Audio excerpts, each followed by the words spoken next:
Chapter 51, Tom. Tom was sitting with his back to the cold cave wall. He was watching the sleeping Arya and Lily. Both of them had sleeping bags, while Peter and he had to sleep on the ground.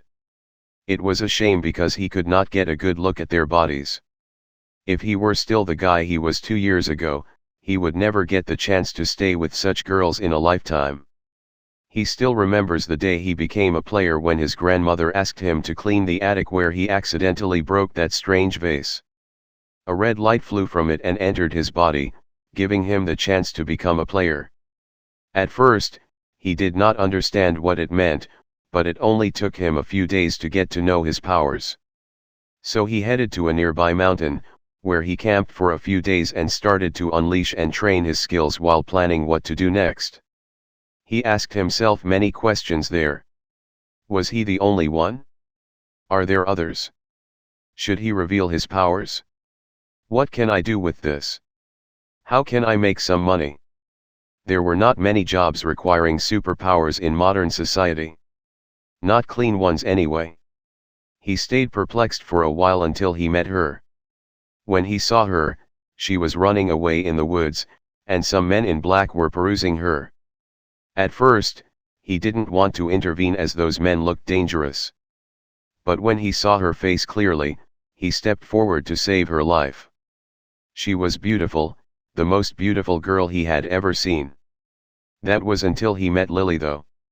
He was able to defeat the 3 offenders easily. He took them by surprise. The first one was killed quickly. Then he activated his berserker skill and finished the other 2.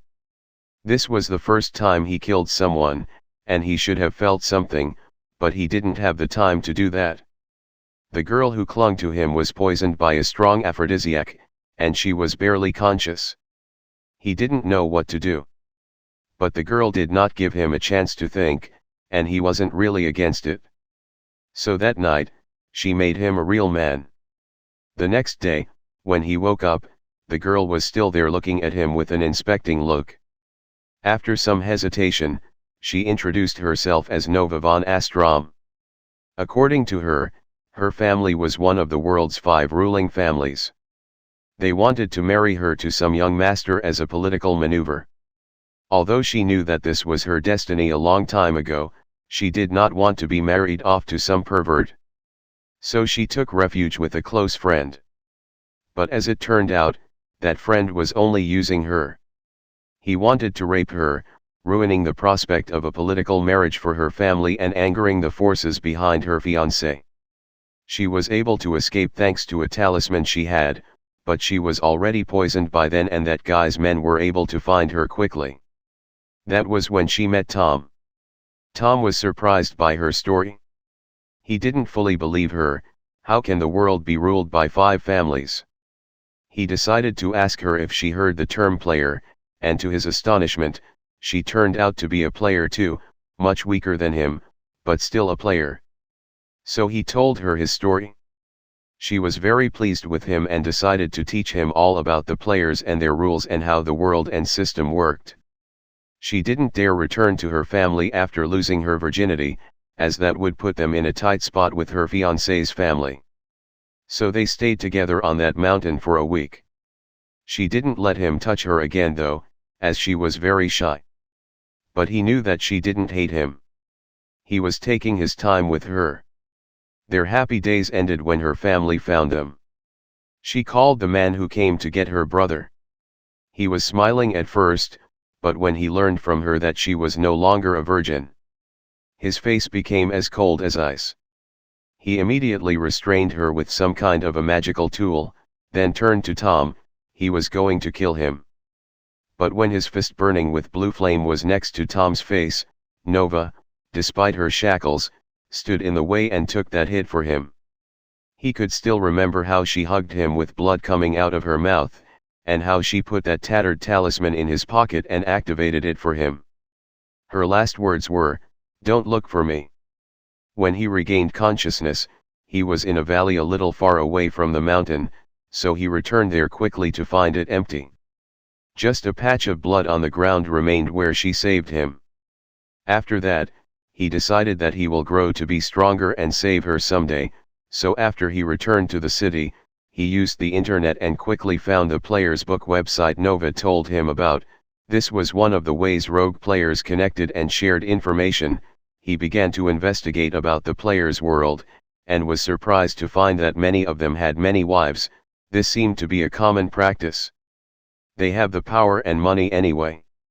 There was an online market there too where all kinds of artifacts and gems were being traded. He didn't have any coins, so he had to find a way to earn some. And one of those ways was raiding a dungeon. He was able to participate in 2 public dungeon raids and one he secretly discovered after that. There he was able to level up and gain some experience and treasures. And by selling some of them, he was able to amass a substantial amount of money. By the time he returned to school, he was no longer that poor boy. He is a rich man now. And his worldview has broadened. He will no longer allow any girl he likes to escape from his grasp. And when he becomes strong and saves Nova, she will have a lot of younger sisters to help her serve him. He already has 3 lovers. And 5 other potential future wives in the oven. Now how do I proceed, he thought as he looked at the 2 pretty sleeping girls in front of him. Arya had already started liking him, but she was a little older, and he had to take his time with her as she was not naive. As for Lily, she didn't treat him as coldly anymore. That was progress. But he can't touch her yet as she belonged to one of the families. He had to make her abandon them herself. Too bad he didn't meet the twins here. This was the perfect situation for picking up girls, he thought. As for Margret and Anna, he didn't see those 2 as targets, they were just friends. Anna was not pretty enough, while Margret was a slut. When Lily returned here he was still asleep. She must have left the guarding duty to Peter. But that guy was unreliable, so Tom stood up and went to check on him. Peter and George were his childhood friends. And were people he trusted. When Tom saw Peter, he was standing there playing with his phone. There seemed to be no goblins around. "Do you still have power in it?" asked Tom. "They have already been here for a day." "Of course, this is the ZX5200 model. It has enough energy to power a house. Do you know how much I paid for it?" "It is," Peter began to brag like usual. "I shouldn't have asked," thought Tom. It was 1 hour later when Lily and Arya joined them. They seemed to have rested well. "We need to proceed. I have already confirmed our path, as the goblins have left signs of the walls to guide them if they got lost. We can use those," he said as he pointed to a strange symbol on the wall. Then he stepped forward, letting the others follow. The path was dim-lit as usual, and they didn't see any goblins for half an hour. Suddenly, Tom had a weird feeling, as if he was being watched. He stopped and started to look around. "Is there a problem?" asked Peter. "I can't tell, just a feeling." "Be on your guard," replied Tom as he advanced slowly with his trusted steel dagger in his hand. He was more of a sword guy, but he can't carry one all the time. He needs to buy one of those expensive Cosmos bags, he thought as he approached a dark patch in the tunnel. If there was an ambush, it would be here. Sure enough, the next moment, 8 goblins sprung from behind the rocks around them. They were well hidden and camouflaged with the terrain. Their heads and bodies were full of dirt and mud. "Keep to the formation and fight," shouted Tom as he slashed at the first goblin, which seemed to have gained him a lot of hate from the others as 5 of them focused on him, leaving the rest of his team with 1 each. He attacked swiftly and managed to kill 3 of them when he felt a freezing chill in his back. This was his intuition. He made a mistake. There was a 9th goblin still in hiding. He wanted to turn and avoid its attack, but the other goblins suddenly threw themselves at him, ignoring their lives. So he had to defend on both sides. He was barely able to avoid that fatal attack, but that sneaky goblin was able to stab him in his thigh. Tom quickly killed him, but another one in the front was about to pierce him when Lily sprung out of nowhere and helped him fend the attack and kill the goblin. With her help, he was able to finish all the goblins quickly. "Sorry for the delay. I had to protect Arya," she said. Tom nodded his head and smiled as he felt that Lily was getting slightly warmer around him. "It's okay, I understand," he said. "I just got a little careless and was injured, so, he yelled suddenly, startling his team. "What happened?" asked Arya in concern as she watched Tom sit on the ground in pain. Tom didn't respond but just tore a part of his pants to look at his injury. It was a superficial wound. That stone dagger was not that sharp and didn't do much damage. His thigh did not hurt, it was his balls. The pain was as if someone was hitting him there with a brick. He was poisoned probably. But who would create such an evil poison? Chapter 52, Evil Poison. What an evil poison indeed, thought Victor as he hid and watched Tom scream in pain. This thing was used on a level 2000 emperor. He asked all the court healers and alchemists to find a cure for it. But all failed. No system object could heal it, as it was a strange combination of traditional and system materials. In the end, the emperor had to release that concubine who boldly confessed that it was her doing. She also forced him to compensate her for the emotional injury he caused when he killed her parents and forced her to marry him. That was not a small amount. She made a sworn promise to give him the cure after 3 years and then ran away. The emperor could only look at her leaving with resentment. He was one of the strongest players in the world and was made a laughingstock by a little girl. He wanted to scream at her as she left, but could only utter a little yell as his nuts started to hurt him again. After 3 years, the poison and the method to cure it were secretly sent to the palace. No one knew who sent it or where it came from. What truly surprised them was the simplicity of this poison. Its existence opened the door to an entirely new field of toxicology and medicine.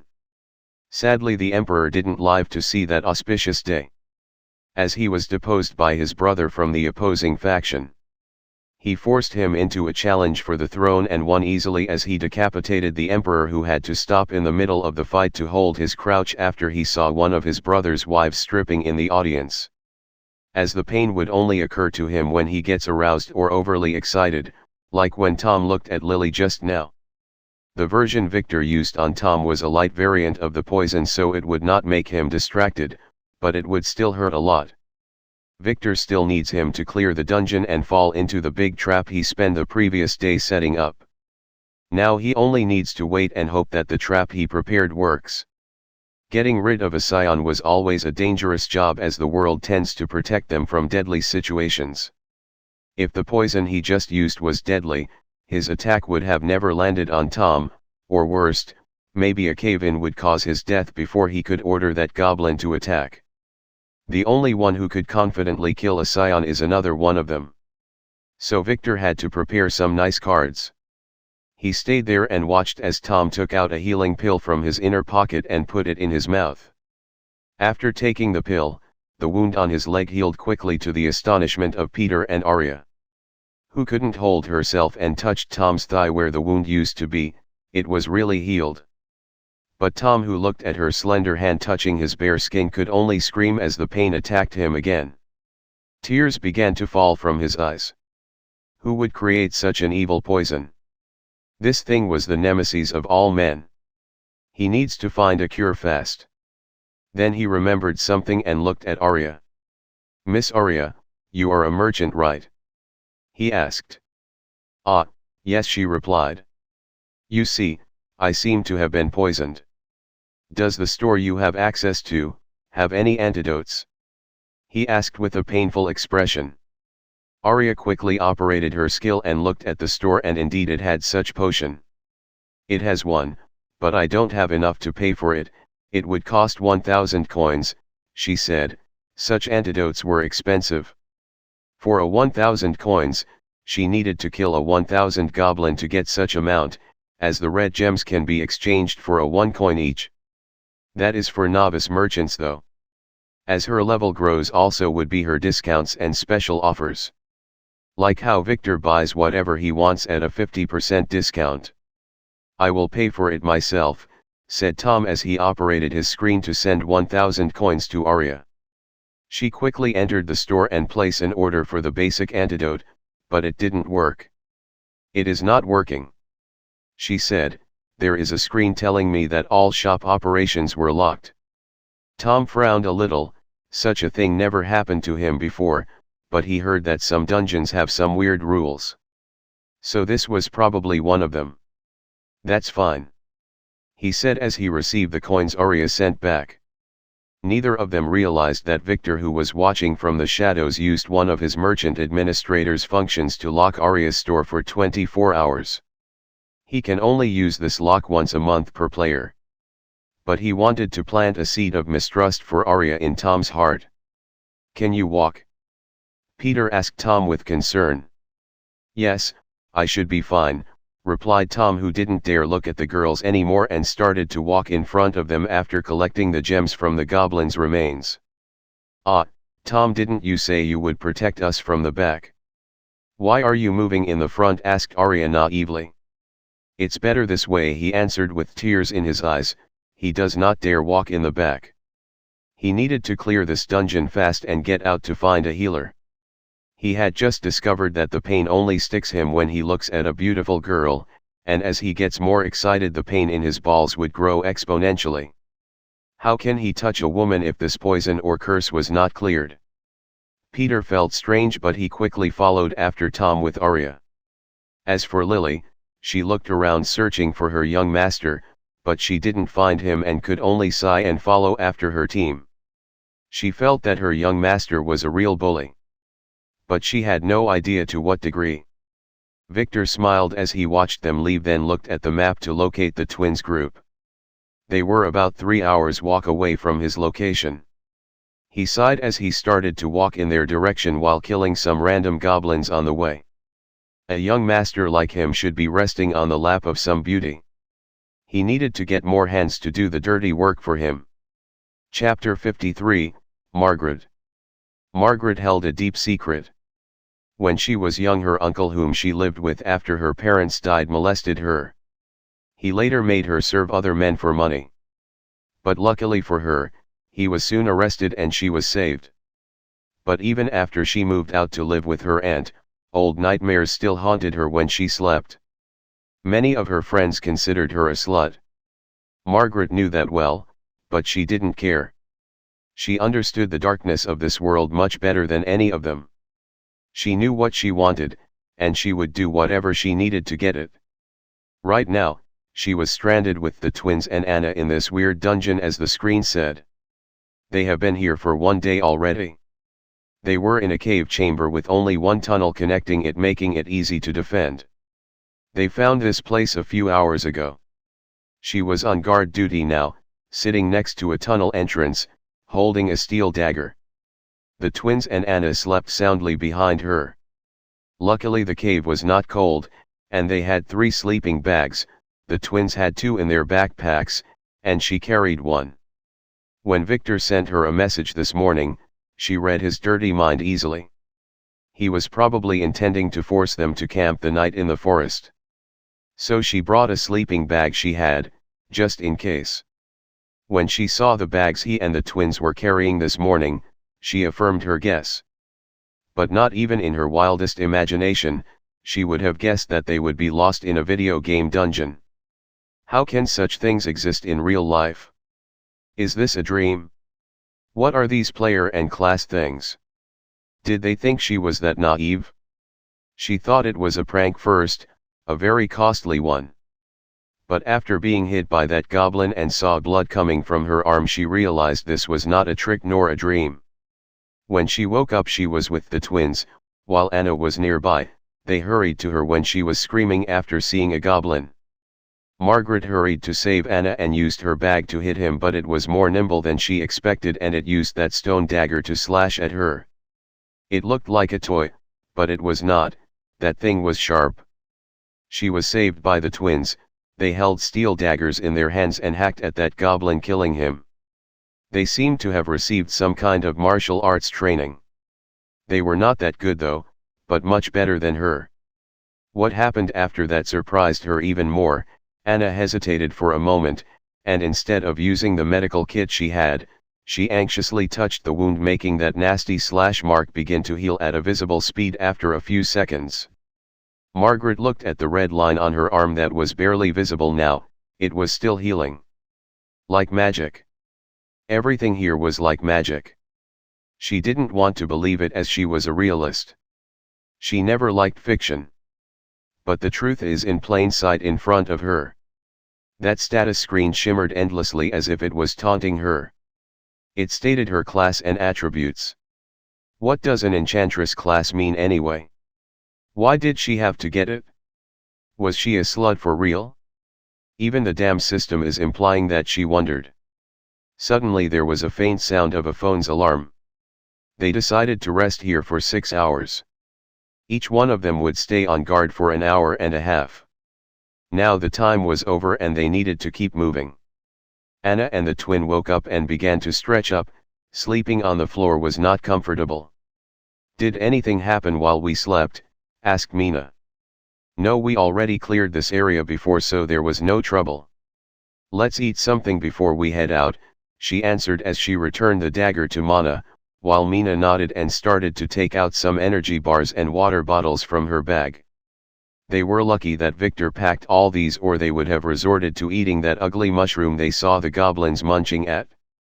I want to ask you something, Margret said to the girls, who sat down and began to eat. What? Answered Mina.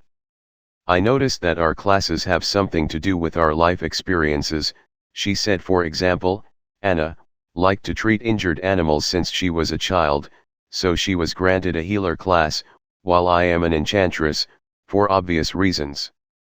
But the two of you said that your class was sword made. What did you do to earn your class? Margret asked while squinting her eyes. Mina and Mana shivered a little and bowed their heads. Telling their friends about their class was a mistake. But they were not thinking straight at that time. Maybe it was a coincidence. Mina said, trying to escape the question. I don't believe so. Don't think that I am stupid.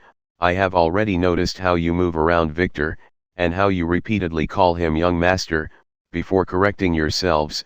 Are you his maids? Answer truthfully. I would keep your secret, and so would Anna, she asked, and looked at the surprised Anna, who quickly nodded. She was curious and not a talkative girl anyway. Mana looked at her anxious sister, then chose to answer. Yes. That is true. We are young Master Victor's maids. And we are not living with our aunt. We work in that mansion, she said. What? Anna was shocked. She thought the twins would just deny Margret's claims. Why would you work as maids at a young age? Do you need the money? I can help you. While my family is not super rich, we do run some stores. You just needed to tell me. Anna said. Margret also felt that it was strange, so she asked, can you tell us the reason? Mina looked at Mana, who nodded her head. They chose to tell the truth. She looked at Margret and Anna. I can tell you, but you two have to swear not to tell anyone, she said. Fine, we promise, they replied. The twins began to tell their story, how they were haunted by that lone shark, then how they broke into that mansion in the forest. And about Hilda, who saved them, forced them to work in the mansion in exchange for their lives. It was Aunt Hilda who taught us how to fight, she said. All the servants in that family needed to learn how to fight. That's all I can tell you. Mina said, finishing her story. What? I didn't expect that. Why don't you call the police? They are threatening you and forcing you to be maids. Asked Anna. That won't work. You won't believe how strong the family is. We tried once.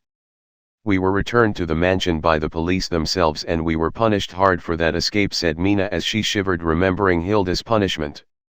Margret squinted her eyes as she was re-evaluating Victor's worth. His family is even stronger than she had expected. As for Anna, she went straight to the twins and hugged them hard. We are sorry, you suffered a lot. Can I do anything to help you? She said with watery eyes. She was always a soft girl. It's okay, young Master Victor treats us very well, Mina said with a slight smile. She was thankful for Anna's feelings. "Can't you leave them now that you have become players?" "Can they keep you?" asked Margret. But this time it was Mana who shook her head. "No, if my guess is correct, young Master Victor and Miss Lily should have been players before coming here," she said softly, shocking her friends. "What, why?" Anna asked. Mina hesitated for a moment, then told them an abridged version of what happened with Nick that night. "So you are saying that he should be a player to have that supernatural powers? Sounds reasonable, considering he was the one who got us here," said Margret as she pondered. "I can't believe that there are such superhumans in the world walking with normal people. I thought that we were the only ones," Anna said, making the girls nod in approval. "If they were not experiencing this themselves they would never believe it. Someone told them about it. Let's get going, we need to search for an exit or the others. We only have rations for 2 more days, so we should act swiftly," said Margret as she finished packing her sleeping bag. The girls nodded and carefully headed out of the chamber. They didn't know where they were heading to, but Margret marked all the walls of all the tunnels they have been to, and she instructed the twins to keep track of the path and draw a map as they walked. If it were not for her with them, they would probably be in a bad situation. It was an hour later when they encountered the goblins. There were 3 of them, so the girls went into a formation where the twins took to the offense with their steel daggers, while Margret defended Anna from the back, using a staff she got from one of the goblins. The battle went smoothly and they won, with only Mina suffering a dagger stab in her leg. However, the ruckus they caused seemed to have alerted a team of 8 armed goblins that surprised them from the back when they rested after the battle. The girls didn't know it, but the reason for such a large team of goblins to be together was an order from the general. During the last day, fewer and fewer goblins were coming back to the base, so he ordered a few teams to patrol the dungeon. Margret looked at them and knew that they were doomed. And they had only one chance to survive. "Mina, take Anna and your sister and move forward. I will use my charm skill to lead them away," she said. She was not that heroic, but this was the only way. "No, you would probably die," said Mana. "It is our only way out. You 2 are already injured and can't fight, and I can tell that if one of you stayed the other will too. And Anna can't possibly hold or lure them," she said as she saw the goblins raise their spear and began to approach them carefully, as if they were thinking, "Are those ugly monsters the ones who killed all our comrades?" The girls looked at each other nervously, thinking what to do.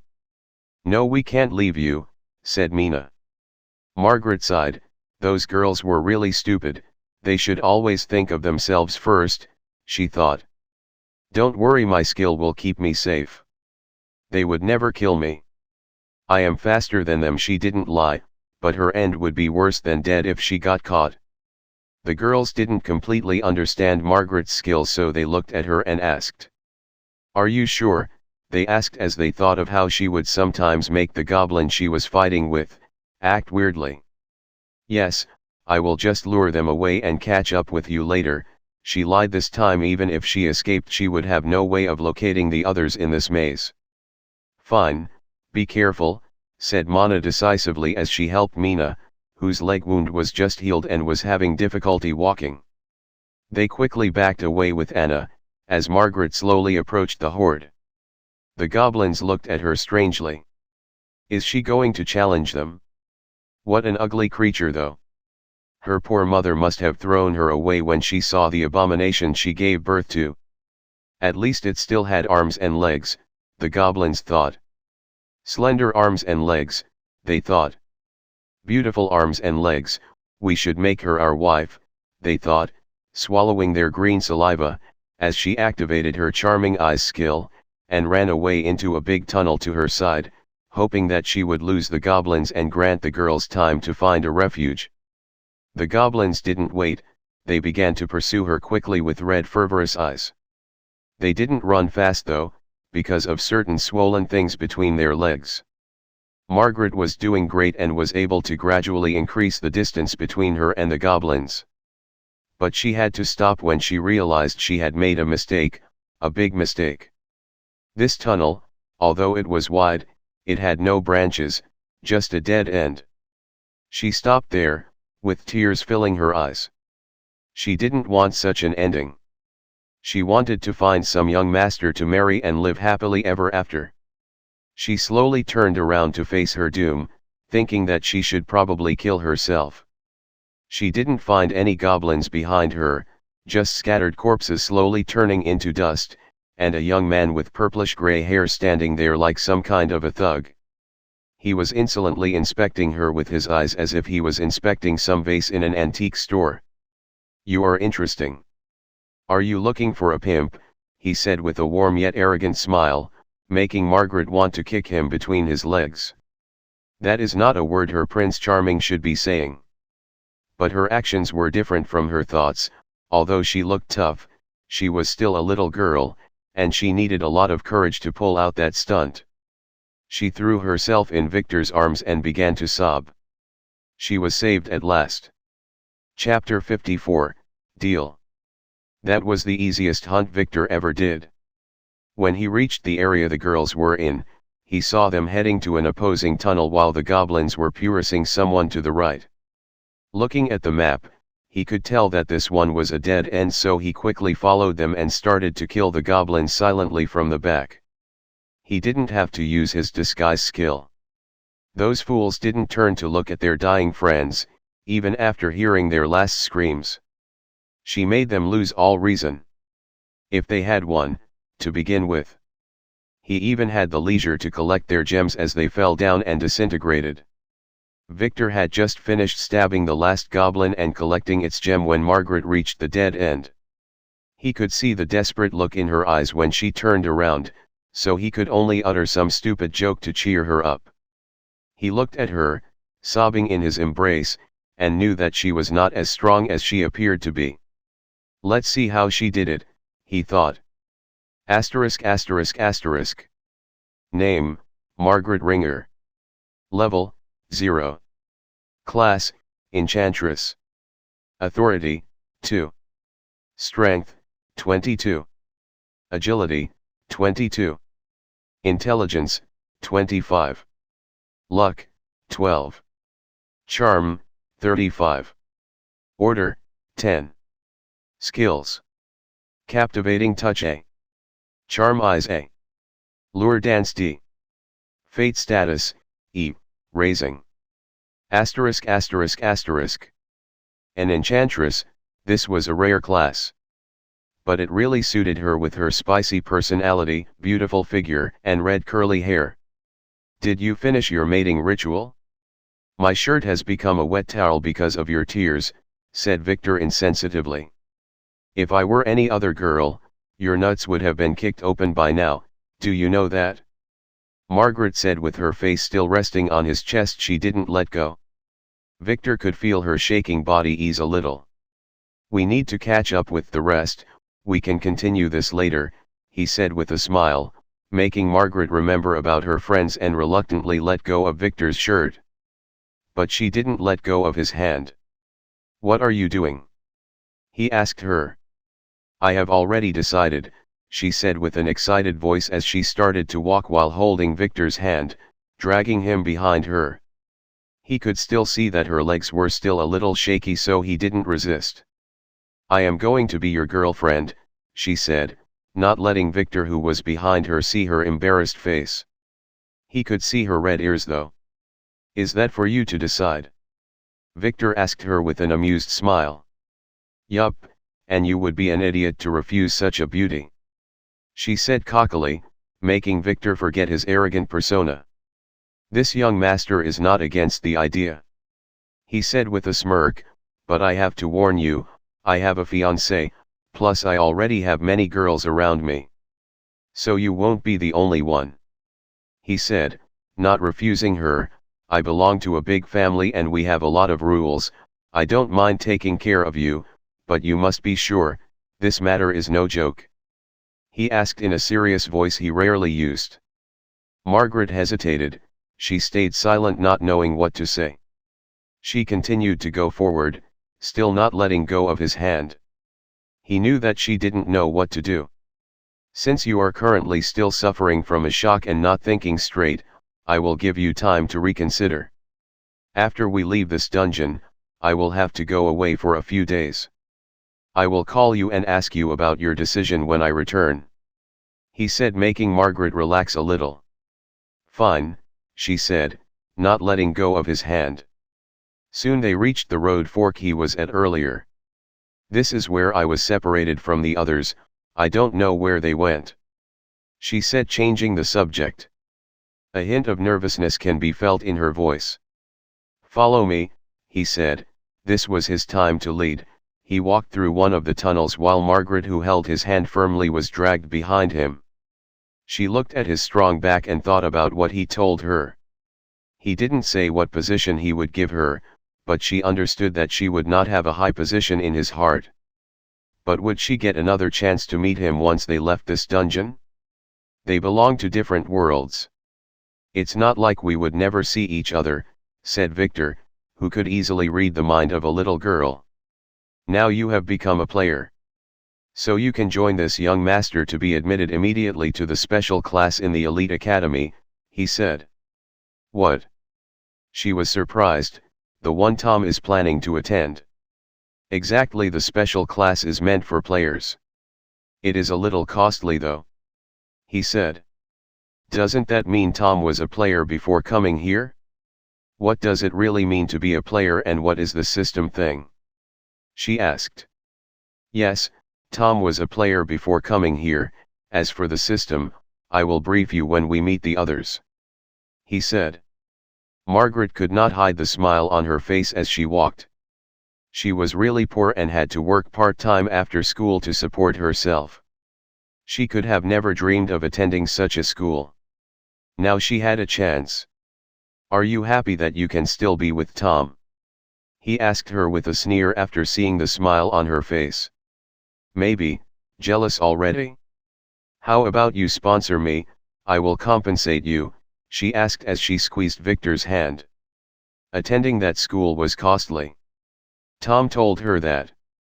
Although he was admitted there, he still had to pay a hefty sum. "You don't need me. Have you been collecting the gems? Those red things falling from the goblins?" he asked. "Ah, yes. Are those valuable?" she asked as he has piqued her interest. "The girls collected those as they thought they are pretty.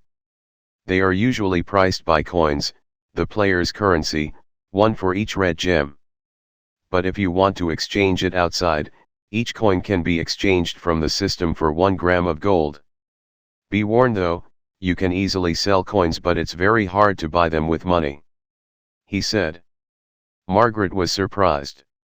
While every gem by itself is not very valuable, if someone were to make it his job to hunt in dungeons, he would get rich quickly. "Is that how Tom got rich?" she asked with an obvious curiosity in her eyes. "Probably. But dungeons are not that common. And other dungeons may not be this easy," he said as if he read her mind. "Those are just low-level gems. If you were to get some high-level ones or an artifact, that would be a different story," he said as he slowed down. "They are getting near." "Like this one?" asked Margret as she pulled out a jade pendant she took from one goblin. Victor stopped and looked at the pendant with surprise. This thing was valuable. The hiker who was lost in the dungeon in his past life had it on him. But after he was killed they didn't find it on his body. There was a rumor back then that the hiker didn't reveal any secrets of the player's existence. But this was just a cover, as the one who killed him was aiming for the treasure he found in the dungeon. "This thing would get you killed," Victor said in a cold voice as he looked at the pendant. Asterisk asterisk asterisk. Pendant of Armas, equipment, /S rank. Adds 1 authority. Equipping condition. Authority 1 and authority 5. Asterisk asterisk asterisk. By itself, this thing is a treasure for beginners. It was useless to the high-leveled players. So it had no real value despite its S rank, which would inflate its price. But if it were to be used in a specific way, it can help semi-players who do not have the qualifications to equip them to become players. But this method is a secret. And it comes at a certain cost. But for desperate people, it is the only way. Right now this was not very expensive. But if those families knew its uses, it would be invaluable. Margret was surprised by his tone and she looked at the pendant. What does it do? She asked. Increase authority, I will tell you about that later. But many people would kill their parents for such things. He said, making her look at the pendant with interest. If it were someone else here, you would probably be dead. He said, making her shiver.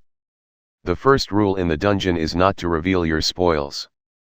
Don't do such stupid things in the future, even if you trust the other.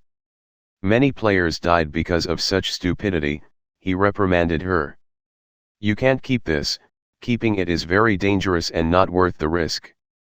I will offer you two methods. The first one is to auction it. It would get you a hefty price but would put a mark on you and many people would know that you have a lot of money. While the other is to sell it to me. He said, making Margret nervous, not knowing what to do. How much would you pay? She asked nervously. This thing may be precious but only for beginners. It would only fetch you about 50,000 coins if you sell it to the system store. However, it is very rare and has an S rank. If you auction it, its price would be about 100,000. But can you keep that money with your background? I would only pay you 90,000 coins for it. He said. Who are you going to sell it to and for how much? She asked. She was not stupid. To my grandmother, and not for money, but for a favor. She needs this thing, he said the truth. Margret hesitated for a moment, then looked at Victor and handed him the pendant. She decided to trust him for now. He could have easily killed her and blamed it on the goblins. And this was his family's mountain after all. If she wanted this thing she wouldn't be able to keep it after they leave. Do you want me to pay you with coins or real money? He asked as he took the pendant and put it in a cloth bag. Do you have that much money on you now? She said jokingly. Okay, remember, coins are easy to sell, hard to buy. No one sells their coins, only beginner players and fools do that. Usually, players make their trades with a mix of coins and money. He said as he operated his menu and transferred 90,000 coins to her. I took advantage of you, so I will also add another $1.000.000. You can use it to buy a few things. We don't have internet access here, so I will transfer it to you in a few days. The school would cost you 100 coins, they don't accept regular money for the special class. He said. Margret was pleased when she saw the notification of the coins transfer. She is now rich. As for Victor's claims about the pendant's value, she would check about their validity later. He didn't seem to be scamming her and she would consider this a test for him. If he was telling her the truth, that would mean he is trustworthy, and she would be at ease and trusting herself to him. Now, she had enough money to spend for a lifetime, but no background and no power at all. She had a lot of choices to make. And would think about it carefully for the next few days. Does she still need a young master to rely on? She didn't know, but she did not let go of Victor's hand. How long are you planning on occupying my hand? He asked with a smile. As long as I want to, she said cheekily. I might have to start to charging you per the hour, he said. I have other ways to pay you, she spat back. He couldn't contend with this girl. He was afraid that if he molested her any more she would eat him whole. And he was not ready for such actions before his blood's awakening.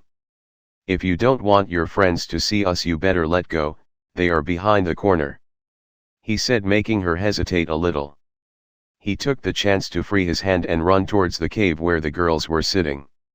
Margret, who was surprised, kicked the ground and began to curse at him as she quickly followed. Chapter 55, Crash Course. The girls were sitting in a safe cavern, nervously biting their lips. Anna was busy healing Mina's leg, while Mana was holding the bags. They were pondering whether they should head back and look for Margret when they heard Victor clear his throat. They looked nervously at the entrance while raising their daggers, but they quickly brought them down while tears slowly crept down their cheeks when they saw that it was Victor, who was followed by Margret. She seemed to be cursing at him. Victor looked at them and shook his head.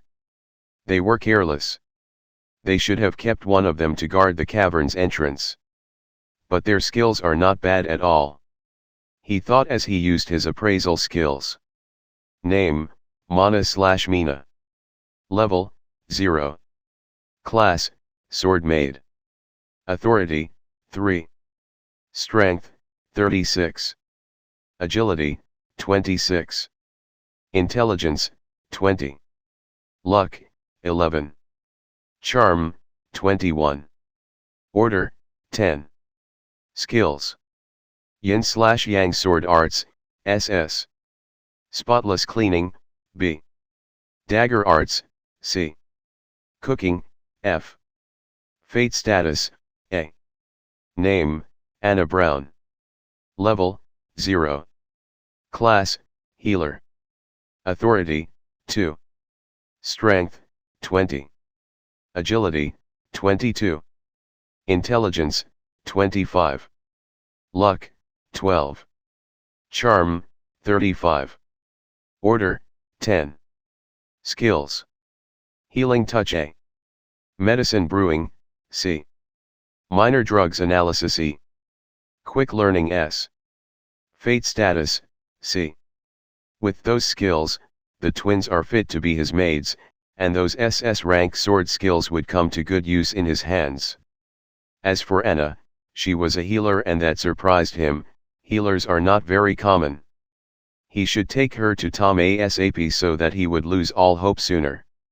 Margret, are you all right? Anna stood up and ran to Margret, then hugged her tightly. They were best friends. As for the twins, they bowed slightly to Victor, saluting him before checking on Margret. They were really worried about her. She risked her life to save them after all. Victor didn't mind. He just went inside the cavern and found a place where he placed his backpack, then took a small portable folding chair from it, set it up, then sat on it watching the relieved girls chatter about what happened after they split up. It took them a few minutes to finish their stories. Margret had told them how much dangerous her situation was and how Victor saved her.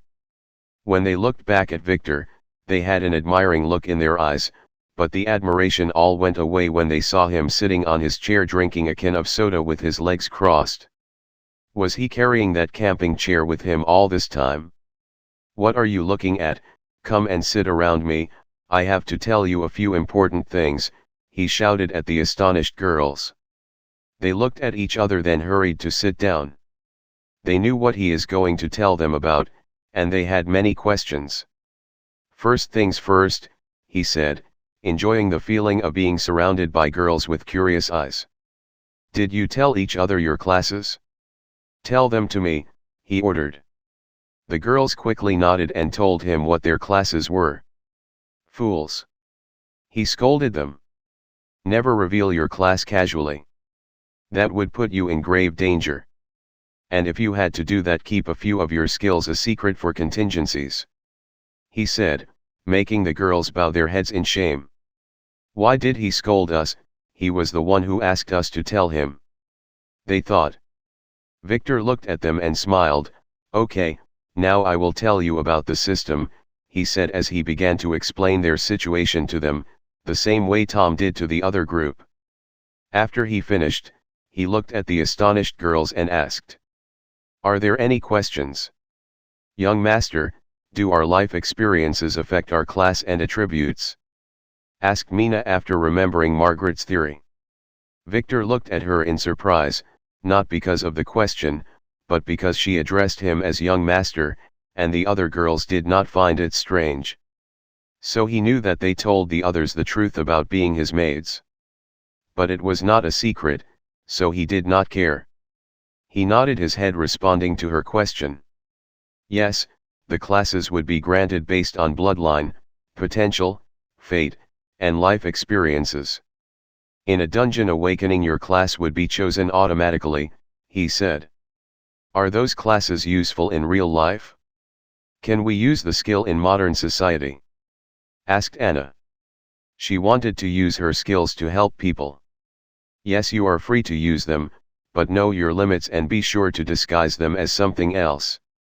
For example, Anna, you should try to go to a medicine or a nursing school. Later in your work you can use your skill in secret to help the patients. He answered, making Anna nod her head. It seems like she has already decided.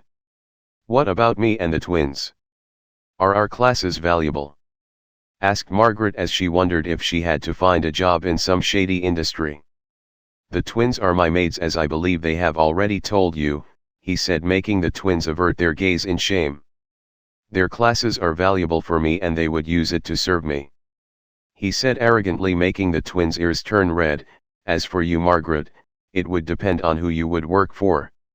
He said with a smirk, as if he understood her concerns, and made her want to slap him.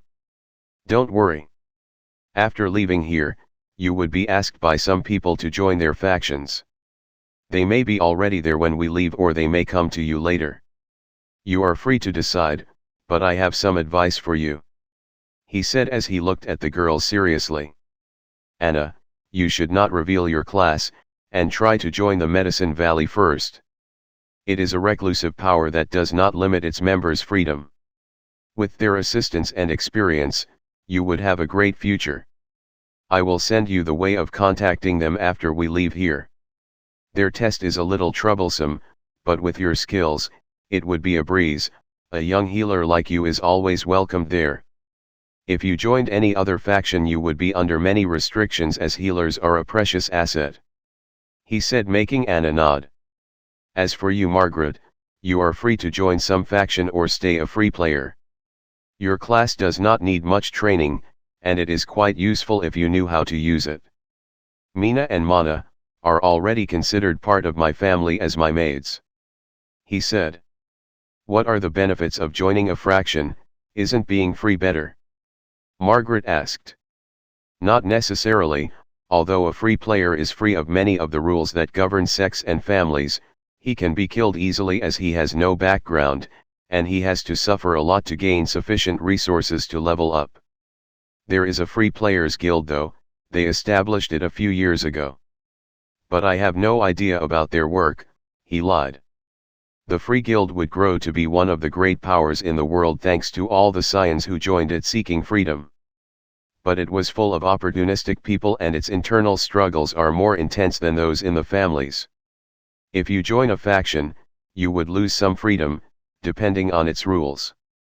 However, you would gain a lot of resources and information. If you are talented, your growth would be only a matter of time. He said. There are many factions and player organizations, some are small while others are big. The most prominent ones are called the 3 sects and the 5 families. He added. What about you and Tom? She asked curiously. Tom should be a free player, but I didn't investigate him yet, so I don't genuinely know. As for me, I am a member of the Von Wise family. He said proudly. Are your family that powerful and full of players? She asked as she already knew that he was super rich. Yes, between the top 5 families, it is ranked second. In fact, my family owns an entire country, and half of Vane City is under the jurisdiction of my family. He said arrogantly, making the girls gasp in surprise. They didn't think that he was that powerful. But as a friend, I have to advise you against joining any family. Families are the worst thing to join, as they have a lot of rules and internal struggles, and it's very hard to be promoted without having their bloodline. That's all I can tell you about them. He said. Making the girls ponder. Is there a way to leave the young master's family? Asked Mana anxiously. If they can't leave, how can one of them marry Tom? And what if another monster like Nick used the family's rules to assault them? Not easily, but you are this young master's maids. So you will stay with me. And you don't have to worry about anything else. I will not limit your freedom, and I can let you leave the family if needed. Although I would have to pay a certain price. he said, making the girls feel relieved, as they haven't decided about Tom yet. "Can I work for you without joining your family?" asked Margret with interest. "Yes, but we have to talk about that later when you make your decision," Victor said, making Margret nod. The girls didn't get which decision he meant. "Now, we rest for 2 hours. I know where the others are, but you are in no condition to go as the path is full of goblins," he said as he relaxed on his chair and closed his eyes. He wanted to let the twins massage his shoulders, but they needed to rest as he intends to make them take a mandatory intense crash course in dungeon conquering later. The girls sat down to rest and eat something.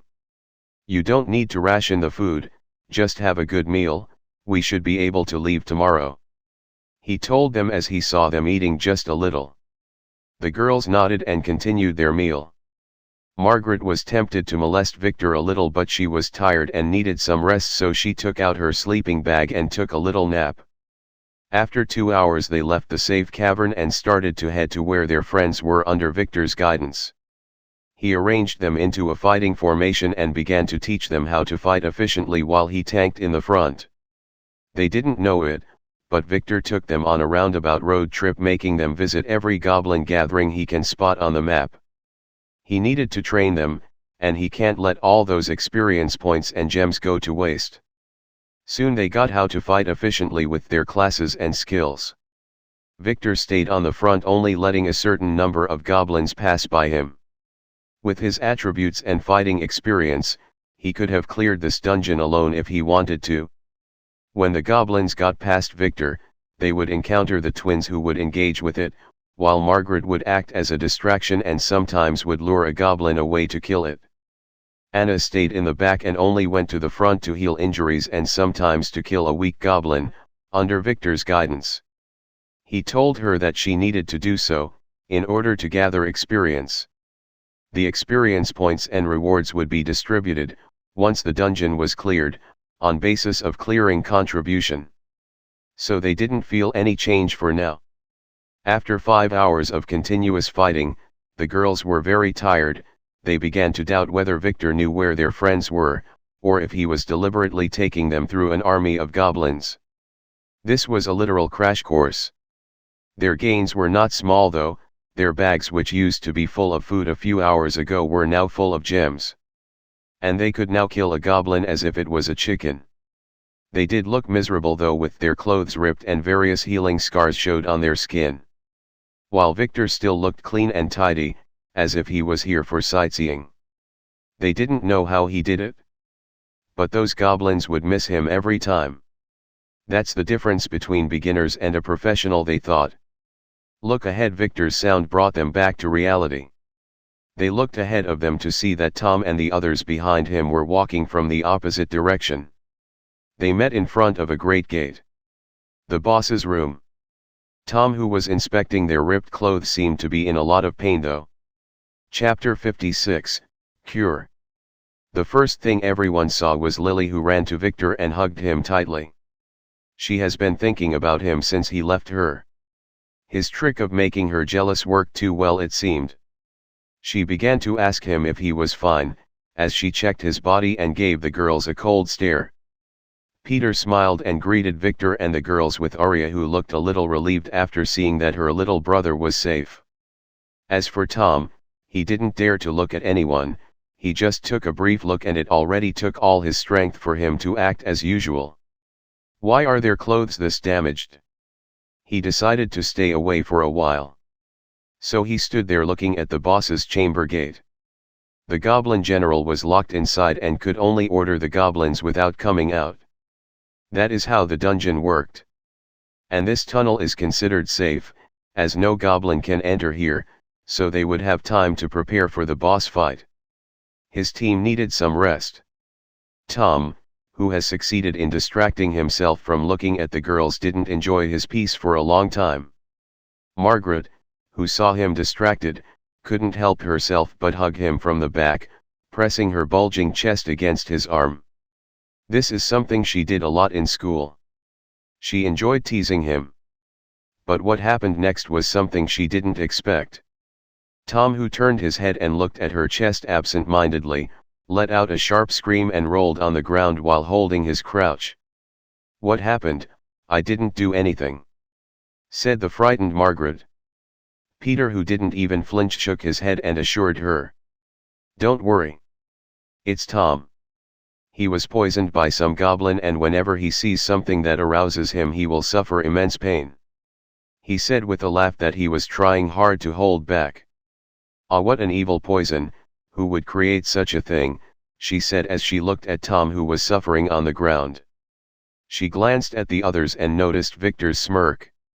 This is not one of schadenfreude but of admiration of one's evil deeds. Could it be that Victor was the one who poisoned him? That's impossible.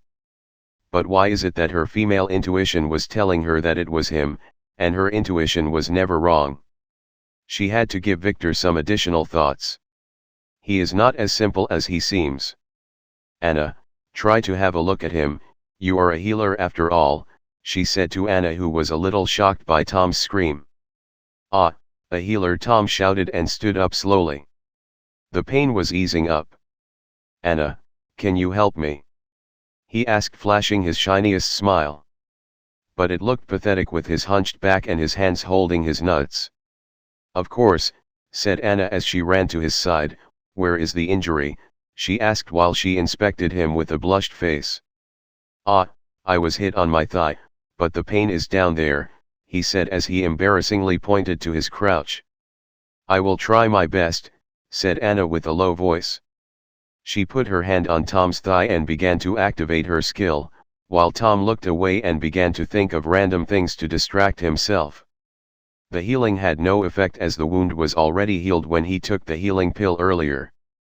"I will try to heal there, your thigh is already fine," said Anna with a blushed face.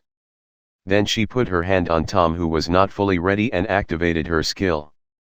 Tom was only able to stay focused for 5 seconds, and then as he felt the coldness of Anna's finger in his crotch, he pushed Anna away and started to howl and roll on the ground while holding his balls. Although he was in pain and the girls knew that, they couldn't help themselves but laugh a little. His look was hilarious. "It does not seem to work," said Anna as she shook her head. "I am a merchant and can sell you some poison antidote for the right price. How about 100,000 coins, said Victor as he pondered and looked at Tom with an evil smile. "The store does not work in the dungeon." "I have already tried, I am a merchant too," Arya warned Victor. "What do you mean not working? I just bought this healing pill yesterday," said Victor as he took out a healing pill and surprised her. Arya quickly operated the store and discovered that it was online now. Why didn't it work earlier? She didn't know that Victor had just unlocked her store. He wanted Tom to hate her. "Miss Arya, can you sell me that antidote now? Or do you want to jack up the prices like Victor?" asked Tom with a cold voice. His impression of Arya has just reached a very low level. "No, the original price should be okay," she embarrassingly said. "Good, I will transfer the coins to you, you better not cheat me this time," Tom spat at her. Arya, who was a little aggrieved, quickly operated the store and bought the antidote, which magically appeared in her hand. Tom snatched it quickly and put it in his mouth after inspecting it. He really needed this. Soon a cold feeling spread around his body and could feel that some form of liquid was oozing out of his skin. The poison was out, he thought, and began to laugh in delight. But Victor knew that those must be the poisons accumulated by Tom in his lifetime, like car smoke and heavy metals from food. It seemed this was his first time taking that pill. Victor wanted to do something to deflate Tom but didn't need to. The first thing Tom saw when he looked back at his friends was their tattered clothes that made them look sexy. "I am sorry for scaring everyone, I am now cured, ah." Before anyone could speak, Tom started to scream like a dog. The pill did not work. Victor shook his head as he laughed. It seemed that he needed to lead everyone in Tom's stead. "Let's rest for a bit here and eat something. This is a safe area, and the boss is behind that door, can't leave," he said. Everyone nodded their heads and sat down to have a meal and inquire about the others' adventures. They were all relieved that everyone was fine. relatively if they included Tom. Arya soon came to Victor's, who was taking out some dry foods from his bag, and whispered in his ear. "I have something to ask you," she said. Victor nodded, then deliberately took a sneak peek at Tom, who was watching them like a hawk. He grabbed Arya's hand and took her to a secluded corner. He knew what she wanted to talk about. Tom looked at them, whispering, and began to bite on his teeth.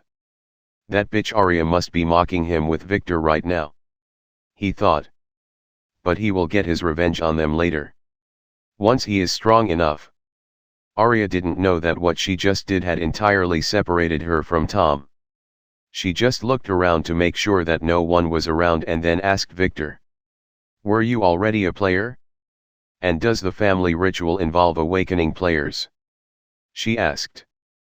As someone who didn't have a pure bloodline, she had the choice of whether to attend the ceremony or not. She chose not to attend when she heard that it had a 50% death rate. But still, it was something she regretted some nights before she slept. Yes, and yes. You don't need it anymore, as you are already a player. Just keep it a secret, he said. Why do some people die in the ceremony every year then? The family uses an artifact that has a certain chance of not awakening the players but killing them. The dungeon would awaken all players. But they have to get out to enjoy it. Consider it another form of testing. We will talk later when we come out, he said as he turned to leave. Would I have survived? She asked him as he was about to return to his bag. Probably not, he said as walked away without looking at her. She nodded and left to join the others' conversation as they listened to how Margret led the goblins away. Victor returned to his bag, took out his chair and an energy bar, then sat down and began to eat it. Lily, who stood behind them, also found something to eat. Did you do it? She whispered to him. Yes, he answered, making Lily frown a little. But she nodded in the end, as whatever her young master did, it was the right thing. As for poor Tom, he had to find a secluded place to eat. The twins tried to approach him and ask him if they can help him. But his answer was that the best help they can offer him is staying away. So she could only sit with the rest and listen to Peter's boasting about how many goblins he slew. But his tale was quickly overshadowed when the girls showed him their bags full of gems. How many goblins did they kill? Peter wondered. Arya, who was surprised, quickly offered to buy all those gems and sell them to the system for them. The girls didn't know what to do, so they looked at Victor, who nodded his head to them, then returned to his food. He intended to raise Arya's merchant class level, and the best way to do that was to make a lot of transactions. His collection of gems was bigger than all of theirs combined, so he didn't care about this little money. Arya quickly began to use her merchant skill to process the gems and replace them for coins according to the standard price. They disappeared one by one, making her gain a considerable profit margin. It was 3 hours later when Tom stood up.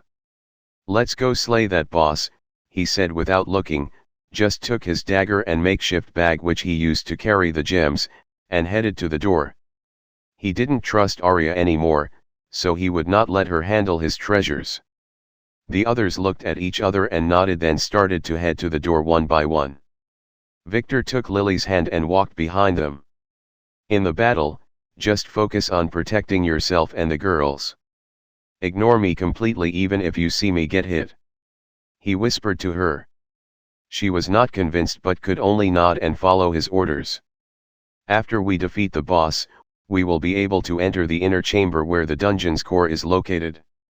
Make sure that Tom is the first one to enter there, he added as he quickly followed the others, leaving her to wonder, what was her young master's plan? Chapter 57, Boss. When Tom pushed open the huge door, they could see a huge green-lit cavern behind it. Tom didn't explain anything, he just held his dagger and entered. The others looked at each other and followed nervously. Victor followed them with Lily from behind. That cavern had a flat-tiled gray floor. It was not empty, as it had numerous boulders of various sizes poking from the ground, creating a gray jungle. On a huge boulder in the center, they could see the goblin general sitting silently as if it was meditating. When they entered the chamber, the gate automatically closed behind them with a thunderous sound, frightening them. The dungeon's boss slowly opened its red eyes and stood up gazing upon them, making the girls shiver involuntarily. It had 2 times the height of a normal man, and 3 times the width, and was draped in brown leather armor which covered most of its torso and shoulders save some parts where its green emerald skin showed. It was covered in red markings that were intersecting like some kind of a shamanic spell. The big goblin turned its ugly head to inspect the newcomers one by one. It finally identified the strongest one between them, Tom. Victor was using his disguise, so he appeared to be weak. The goblin stared at Tom and roared, as it raised a long rusty sword and pointed it at him. It was issuing him a challenge. Tom, who understood its intention, didn't say anything, just threw his bag to the ground and rushed forward to vent on this general, leaving his friends without instruction. Victor cursed at him for being an idiot and quickly activated his appraisal skill to see something he did not expect. **T, he thought. Enemy, the Goblin General's bodyguard. STR, 50. AGI, 45. INT, 10. LCK, 10. CHM, -20. Everyone. Don't rush to attack it. Pair up and find a cover. There is a hidden enemy, he said, making the girls a little surprised. But the training he has been giving them quickly showed its results as they quickly found safe places to stand and kept their guard. Peter and Arya didn't do that. They looked at him strangely. Is he a coward? Why did the girls follow his command? Tom felt the same, but he dared not look at them or get distracted as he used his dagger to slash at the general, which retreated quickly. That general was very nimble and had a high defense. Fighting a sword with a dagger was tough. Luckily that sword was rusty, so Tom could feel it crumbling after every clash. Peter. Use your arrows to cover me, Tom shouted to Peter, ignoring Victor. This is not the general. Just a decoy. Be aware of traps. Victor shouted back at him, making the girls tense up while Arya quickly found a place to hide. Peter, who was a little hesitant, followed suit, choosing a location where his back was covered by a rock wall, and started to fire arrows at the goblin, assisting Tom. It's not that he completely trusted Victor. But if what he said was true, standing without a cover would be a stupid thing. Tom didn't believe Victor and kept attacking that burly goblin without rest. Victor frowned as he looked at that goblin fighting with Tom. A boss having an assistant is not unheard of. But not in a low-ranking dungeon like this. He would have to change his plan a little. Lily, scout the surroundings and find the real general, Victor whispered. Lily, who trusted Victor completely, immediately used her skill and found the enemy. It was hidden inside a hole within one of the high boulders. It had its bow aimed at Victor. She had no time to warn him when the hidden goblin fired the arrow. Careful, she shouted and quickly put her body between the arrow and Victor's body, getting hit in the shoulder. Victor gasped in shock as he took notice of the origin of the arrow and quickly hugged Lily tightly and pulled her to hide behind a nearby boulder. We have a goblin archer here, be careful, he shouted as he threw his bag to the ground and helped Lily lay down and began to inspect her injury. Everyone tensed up and began to look around. Even Tom, who was engaged with that large goblin. He wanted to look back but couldn't get distracted. His enemy was giving him a hard time. Victor didn't say anything but just tore Lily's shirt and inspected the wound. She was lucky, it didn't hit any vital organs. But the arrow passed to the other side, so she would not be able to use her left arm for a while. The goblin used a pointy arrow, so removing it was easy for him. He quickly garbed Lily's veil and used it to tie the area around the wound to stop the bleeding, then removed the arrow in one smooth pull. After taking the arrow, Victor frowned as he smelled a rotten stench on it. Poison. He looked at Lily's beautiful eyes, which were looking at him. She didn't scream or yell. Just smiled silently. She didn't care about all the pain as long as Victor was fine.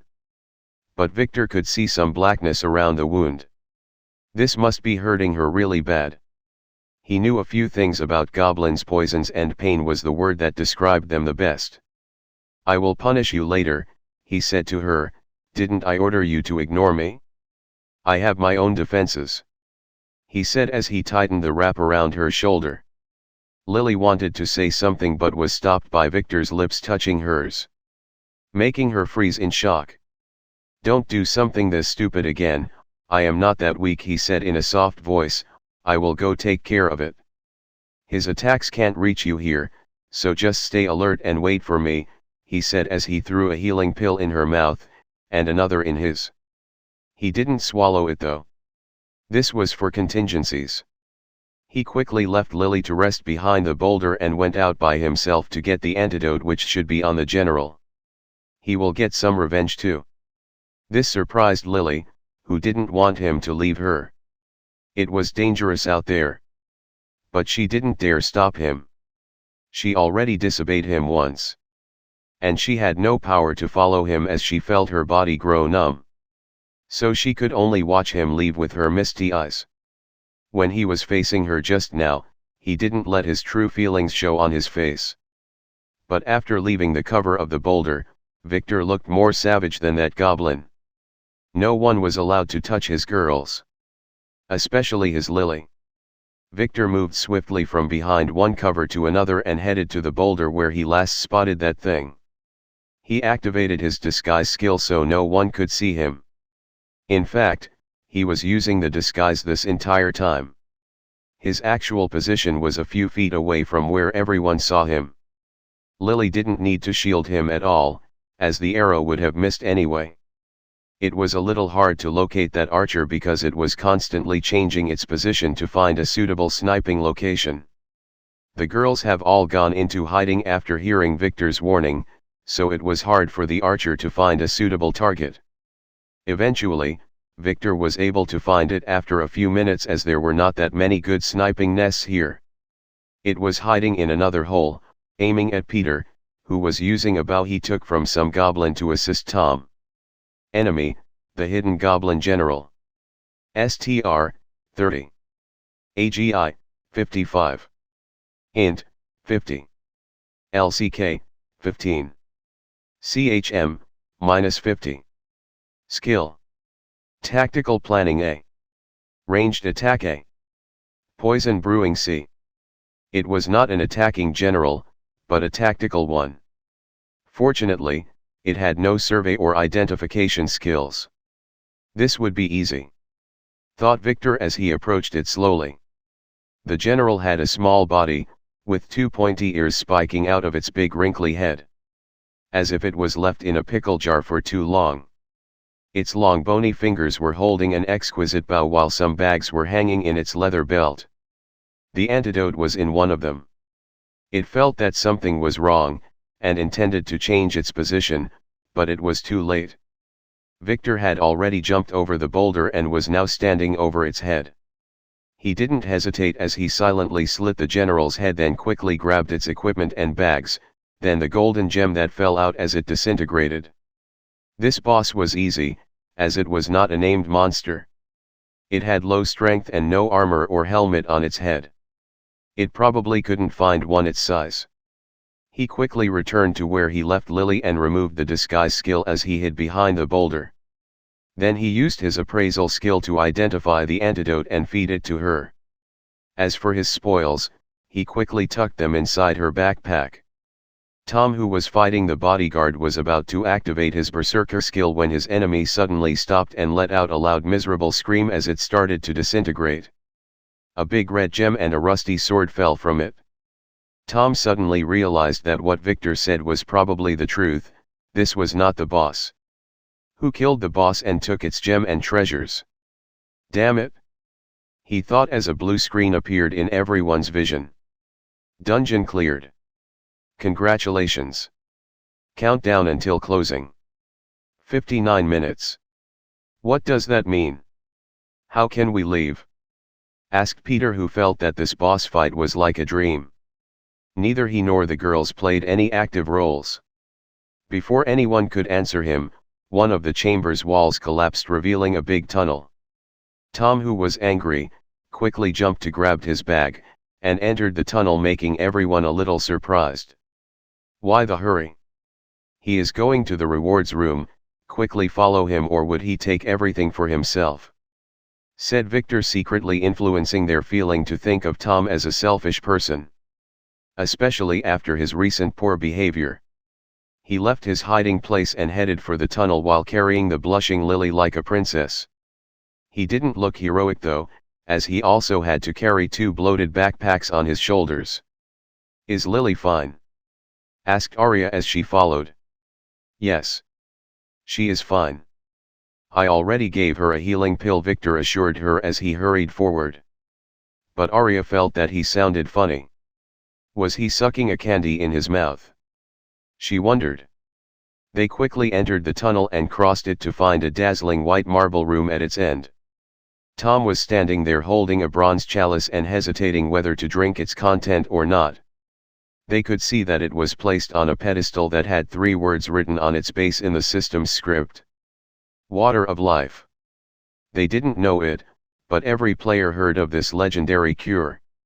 Only 3 drops were found in the world until now. This was the 4th one. Tom was hesitating whether to drink the golden drop of liquid inside the chalice or not.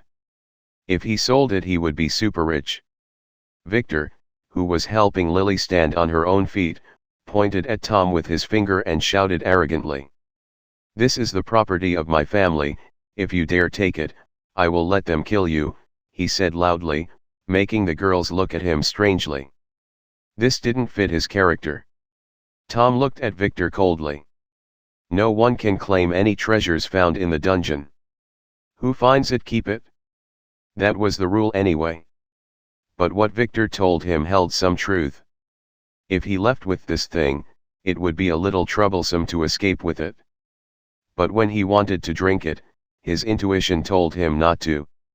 Not knowing what to do, he gave Victor a hateful look, but what he saw was Lily, who had her veil removed and her shirt torn, standing there with difficulty. How pretty, he thought absent-mindedly before the great pain struck him again. Damn it, he thought as he drank the water in the chalice with no hesitation. What would all the money in the world be good for if he couldn't even look at a woman? Suddenly, he started to feel its cold healing power fill his body, and his life force improve a bit. After a few moments, the feeling was gone. Is that all? He thought. Did it work? He slowly sneaked a peek at Lily, bracing himself for the pain, but nothing happened. There was no pain, so he began to boldly inspect her and the other girls with glee like a pervert, as a smile slowly spread on his grim face. Ha ha, I am cured. He laughed loudly. You, how dare you? Victor, who was pointing his finger at him, threw blood and collapsed on the ground with Lily in his arms.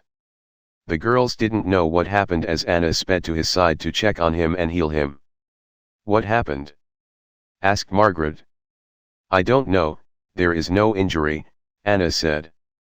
But he probably passed out because of anger, she added in a low voice. That was exactly what everyone thought, including Lily was holding him tightly, with an anxious face. But the reason was something else. Notice. Fate Shield was automatically activated. S-rank Destiny Backlash withstood. 99% of the damage was absorbed. This was the price of changing Tom's destiny. His plan has finally succeeded, but the Fate Backlash was too strong. Just a tiny bit of it had already messed up all his internal organs. Luckily he already had a healing pill in his mouth. He swallowed it as he collapsed. It was now healing him slowly. Dear Tom, you are mine now. He thought as he looked at his status screen showing the successful acquisition of a new blood slave. Chapter 58, Rewards. 1 antidote, 1 normal healing potion, 1 drop of Victor's blood, and 3 drops of 100% synthetic food coloring. Those were the components of the water of life that Tom drank. Victor didn't force Tom to drink it, he let the potion integrate with his body without a shred of resistance, fulfilling the conditions to make the blood seal skill trigger successfully. The seal was hidden on Tom's soul, marking him as a blood slave. It can only be removed by someone with higher strength and higher authority than Victor. It was all within Victor's plan. He used the dungeon's map to locate the chamber closest to the reward room. Then, all he had to do was to dig through the wall to get in. Like a heist movie. Digging a dungeon wall is impossible as the players didn't have the authority to override the rules of the system.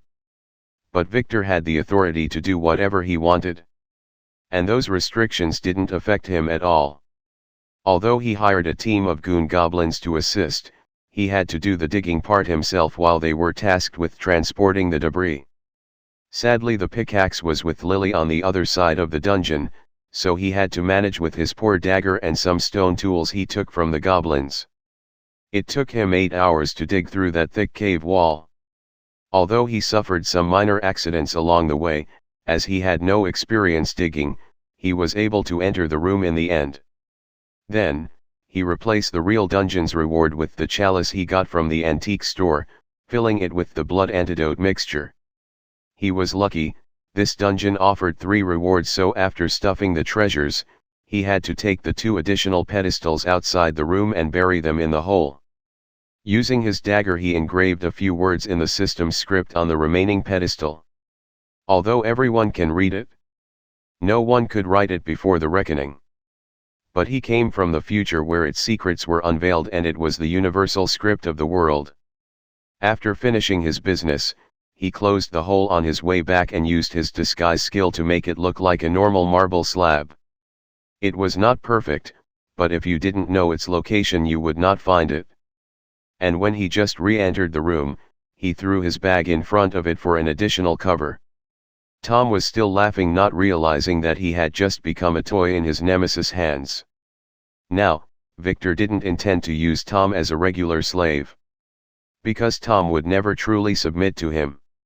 He may reveal his secrets or deliberately create problems when doing missions. So Victor had to arrange a better way to control Tom. Laugh now and cry later, thought Victor, who was laying in Lily's lap. He slowly opened his eyes to look at her worried face. Don't worry. I am fine. Just let me lie down for a bit and take a nap, he said, making the girls feel relieved. He was not fine though, that backlash was dangerous. The other didn't see it. But the moment Tom drank from the chalice, a thunder formed and instantaneously discharged inside his heart. So he could only spit blood and collapse. Tom didn't look him, but turned to his friends in a gentlemanly way.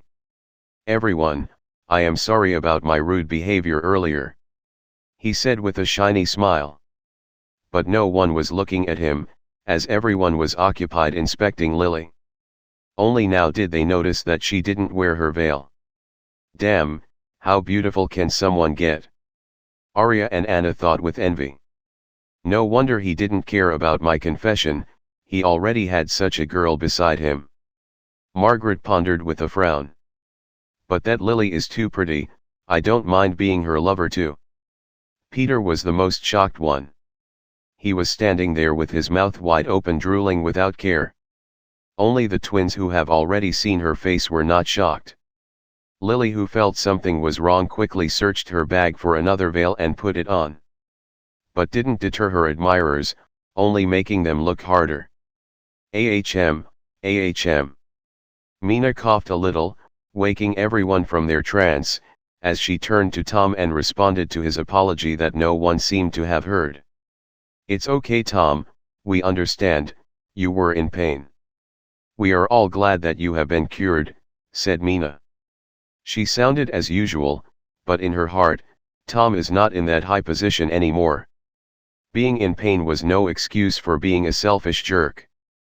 In addition to that, she clearly saw that perverted look in his eyes earlier. It was the same one Nick used to inspect Mana and her. Aren't there any other rewards? Asked Peter, who woke up from his trance and began to thoroughly check the empty room. turning his head to look at Lily every now and then. Usually, there would be 1 to 3 rewards in a dungeon.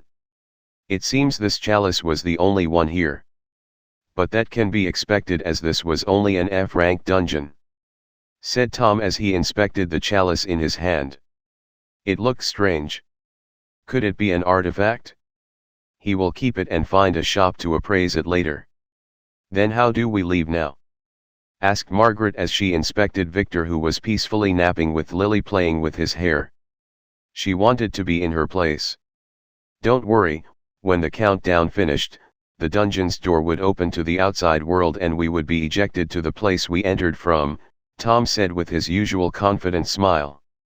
But he was not looking at her but at Lily and Victor. He was feeling a little jealous. He wanted to be in his place. His smile suddenly stagnated as his facial expression changed from that of delight to a confused look.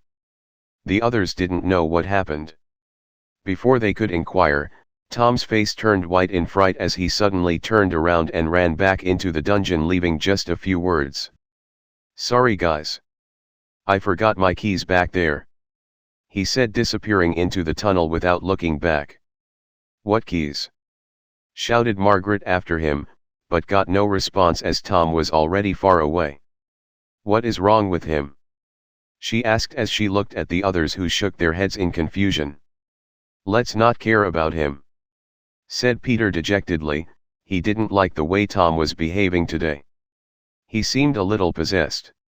Maybe he doesn't need us as friends anymore. We are going to attend different schools anyway, he lamented as he found a place to sit down. "Ah, didn't Tom tell you about the elite school?" asked Anna. "What about it? Why would I want to hear him bragging about it in front of me?" he asked dejectedly. "It's not that, you are a player now, so you can enroll too. The special class they offer is meant for players. Victor told us earlier," Margret said, making Peter stand up again in surprise. "Really?" he asked Victor, who frowned a little but responded after a minute, "Ah, yes. Just one moment. Yes, no, very hot," he said absent-mindedly. Was he too absorbed in his filthy fantasias to be able to answer? That is what Margret thought with her dirty little mind, not realizing that Victor was now busy scamming Tom. Victor opened his eyes after a minute or two, then looked at everyone and began to speak without raising his head from Lily's lap. "Ah, sorry about that, I was fantasizing about a hot girl I know once." "What was it?" "About the school, yes, what they said is true. It will cost you 100 coins though, so exchange some with Arya or borrow it from the others. And you don't have to be dejected about the rewards. In about half an hour the dungeon would close and we would be kicked out. During that process, we would be awarded experience points depending on our contribution to the dungeon's clearing. With enough experience points, you would level up and gain attributes and skills," he said with a relaxed voice. "Ah, and take some of that glowing alga growing in the caves and spread it on your wounds. It would let them heal without leaving scars. I saw a pretty goblin girl use it, trust me," he added to the girls, making all of them except Arya look at each other wanting to laugh, before scrambling to find some of it. Arya shook her head slowly. Those girls trusted Victor too much, she thought, but after a moment of hesitation, she decided to try it too. There was nothing to lose, and she didn't want those healing wounds to leave any scars. Peter shook his head and followed the girls. He didn't care about the algae, he just wanted to peek at them treating their wounds. Mina seemed to have a wound on her thigh. "Lily, you too. There is a jar in my bag full of that stuff, take some and put it on your shoulder's wound," he said as he saw everyone leave. "Take all the box stuff and treasures in my bag and put it in yours, and leave all the camping equipment in mine," he added to Lily in a soft voice, making her nod in understanding. "Now I have to continue my dream about you, so don't disturb me again," he said as he closed his eyes and returned to his nap with a broad smile. Lily, whose face was blushing, slowly grabbed the bag and opened it, took the jar, and began to apply the glowing algae on her wound. It was really miraculous. The damaged skin slowly began to heal. It would take a while though. After that, she quickly rearranged the stuff in the backpacks as Victor told her, while making sure not to disturb Victor, who's still napping on her lap. About half an hour later, an alarm sounded in everyone's head. Dungeon closing. Awarding process initialized. Thanks for participating. The dungeon was successfully integrated with the world. Everyone looked at the shimmering dialogue as their vision went black. Another reward screen appeared. Victor looked at his screen with a smile. It was worth it. Goblins killed 320/500. Reward 32,000 EXP. Boss hidden goblin general killed 1/1. Reward 10,000 EXP. Dungeon clearing contribution 80%. Reward 40,000 EXP. Dungeon exploration 100%. 10,000 EXP. Dungeon discovery. 10,000 EXP. Plus 10 free attributes. Total score 102,000 EXP. Level up. Level up. Level up. Level 8. EXP 12,000/20,000 till next level. Authority +1. Error, could not modify authority, upper limit reached exception. Strength +5. Agility +10. Intelligence +12. Luck +4. Charm +5. Order +10. Skills acquire. Dagger throw C. The skill admin appraisal leveled up. Can now appraise non-players. The skill admin merchant leveled up. Cooldown time reduced. The skill unlimited disguise leveled up. Added smell disguise. The skill blood seal leveled up. Number of slaves 2-3. Your class has leveled up. Fate resonance increased. Please allocate the additional 10 points. The first 5 levels cost 10,000 EXP each, while the next 10 would cost double that. Leveling up gets more difficult the more you level up. As for the authority, he was not afraid. The bug he triggered back then was fixed by the system. So no such bugs are possible anymore, and his authority would not overflow back to 0. Victor smiled as he split the 10 points between the order and the luck. Those two were the most troublesome to increase. And it seemed the skills he used most have leveled up. This was the problem that caused many players to stagnate. Before the reckoning, one needed specific conditions to level up. Clearing a dungeon was one of the cheapest ways to level up, although it tended to be a little dangerous sometimes. Now, let's see the results. Victor thought as inspected his new info screen. Name, Victor von Wise. Level, 8. Class, Fate Weaver, 1. Authority, Infinity. Strength, 56. Agility, 63. Intelligence, 74. Luck, 32. Charm, 30. Order, 32. Skills. Admin Appraisal, SSS, +1. Admin Merchant, SSS, +1. Blood Seal, SS, +1. 1/3. Contractor of Doom, S. Unlimited Disguise, SS, +1. Dagger Throw, C. Not bad, he thought as he felt his weightless body becoming heavy again and hitting the forest ground outside the dungeon. This was a very rewarding trip. Many problems were solved. Now comes the real trouble, he thought as he opened his eyes. Chapter 59, The Whimsical System. Beep. System notice. Congratulations host for binding the whimsical system. Your actions of selfishly drinking the water of life, which was a great treasure that could extend the life of a dying person, just to save your nuts, has touched the system. Warning, this system is whimsical and its missions are too. However, it will help you on your path to greatness. Tom, who had read many novels, knew what this was. Isn't this the stupid plot device those authors use to give the protagonist a proposal and to drive the plot? How could it be real, he thought. System notice. Of course, I am real, isn't the world becoming like a game? The system answered his question. Can you read my thoughts? Tom asked. System notice. We are connected by the soul. Your survival and mine are the same. Our thoughts are connected, so you don't need to talk to let me hear you. Tom looked at his friends who were looking at him strangely and wanted to say something, but the system threw a massage at him. System notice. Keep the existence of the system a secret or you would be punished. System notice, number 2. Critical mission number 1, unfair trade. Go to the secret chamber shown on the map, dig beneath the red rock, take the treasure and bury the chalice in its place. Rewards.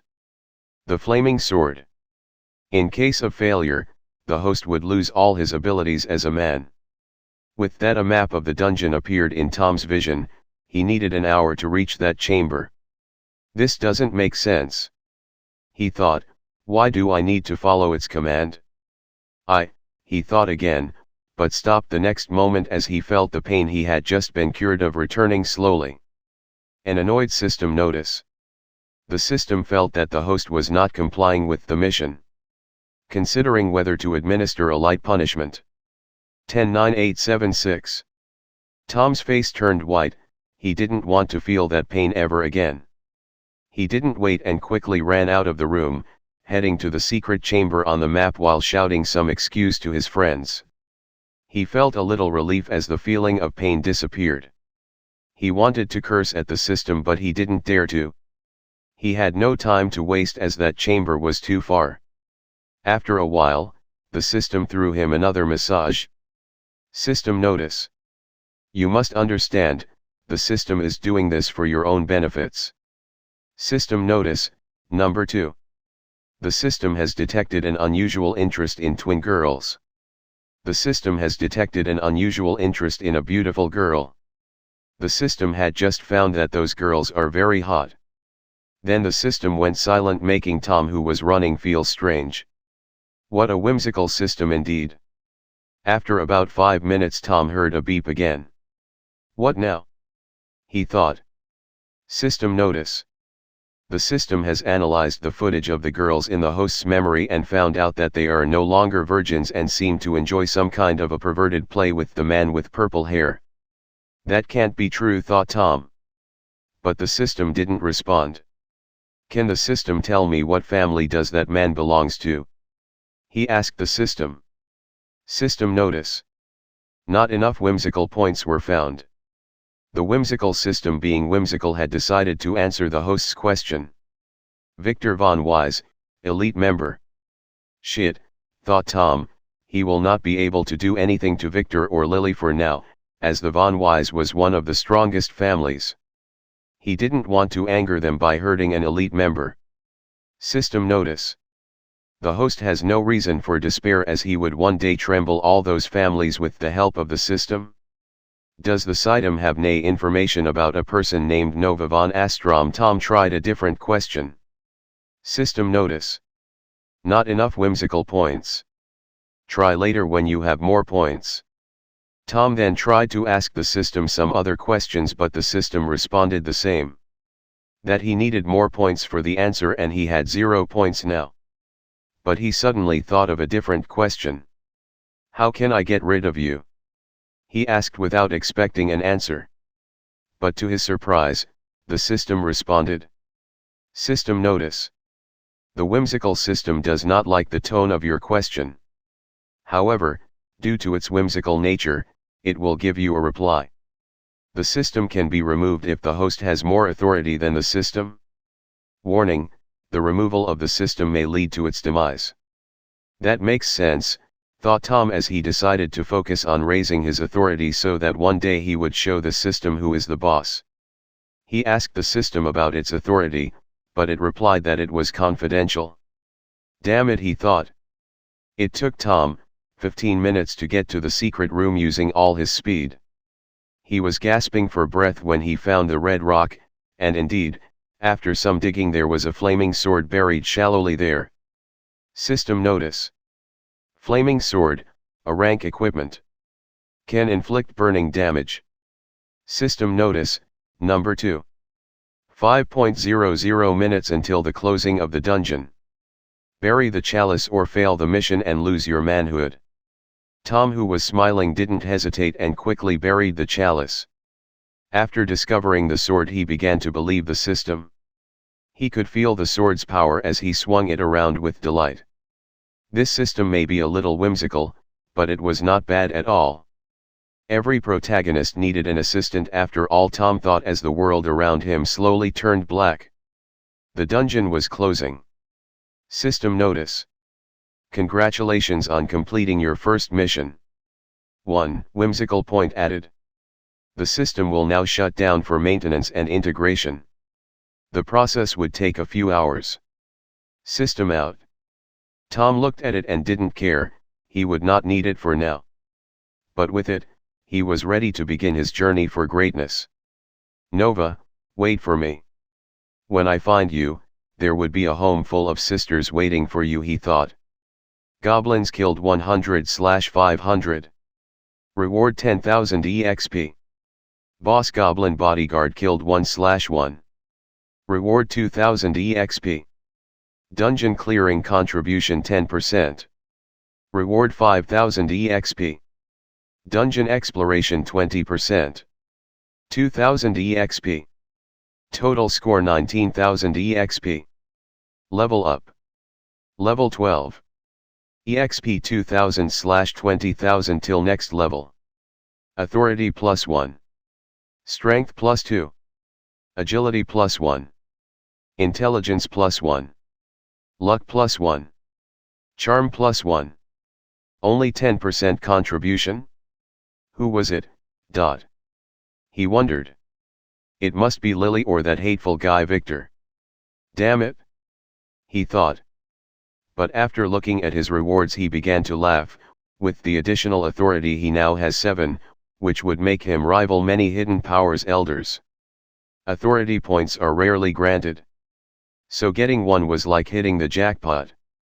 Poor Tom, who was laughing happily, did not know that he had become a slave and was now being completely monitored and controlled by his nemesis, Victor, aka the Whimsical system.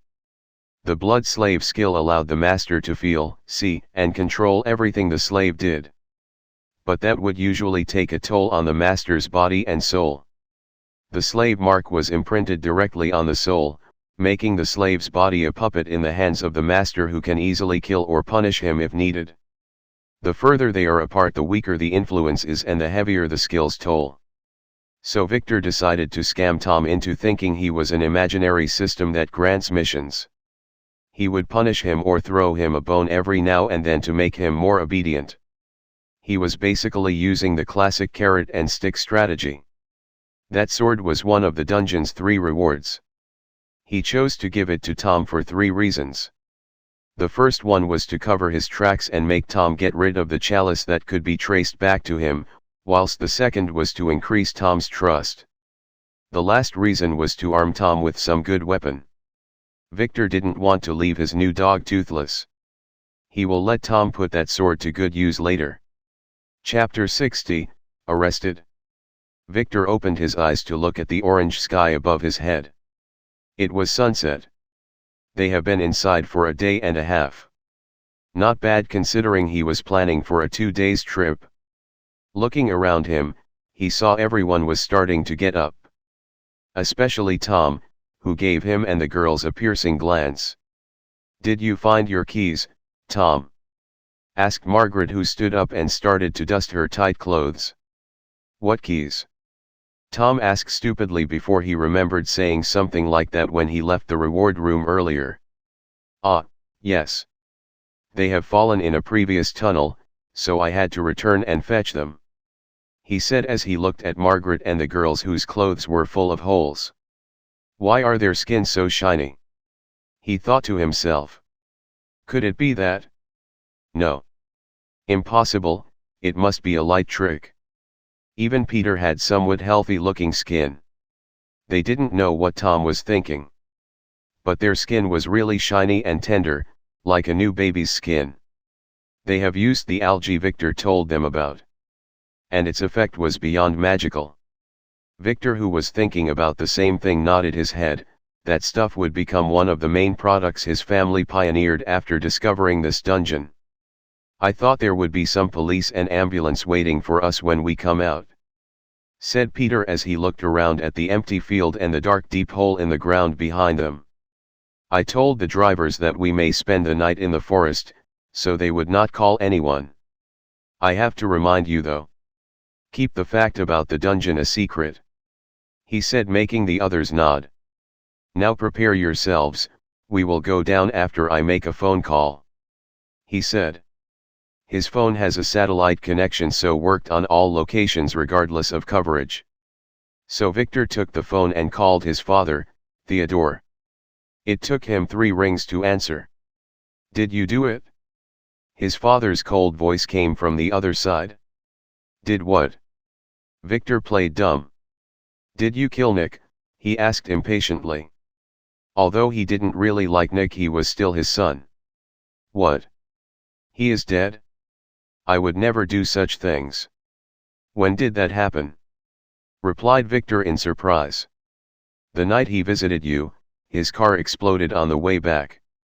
The family has already sent investigators, they would be here tomorrow. You are the prime suspect, he said. Ah, fine, I am innocent anyway, so don't worry. I just wanted to inform you that I discovered and cleared a dungeon on the Cloudy Mountain. Victor said he must make sure his father claims this area before others do. Did what? I searched for that dungeon for a whole year and found nothing. Tell me about everything, he said in a changed tone. It was no longer cold. Forgetting everything about Nick, it's not like he didn't care about his son's death, but a dungeon discovery was a big thing that affected the entire family's future. And he had a lot of other sons. Victor began to tell him how he was going on a camping trip and how he discovered the dungeon and cleared it with some friends. He also explained about the algae he found. Are you sure about that algae? Asked his father. An F-rank dungeon did not usually have anything of value. Only small amounts of otherworldly materials. But every now and then there would be a dungeon discovered with some magical herb or fungus that could only be cultivated inside it. Those things can be used on normal humans after some dilution. So they were a huge revenue source. Yes, pretty much. I tried it on my friends and it works like magic. It may need some further studying. But it would become the new hit in cosmetics. So I would like to claim 20% of the profits, said Victor with a smile. If what you said is true, you would only get 10% as you were trespassing on my mountain. Now go. We would talk later. Ah, and the police may be looking for you, don't make trouble, his father said as he hung up. Damn it, said Victor as he put the phone in his pocket. He expected his father to give him 15%, so he asked for 20%. But his cheap father only gave him 10%. It doesn't matter, he thought as he led the others down the mountain. 10% was a large amount of money. As this thing would be a massive hit. As for the police thing, he long expected it when he arranged for Nick to be killed. Are you going to cultivate that algae? Asked Margret, who was listening into his conversation. Yes. I will send you and the girls a few boxes when the product launches, he said, making the girls smile. Although they pack some of it. Who doesn't want some for their family and friends? Victor nodded and looked at the girls who were cheering and appraised them in secret. Lily gained 2 additional levels while the others 1 level each. This was not bad considering they were just rookies and this was an easy dungeon. He gestured Lily to come near, then took out a white envelope and gave it to her secretly. Just for contingencies, he whispered as she nodded and took it. Those guys would probably try to frame him for Nick's murder. So he had to prepare for everything. Soon they reached the movie set, which was lively with all the lights and some explosion effects. They seemed to be filming some action scenes. Arya went ahead to look for the car drivers who were sitting next to a bonfire drinking beer. She quickly began to scold them for failing to inform her of Victor's instruction for them to wait for 2 days. Then she began to use her phone to make some calls, as there was coverage here and she had a lot of missed calls. Victor looked at the set and smiled, "Not bad, this movie is going to be a hit. He should invest more in John Sigma, that guy was a gem. Not the one found in goblins' corpses but a real one." Victor White, freeze and put your hands above your head. A sound startled him and everyone else, who looked to see a female police officer with 3 other cops approaching. The female officer was waving a gun. Victor lazily raised his hand and turned to look at them. "Office Lee, we meet again. How did you know I was here? Are you stalking me?" he said with a smile. "I am arresting you for murdering your brother Nick White," she said coldly, ignoring his question as she cuffed him. He didn't resist. Players must not fight with the police in public or display their powers. So when most players are arrested, they usually comply and find a way to escape later. The girls gasped in shock as they heard the charges. Especially the twins. Nick was dead? Don't worry, I would go out really quickly. I didn't do anything, he said to the girls with a smile. You would not go out again in a lifetime. You are charged with using explosives and murdering 3 people. I am sure that the car accident that day was also your doing. You must have been testing things for the final show at night, said Lee as she pushed him down the mountain. This idiot was as unreasonable as ever, thought Victor as he walked with her. His connections were not able to help him here, it seemed. His father had made things clear when he told him that the cops were after him. He didn't care as he had already arranged his cards. He only has to wait and see how this game will play. Take his bag. It may contain some dangerous substance, Lee said to her partner as she led Victor to the police car nearby. Watching Victor being taken away, the girls were a little anxious, especially Arya, who tried to call her father multiple times but couldn't reach him. Margret was thinking whether this was the business that would take a few days that Victor told her about in the dungeon. Did he really kill someone and was waiting to be arrested? No. Impossible. She quickly denied such a stupid idea. Lily frowned, then found an isolated corner to take out the letter Victor gave her and opened it to find a list of instructions beginning with "If I were arrested, you would be monitored, so destroy this after reading." She quickly read everything before throwing the paper secretly in a nearby bonfire and watching it burn. "Miss Arya, we should get going too. We can't help him by staying here," she said as she headed to one of the vans. Arya quickly came back to her scenes and asked everyone to board. They were going back to the city. Tom was standing there smiling. This bad guy is gone, at last, he thought, and began to head towards Lily, intending to ride next to her. This was his chance. Maybe he would get a new companion tonight.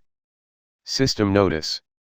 The Whimsical system is astonished by all the fantastic scenery of Mother Nature, and it has noticed that the host was getting a little fat. Quick mission. Return to the city on foot. You are not allowed to take any vehicle. Rewards: 100 coins. Failure: lose all your hair. Damn it, thought Tom as he began to walk down the mountain. But those 100 coins are not bad for a night's work, he thought. Aren't you going to ride with us? Shouted Margret after him. No, I have been gaining weight, so I need some exercise, he shouted back as he continued to walk. What is wrong with him? Is he really possessed? Thought Margret as she sat next to the twins, intending to ask them about Victor's arrest. Do you know anything about the arrest? She inquired. Their fidgeting behavior has revealed many things. Mina looked at her sister, not knowing what to say. They were not allowed to reveal family secrets. It's okay, tell everyone, Lily, sitting in the back, said, thinking of what her young master wrote on that letter. His enemies will try to silence the witnesses or change the testimony. She has to find a way to spread the story of how he saved the girls. And this was a good chance. Mina nodded, then began to tell everyone of how Victor saved them from Nick, with some reductions. Everyone was listening with interest, even Arya, who was perking her ears from the front seat. The heroic tale of a young master saving his maid soon found its way online, to inspire a best-selling novel, and a movie adaptation. Chapter 61, Baron. When Lily reached the mansion with the twin, the gate guard was nowhere to be found. And when they entered the main hallway, there was a very fat bald man sitting there surrounded by 10 men in black. She instinctively knew that those were family agents, and they were all players or semi-players. The twins behind her began to shake. This one was the one who branded the slave tattoo on them and punished them after escaping that time. They knew he was a very cruel man. "Are you young Master Victor's servants?" he asked as he sat down arrogantly with a perverted smile. "Yes." "May I know who you may be?" asked Lily without a flinch. It seems her young master's predictions were right. But she already read his letter and knew what to do. "Ah, call me Mr. Baron. I am the head family supervisor here in Vane," said Baron as he bowed a little, attempting to appear noble but only managing to look like a pig sniffing at the ground. "Young Master Victor has been placed into police custody on family orders for suspicion of violating the rules. An investigator would be here in the morning to look at his case. I would need you to come with me, as I need to question you about some stuff regarding young Master Nick's death. This is just family protocol," he said with a smirk as he licked his lips, making Lily's and the twins feel a shiver running down their spines. "According to the family's rules, player servants cannot be interrogated without their master's presence," Lily said as she remembered her young master's instructions. "Ah, I meant the twins," said Baron with some annoyance. He didn't know that Victor has already instructed Lily on what she should say and do. "They are already players, we have just cleared a dungeon. You are free to check," said Lily coldly. Baron quickly looked at the twins in surprise. He ordered one of his men, who took a white jade, and asked Mina and Mana to touch it. "Damn it!" Baron shouted when he saw the jade turn red. He was instructed by that person to get the servants to testify against Victor. He had many ways to manipulate little girls and extract confessions. But he didn't think that they had become players. "I need to confiscate your luggage. I have a search command for all of young Master Victor's properties. As his servants, all your properties belong to him," he said with some annoyance as he flashed a sealed parchment. Lily frowned. This was a family seal command. She cannot defy it. She said nothing and just threw her bag to the ground. The twins did the same. Baron quickly ordered his men to get him the backpacks. Expecting to discover some spoils and mistakenly misplace them in his pockets. The twins' bags had nothing, just some camping kit. But Lily's was full of sealed boxes and rolls. Baron licked his lips as he opened the first box to find it filled with mushrooms. He put it aside and opened another one to find it also filled with mushrooms. Box after box was filled with nothing but mushrooms. Not shiny sparkly mushrooms, but brown dried ones. Lily and the twins who were watching opened their mouths in surprise. Isn't this the mushrooms the goblins were eating? Why did the young master collect all of those? Baron flipped the bag, then threw it aside. What the f***ck? He took one mushroom and intended to taste it, then stopped, and after some thinking, he gave it to one of his men. "Taste it?" he said. That man hesitated for a moment, then bit a little part and chewed on it a little, then stopped as his face turned green and began to puke on the floor. It took him 5 minutes to stop. "Is it poisonous?" asked Baron as he checked the man. "No. Master, this thing was so disgusting I couldn't help myself. I have never tasted something so repulsive in my entire life. Not even that time you made us eat sh**t," he said as tears fell from his eyes. Baron shook his head and ordered the man to step down as he looked at Lily. "What are those for? And where are your loot from the dungeon?" he asked. This is what the young master instructed me to carry, Lily said truthfully. She also wanted to know where was the spoils. She had personally transferred those boxes from Victor's bag to hers. His bag only had camping equipment now. She knows for sure that her young master had some treasures. She saw that exquisite bow he got from the Goblin General. And what is the purpose of all those mushrooms? Did her young master lose his mind wandering alone in the dungeon? Did you hide some other bag? He asked as he inspected Lily. There is no such thing. Wasn't your men watching us the moment we left the mountain? She added. Baron frowned. He didn't expect her to be aware of the men monitoring them. He could do nothing about the current situation as he has no reason to act against them. One of his men soon returned from the upper floor. He was probably searching the mansion. He said something in his master's ear then left. Baron nodded and stood up. I will be leaving now. You are forbidden from leaving the mansion until this case is closed, he said as he hurriedly left with his men. What was that all about? Asked Mana. Don't ask unnecessary questions, Hilda rebuked before she started to look at them with pleasure in her eyes. Congratulations on becoming players, she said with a smile, making the girls blush a little with delight. They always liked to be complimented by Hilda. Now I have to teach you a few things about being a player. Miss Lily, about those mushrooms, what should we do? She asked. Just pack them up in their boxes and wait for the young master to decide. She said, I have some things to do, so don't disturb me for the night, she added as she headed upstairs. Hilda nodded and gestured to the twins to help her pack up the things thrown on the ground. They have a lot of cleaning to do. There was a huge puddle of vomit on the floor. And Baron's men have messed up the entire mansion. As for the young master's safety, she didn't mention it. If the young master was punished, so be it. If he was killed, another young master would take his place. This is how the family worked. For the servants, it was the same. Miss Lily, Baron was looking for a ring of some sort, but found nothing. She said to Lily, who was going upstairs. Lily stopped for a moment, then nodded and continued. Lily, who reached the upper floor, quickly activated her survey skill and frowned as she ran to his room and opened the wardrobe. It was exactly what the young master told her.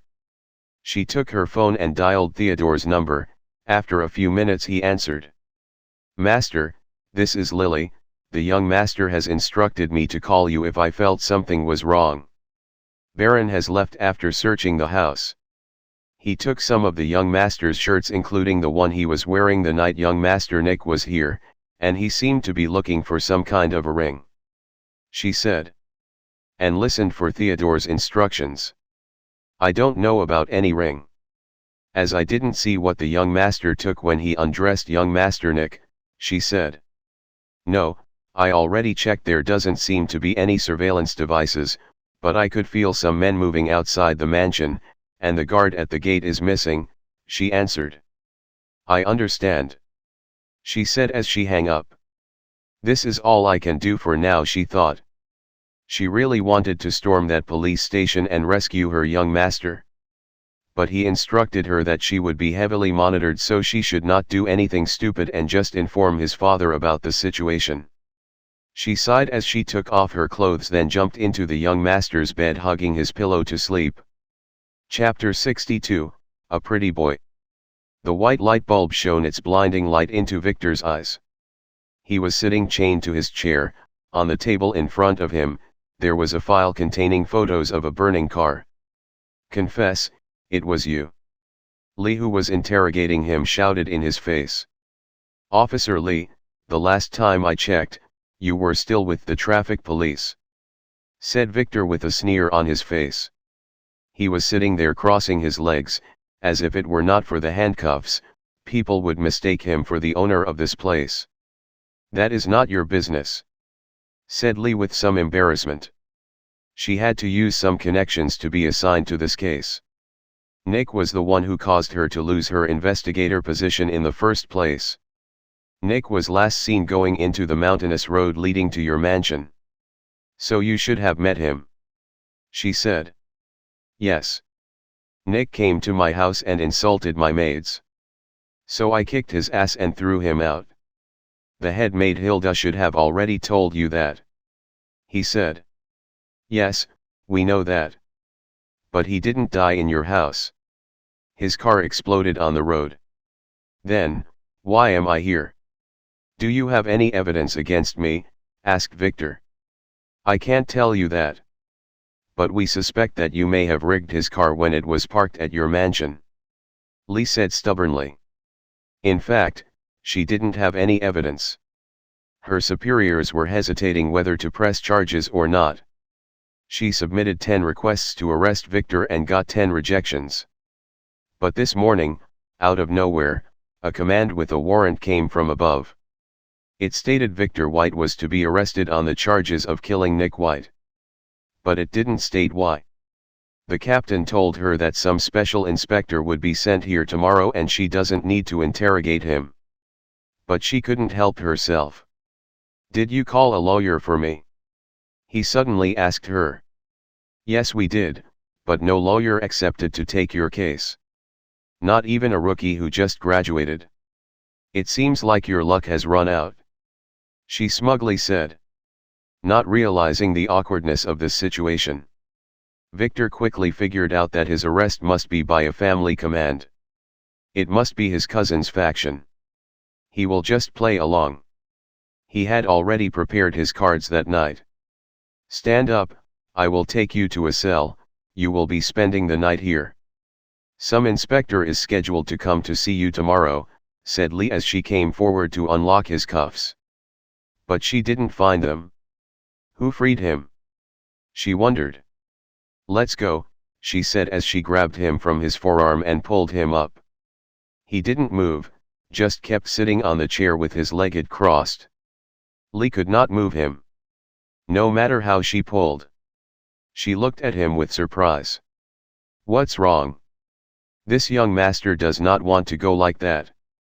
You have to ask me nicely. He said arrogantly. She tried a few more times but he didn't budge. Did he glue his feet to the ground? Ask nicely, Officer Lee, being angry all the time is not good for your skin. I can see a few wrinkles already. How old are you again? 35. Lee was not that easily provoked but this guy was hitting on the right nerves. She was only 20. How dare this guy insult her? She quickly took her gun and pointed at him. Move or I will shoot. She said.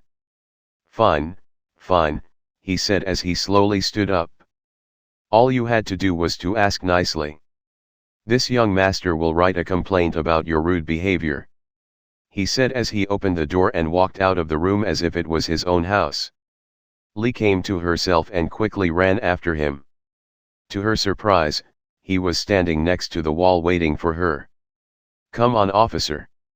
It is this young master's bedtime. If you are not intending to warm my bed, don't delay me. My skin will be like yours if I don't get my beauty sleep. He said with a sigh. It took all of the self-control Lee had, to stop her from shooting this arrogant bastard in the head. She wanted to grab him and pull him behind her, but she remembered how she could not move him earlier. She didn't want to lose face in front of the colleagues who were curiously looking toward her. Walk in front of me, I will guide you to your chamber, young master, she added sarcastically. Victor nodded his head in satisfaction and started to walk in the direction she told him as he looked around as if he was walking in a museum. You should quit this police job and come work as my maid. I will give you a good salary. He said. She didn't answer, just glared daggers at him. Stop here, she said after passing some cells.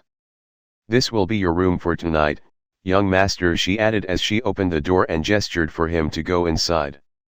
Victor nodded, then entered the cell, to find it the type that had 2 bunk beds. 3 of those were occupied by burly men. Officer, this room is a little. Before he can continue, the cell's door was closed in his face.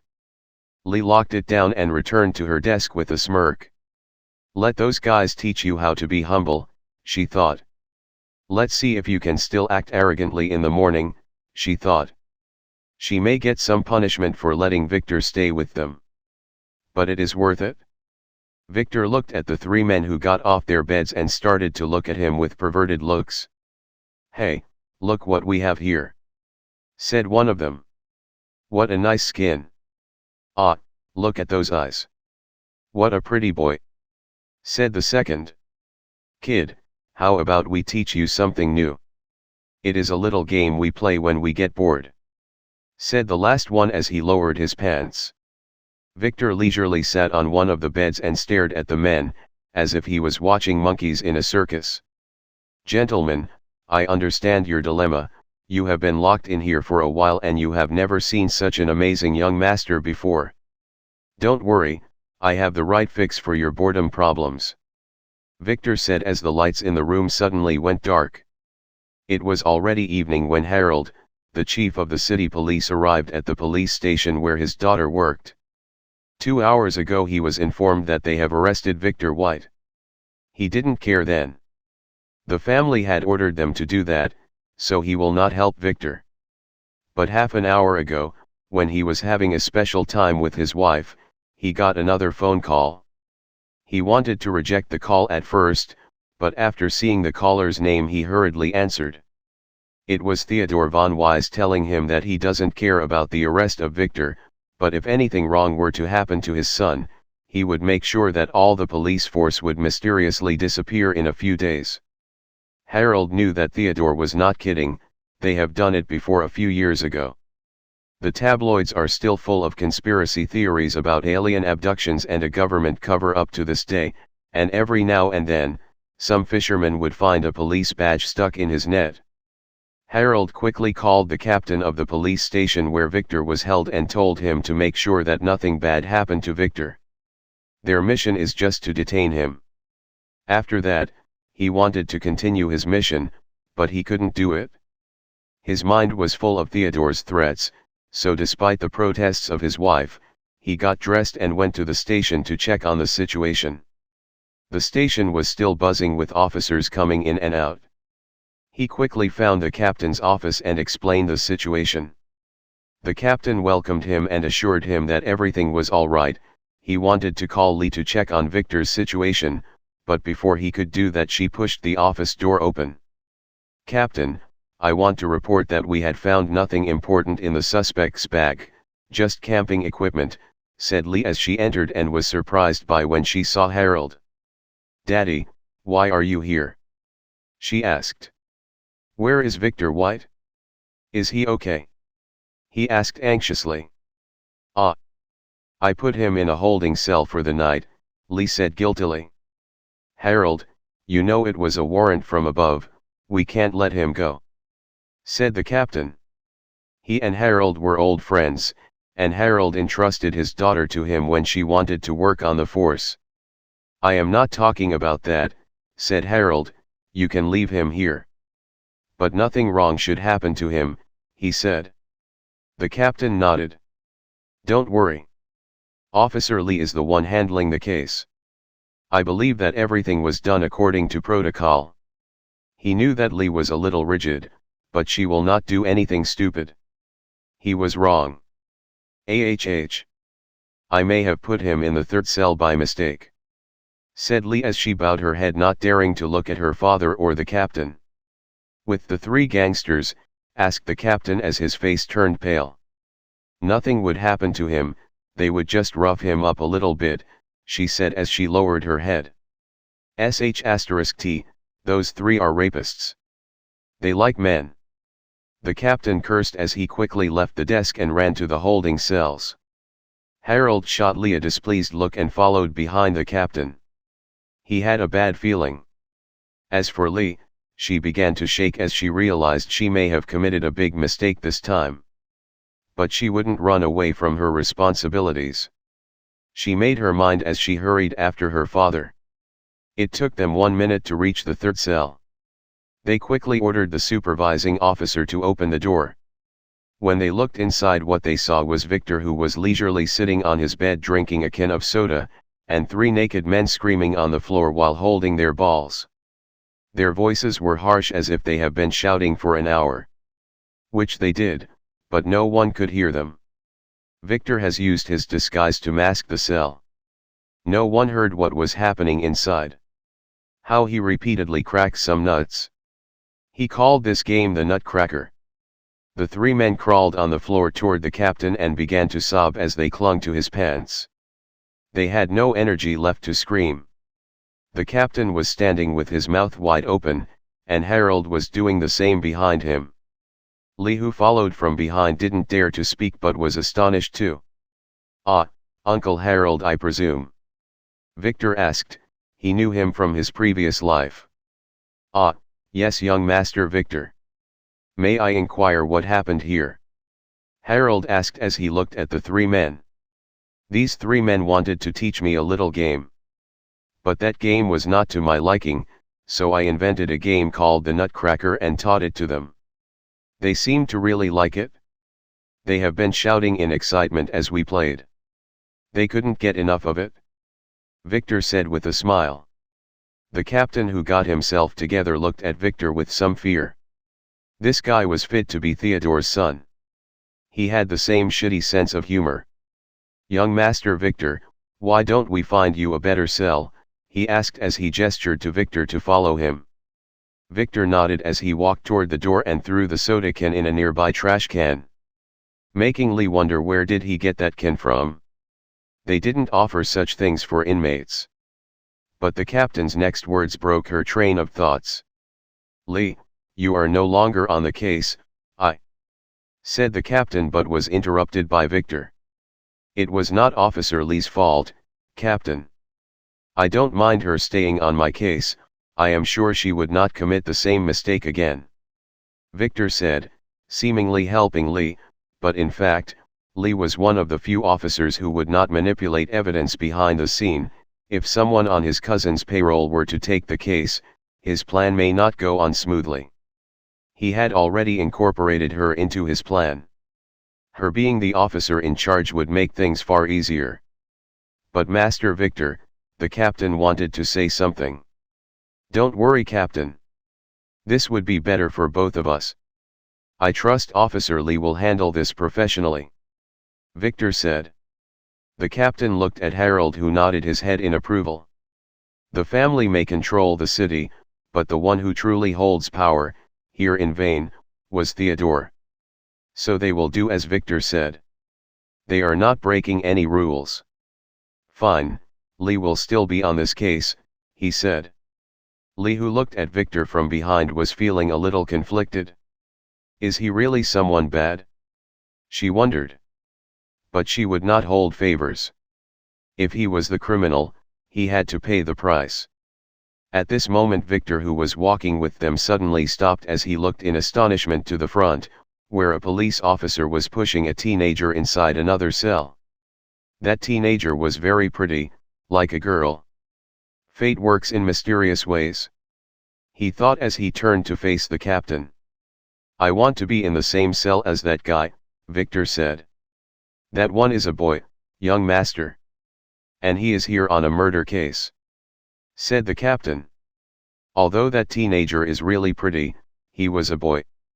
He checked to make sure himself. And he was a murderer. A boy.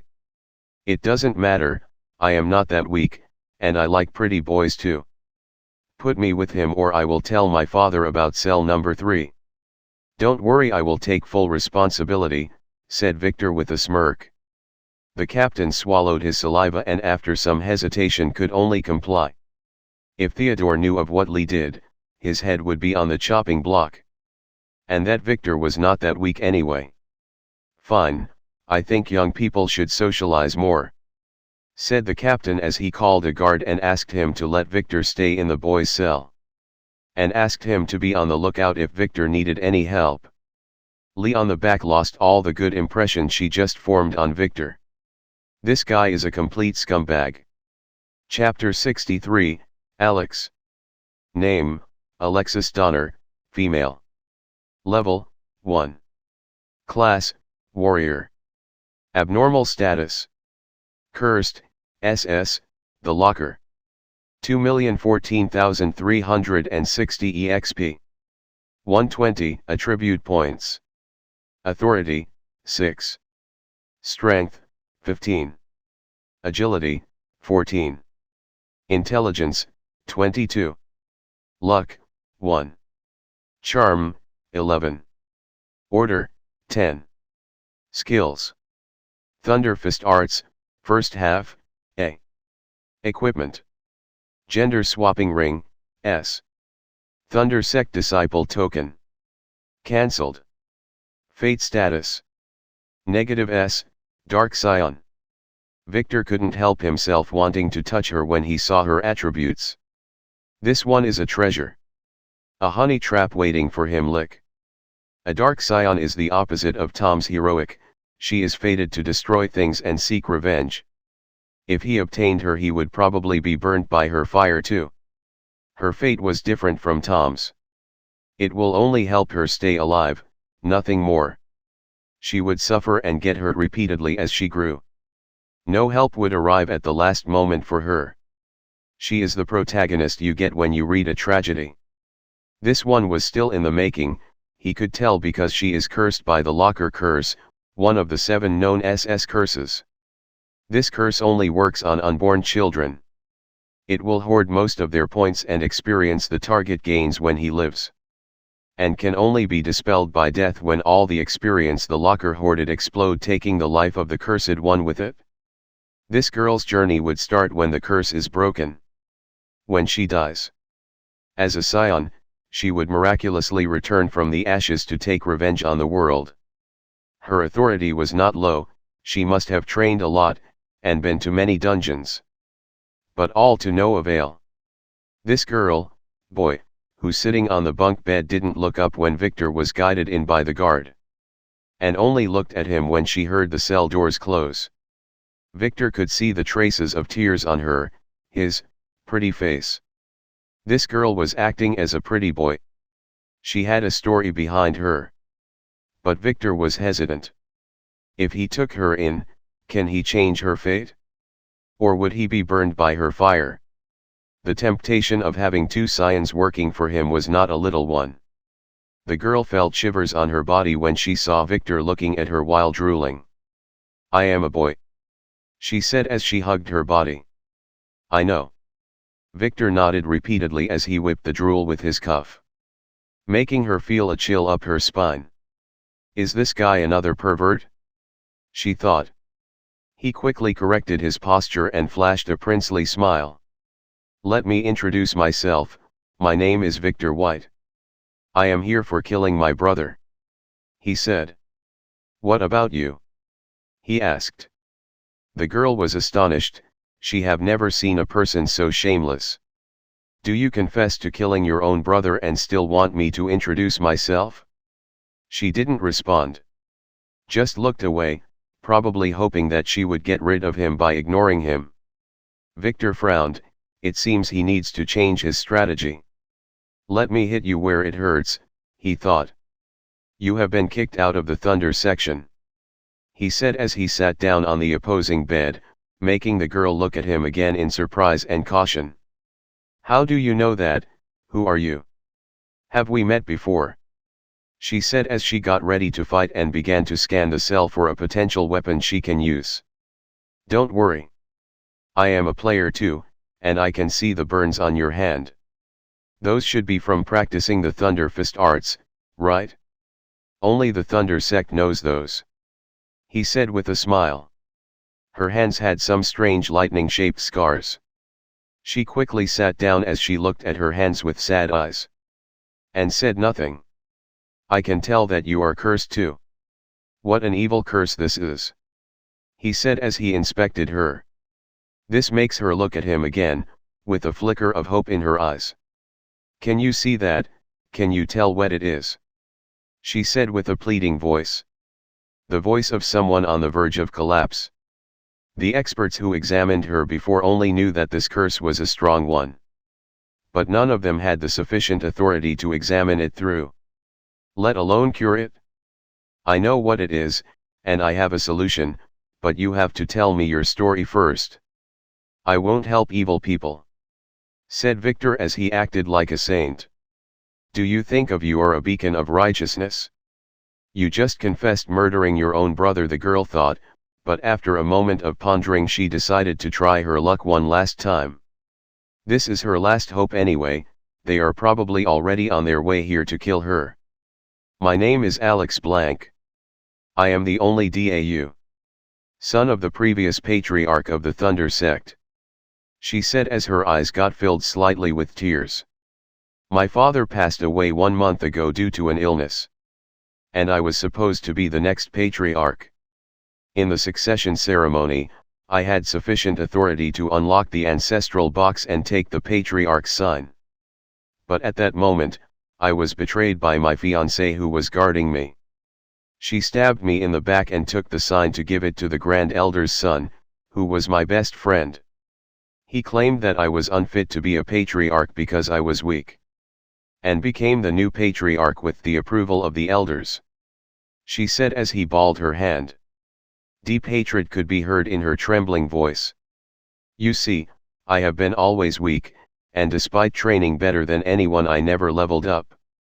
I thought this was just my constitution, but one day a hermit visited my father. When he looked at me he said that I was cursed since birth. He didn't have enough authority to know what curse it was, and he couldn't dispel it. He said that I am destined to live as a weakling. She added. I was able to survive the ceremony somehow. When I woke up I was in a prison cell in the sex punishment hall. They have healed me because they plan to use my body as a sacrifice in some summoning ritual. At that time, they have already killed everyone in my father fraction, including the maids and guards, she said as she wiped her tears. I had a chance to escape a few days ago. I played a lot in the sect as a child and I knew about some secret tunnels which I used to get into my father's study where I got some talismans, then I escaped without looking back. Like a coward, she said as she leaned on her knees, hiding her red eyes. Then why are you here? Asked Victor in a soft voice. When I arrived at Vane City yesterday, I encountered an acquaintance by chance. She was my former fiancée who came here to attend the elite academy. She wanted to arrest me as she was much stronger, but I used my last exploding ruin on her and killed her, she said as tears fell from her eyes. And that's when the police caught you? Asked Victor. Alex nodded. The sect would hear about her death and come for me. I would be dead by tomorrow night probably. That is my story. Can you help me now? She asked as she looked at him. He was her last hope. She had this strange feeling that he can be trusted, and she could feel that he was much stronger than her. The curse you have is called the locker curse. It stops you from leveling up. I can cure it. However, there would be a heavy price, he said flatly. I am ready to pay you any price you ask for. Just let me take my revenge, she said. She was not a fool, but she is that desperate.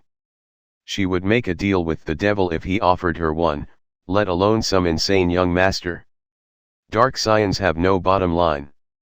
The world would always push them to the brink of collapse.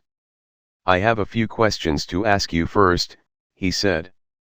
Please do ask, she said. First, what is the name of your mother, and where is she from? He asked.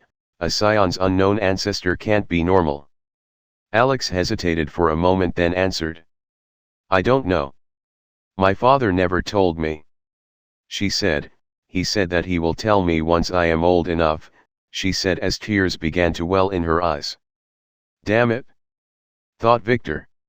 Her mother's side was probably the one behind the curse, as the Thunder sect was too weak for such things. The second question. When did you escape exactly? 4 days ago, at dawn. The guard was drunk, so I was able to grab the keys and escape the cell by chance, she answered while being proud of her wits. The last question. How did you get into Vane City? It was a coincidence. I sneaked into a delivery truck that had to stop near the sect. And Vane City was its last stop. I am foo*ked, that was what Victor thought. there are no coincidences in this world. This girl's being here was not by chance. He is sure now, she was the world's backlash against him for using the authority bug, as he used it right around sunset the same moment she got her chance to escape. The world has tied his fate to hers. He felt that connection the moment he passed her earlier in the corridor. So even if he left her now, fate would bring them back together, probably as enemies. If he took her in, the powers behind her mysterious mother would probably come to take his life with hers. She would survive, of course, and avenge him later. But he didn't want to die in the first place. As for the Thunder sect who would come looking for her, he didn't care. They were not a major power, just a third-rank sect. They would never dare to touch him. He is dead either way. However, Victor likes to take his fate with his own hands, so his choice was clear. Become my slave. Not only will I remove your curse, but I will also help you with your revenge. I belong to the Von Wise family, he said, making her hesitate. She expected something like that. The Von Wise family was one of the strongest powers. But what if he was scamming her? How can I trust you? She asked. To be surprised by an ethereal scroll appearing in front of her eyes. Contract was written on its header. This is a system-binding contract, do you know about those? He asked. Alex nodded as she read it. Her father had prepared her to be a patriarch in his position, so she learned many things. Contract. 1. The first party would become the slave of the second party. 2. The second party would dispel the curse on the first party. 3. The second party would aid the first party in its revenge. The contract didn't require her to disclose her gender. So she thought that she had found a non-existing bug. She would keep her gender a secret till the day she dies, she thought. Hesitating a little, she bit her finger to bleed, then signed the contract with her blood. How savage, said Victor as he used a little surgical needle to puncture his index finger and signed his part too. The contract shone in white light and disappeared in 2 parts, going into Alex's and Victor's souls. Now drink my blood, said Victor as he raised his bleeding thumb in front of Alex's face. This is the first step in dispelling the curse. Be aware though, this will make you my slave, he said. Alex hesitated for a moment, then quickly licked his finger and swallowed, feeling the strange energy going through her body. Victor looked at her and smiled. This time there was no backlash. And no sane person would trust a stranger that fast. Fate is at play here. And dark scions were meant to suffer. Notice. Blood slave added 2/3. Victor nodded his head, he could feel his fate threads were wrapping hers. No going back now. Now let me dispel your curse, he said as he operated the store and bought curse dispelling talisman for 1,000 coins. This will not work, said Alex in disappointment when she saw the talisman. Isn't this the cheapest one? She thought as she was losing hope. I know what I am doing, said Victor as he marked the talisman with his blood, then put it on Alex's forehead. Attempting curse removal. Required authority SS-999,999. Sufficient authority found. Dispelling curse. Curse dispelled. A light shone from Alex's body as she heard the sound of a glass wall breaking, then all the experiencing points the curse were hoarding flooded into her body. But everything suddenly stopped. She didn't level up. What happened? Was the curse lifted? She asked. The curse was dispelled. But you cannot level up in the normal world. You must be inside an active dungeon. Check your stat screen to view your experience, said Victor as he used some alcohol to disinfect his finger, then put a bandage on it. Ah! Alex quickly remembered how the leveling works. And she quickly operated her screen. Wah! She screamed in surprise as she saw the astronomical number of points, then she began to sob. The curse that haunted her and was the cause of her father's death was dispelled at last. Victor, who stood beside her, gently patted her head. He didn't intend to tell her that he knew her secret. Just leave it for a good opportunity. Don't worry, every month many dungeons get discovered. So when one of them opens nearby, we would go check it? He said as he took the medical kit he was using and put it in Alex's hand. Treat your finger, it looks nasty. He said, making Alex quickly take some cotton and clean the wound. With some embarrassment. Wait for a second, where did he get those from? Now I have to sleep. And you will act as my pillow. He said, interrupting her thoughts. But I am a boy. She said in surprise. I know, but I don't discriminate, he said as he invited her to his bed. Chapter 64, A Letter. It was late at night when Lee got the letter.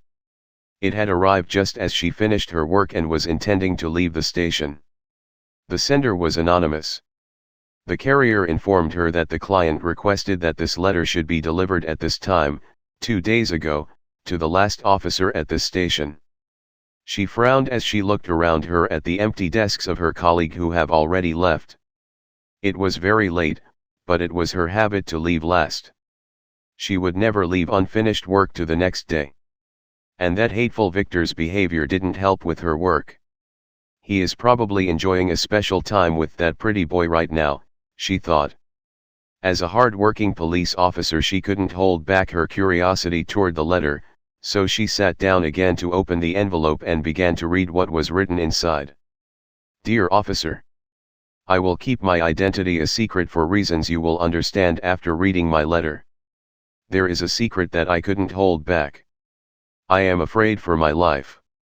They have already killed my boss, and I am afraid that I am next, so I made sure this letter would be delivered to you long after I left the country.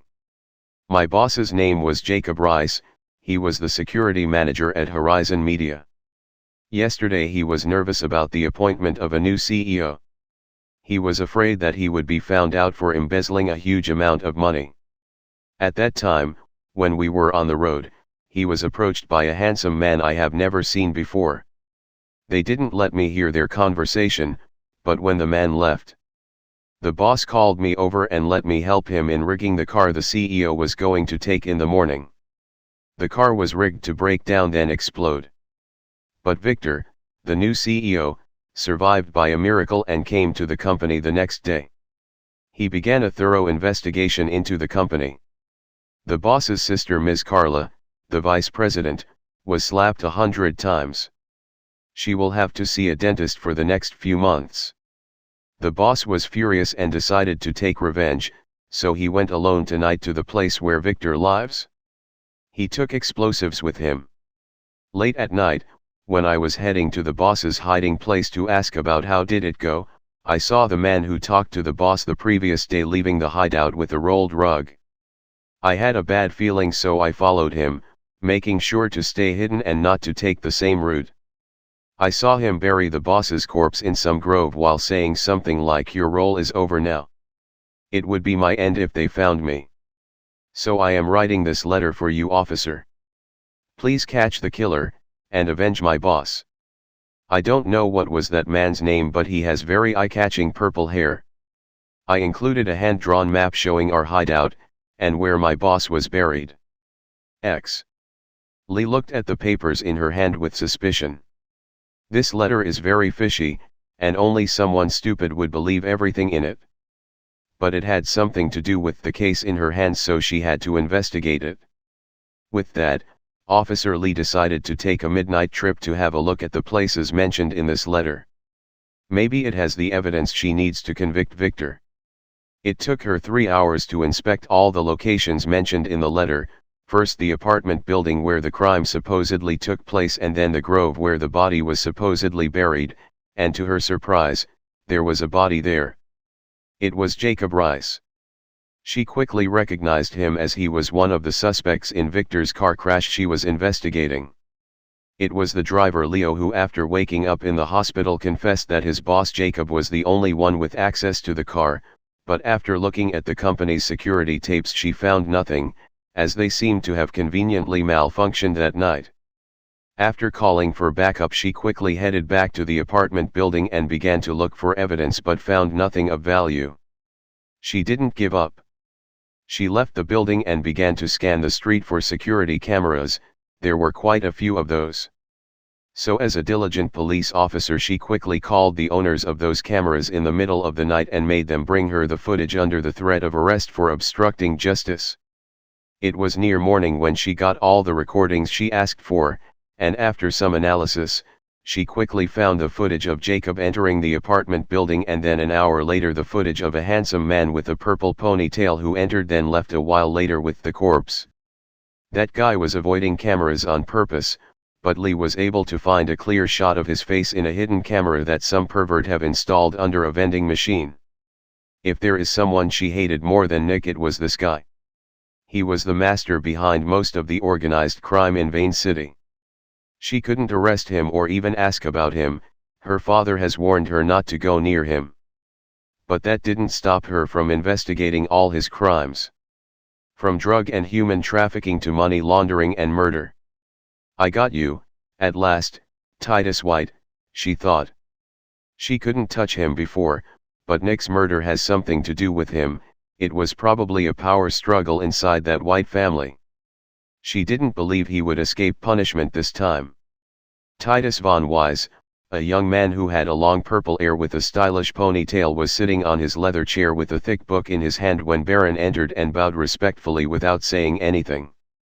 Young Master Titus didn't like to be interrupted, and although he appeared to be an educated gentleman, Baron knew that he was a cruel, calculating animal. "You can stand up, all done?" Titus asked without raising his head after making Baron bow for 5 whole minutes. After waiting 3 seconds for an answer, he heard none. What happened? This time he raised his head to look at Baron, who was sweating like a pig. "Victor has some shit luck. He has discovered a dungeon in the Cloudy Mountain and turned all his into maids players, so I couldn't touch them. As for the explosives, we didn't find any in the mansion," Baron said. "Oh." Titus frowned. He planned to send Nick to the mansion that night to kill Victor. If he were to fail, he expected Victor to kill him in retaliation, and implicate himself, and that was what he believed had happened. It was a perfect plan. But he didn't expect Nick to die in a car explosion away from the mansion. Things had gone beyond his calculations, but not by much. He believed that the explosion was Victor's work, so he only needs to find the evidence or create one if needed. Forget about the girls, their role is secondary. The investigator was decided to be my uncle, so we will get a chance to find suitable evidence. Just sprinkle some black powder on Victor's clothes and leave it to my uncle to weave a story." "You got the clothes he wore that night?" he asked with a frown, as if he would not accept a negative answer. "Yes, young master, we have already got them," said Baron respectfully. "What about the ring Nick bought at the auction? Did you find anything like that on his corpse?" Titus asked again. "We got all Nick's belongings. But they were not on the corpse. Victor made him strip and leave everything in the mansion. We already got them though, they didn't contain the ring we wanted." "Are you sure that Nick got that ring?" "Maybe he left it somewhere else. His phone was placed in a drawer in a brothel," Baron said. Not really. We only got the report that he had purchased it in an auction 3 months ago." "It doesn't matter, get the clothes ready, then head to the airport to welcome my uncle. You were officially tasked with assisting him in the investigation." "Yes, young master," said Baron as he left the room without daring to turn his back to his young master. Titus didn't care, just returned to his book. Everything was under his control, he thought as he heard his phone's ringing sound. He quickly answered after glancing at the caller's name with an evil smirk. "Ah, hi Linda, I was just thinking about you," he said while wondering what would Victor's face look like when he discovers that he was courting his fiancée. Chapter 65, The Questioning. Mason Von Wise was not a handsome man, with small eyes and hooked nose and receding purple hair. He looked like some cartoon villain. But he didn't care. In fact, his looks helped him a lot in his job, as he was one of the elders of the Inquisition Hall. The hall is responsible for punishing criminals in the family and purging spies. This time he has two missions, an official one by the family to investigate the murder of Nick von Wise, and an unofficial one by the head of his fraction, convict Victor von Wise. When his airplane landed, Baron, who was there waiting for him, ran quickly to his side. "Master Mason, it's pleasure to meet you again. Would you like to go to the hotel, or shall we head to the police station? Victor has been under arrest there as per the Inquisition Hall's instructions," Baron said. "Ah, Baron, you have grown fatter. Let's go to the station. I want to finish this mission early, then head to your brothel. I heard it has some nice products," said Mason as he kept walking toward the exit of the airport, only sparing Baron a slight nod. This can be considered a very generous gesture from him. "Ah, yes, of course. This way please," Baron said as he guided Mason to the car. He already knows this man's habits. As arrogant as ever. "Where is Theodore? He was supposed to be here too," Mason suddenly asked. "He was here with me earlier, but he took a phone call and headed back saying something about having some important business. He will meet with us at the station," said Baron. "It's better not to have him around, he would ask too many questions." "Did you find any bombs in the mansion?" "Nothing, we still don't know how he did it. Young Master Titus instructed me to give you Victor's clothes. We already planted some dirt and traces on them," Baron said. "What an idiot. Couldn't you discover some bombs in the mansion? That would have made things much easier." "We didn't have any at that time, as we had expected to discover something. Victor or his servants are the only ones who could have done it," said Baron. "Tell your men to prepare some now. You would testify that you found it in the mansion later. And make sure it is the same kind found on the explosion site," said Mason as he got in the car. "Ah, certainly, but wouldn't that be too obvious?"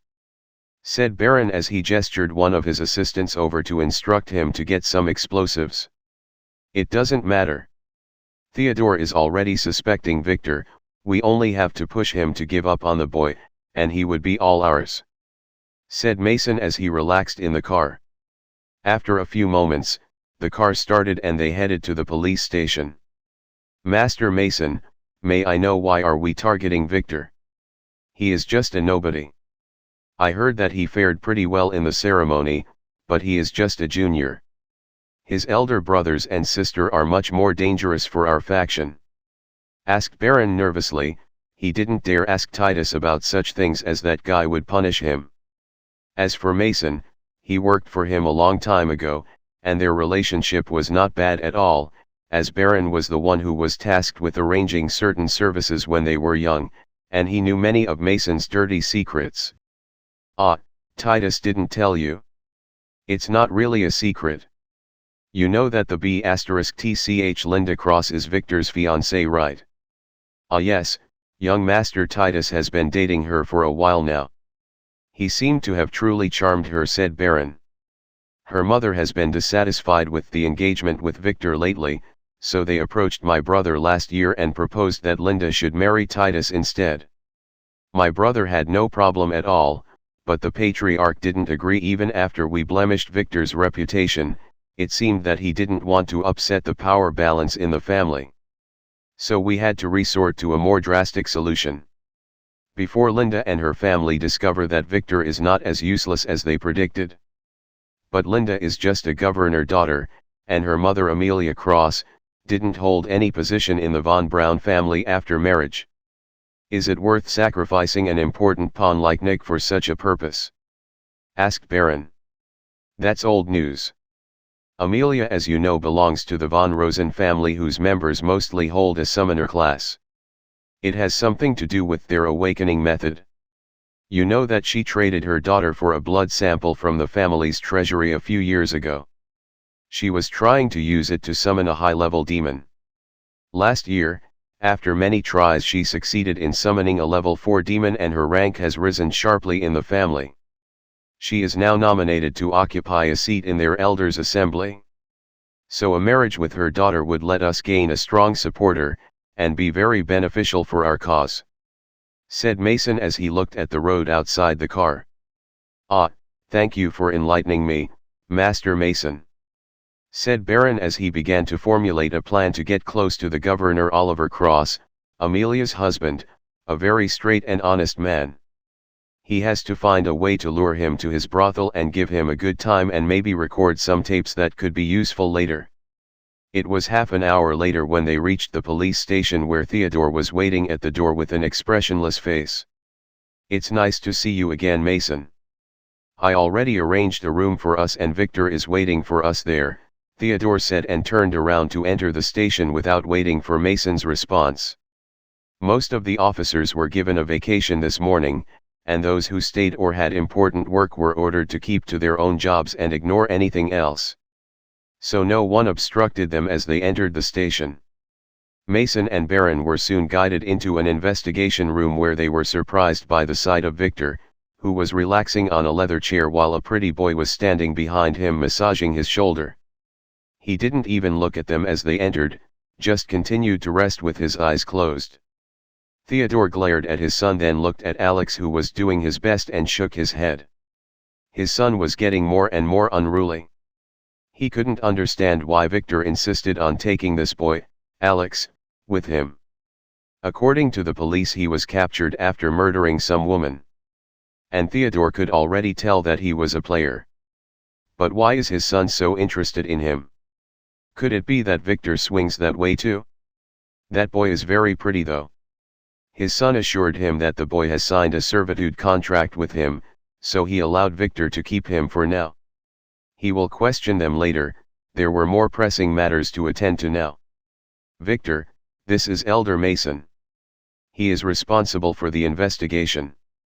Answer any questions he has, don't worry about anything else, just tell the truth," said Theodore as he sat down on a nearby chair and gestured Mason to start his questioning without even giving him a chance to sit or introduce himself as if he was some servant. Said Victor as he continued to relax. No one in the room knew if this was a greeting or it was just Victor's moaning because of the massage. He seemed to be really enjoying it. Mason frowned at Theodore, then ignored him and focused on Victor. "Let's wait and see if you can be this relaxed after I finish with you," he thought while seating himself. Baron could only stand behind his master respectfully while glaring at Victor. Although he had a high standing in the family and didn't care about a junior like Victor. At the end of the day, he was still a servant and couldn't act rudely toward him in public. Mason cleared his throat, and after glaring at Victor for a few more seconds he realized that Victor did not intend to greet him or even look at him, so he began to question Victor without delay. If Theodore was not here he would have strangled Victor for his rude behavior. But he can't act out now, he just needs to convict Victor, then take him back to the Inquisition Hall's dungeons where he could teach him how to respect his elders. "Victor von Wise, did you murder your brother Nick von Wise?" asked Mason with a cold authoritative voice. "Ah, yes, right there," Victor said as he was directing Alex. Then he looked at Mason and replied. "No, I didn't," he said briefly before closing his eyes again. For a moment there Mason thought that Victor was confessing. He quickly swallowed his anger and continued with his questioning. "We found out that Nick's corpse had many broken ribs and bones that were not caused by the explosion. And according to the testimony of the maid Hilda, you attacked him savagely in the mansion, and he needed to be carried out. Why did you do that?" asked Mason, trying to turn Theodore against Victor. "He came with the intent of raping my maids, so I had to punish him. That is my right according to the family rules. I might have gone a little overboard, but I didn't kill him. He left the mansion alive and in one piece." "Ah," moaned Victor without opening his eyes, making Mason get angrier. "He has always been very arrogant. Who in the family would dare disrespect him like this? And what did he mean by not overboard? According to the autopsy, if Nick lived, he would be crawling on the ground for the rest of his life. We found traces of explosives on your clothes and found some hidden in your mansion. It is the same type used on the car," said Mason, deciding that he didn't like talking with Victor and wanting to finish things quickly. He can't wait to get his hands on him. Theodore frowned and looked at Victor. He clearly knew that this was a setup. "Ah, those explosives are mine. I got them to have some fun. They have nothing to do with the car explosion, this is just circumstantial evidence. It proves nothing. Now where are my explosives? Stealing from a family member is a big crime, you know. I will send a complaint to the Inquisition Hall," said Victor as gestured Alex to massage a little lower. "Then why did you steal Nick's belongings?" rebuked Mason. He couldn't take this anymore. This guy is too shameless. "I didn't steal anything, I just wanted to make sure that he didn't take anything from my maids. I wouldn't want any of their things to fall into his perverted hands. But I did find something interesting in his stuff," said Victor as he slowly opened his eyes. "What?" asked Mason as he thought about the ring his nephew told him about. Nick didn't have a cell phone, neither did his men. It was as if they were there to commit some crime. And I am sure that no camera footage showed him heading to my mansion," Victor said, making Mason realize that Victor has taken the initiative for their conversation and he was being toyed with. "What?" asked Theodore as he stood up. No one told him about such stuff.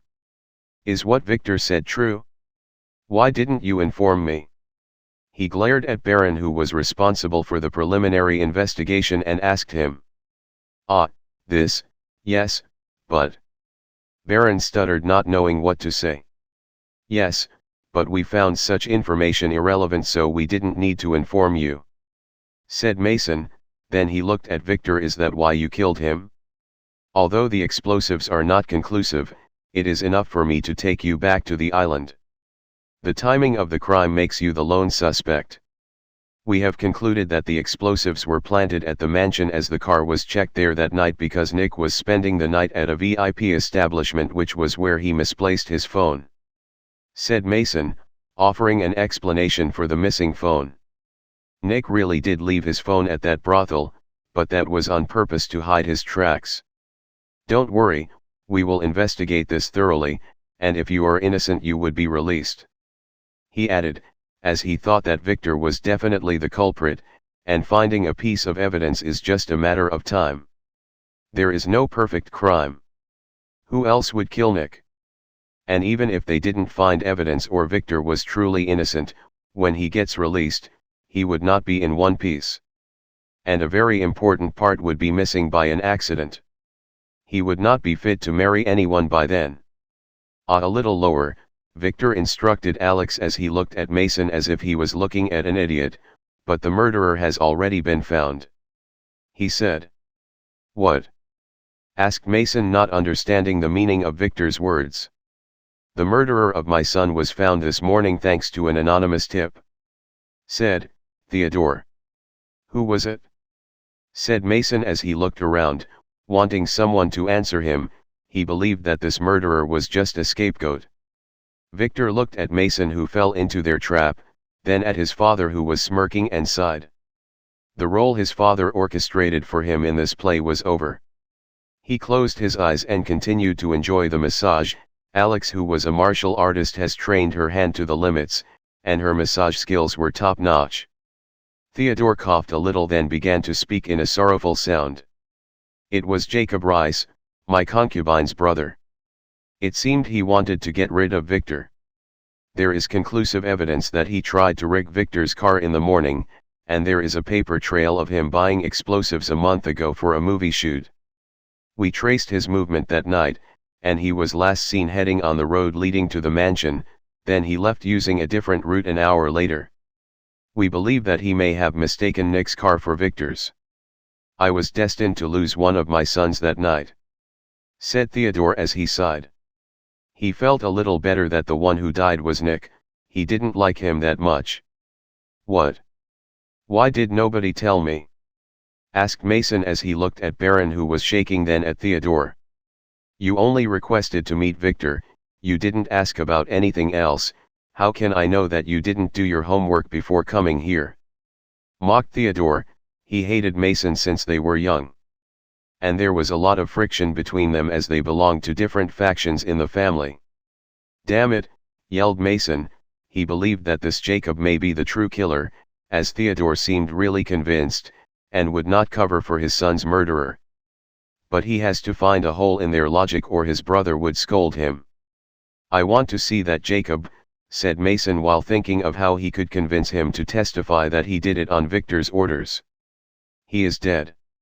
The mastermind killed him to hide his tracks, said Theodore with some hatred in his words. What mastermind? Asked Mason as his mind stopped working for a second. What the hell is going on in here? Is this some kind of a TV drama? They should be here any time now.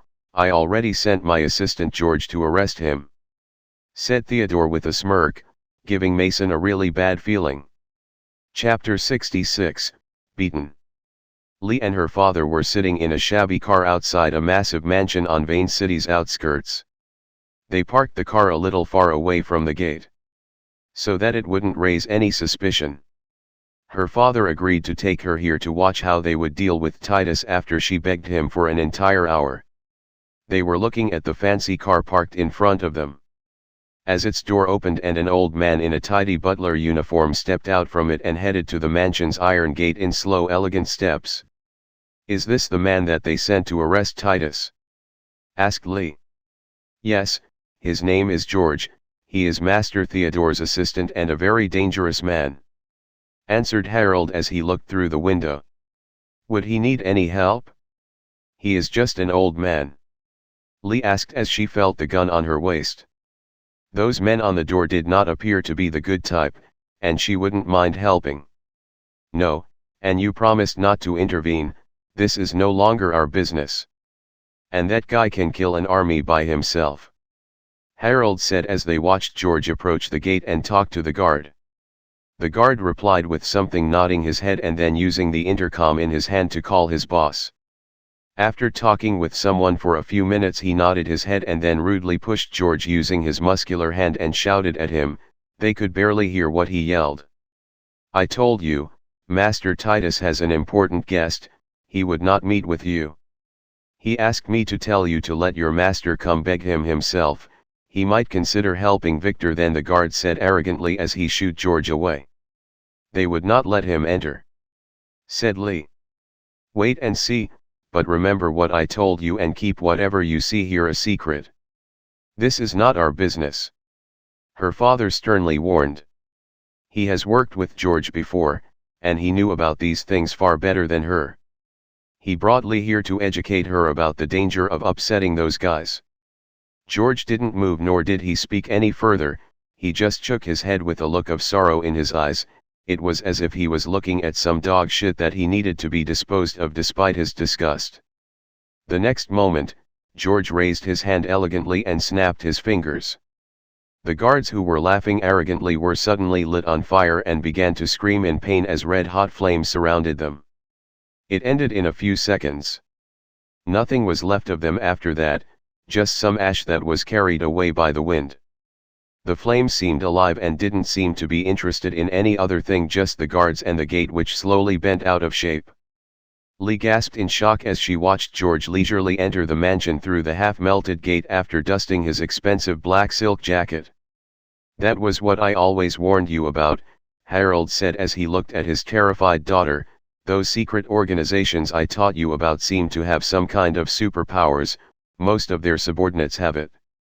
I saw one of them stop bullets by his hands once. That's why I forbade you from investigating them. They usually police themselves, and as long as there is no major incident, we look the other way, he added. And what if they caused a major incident?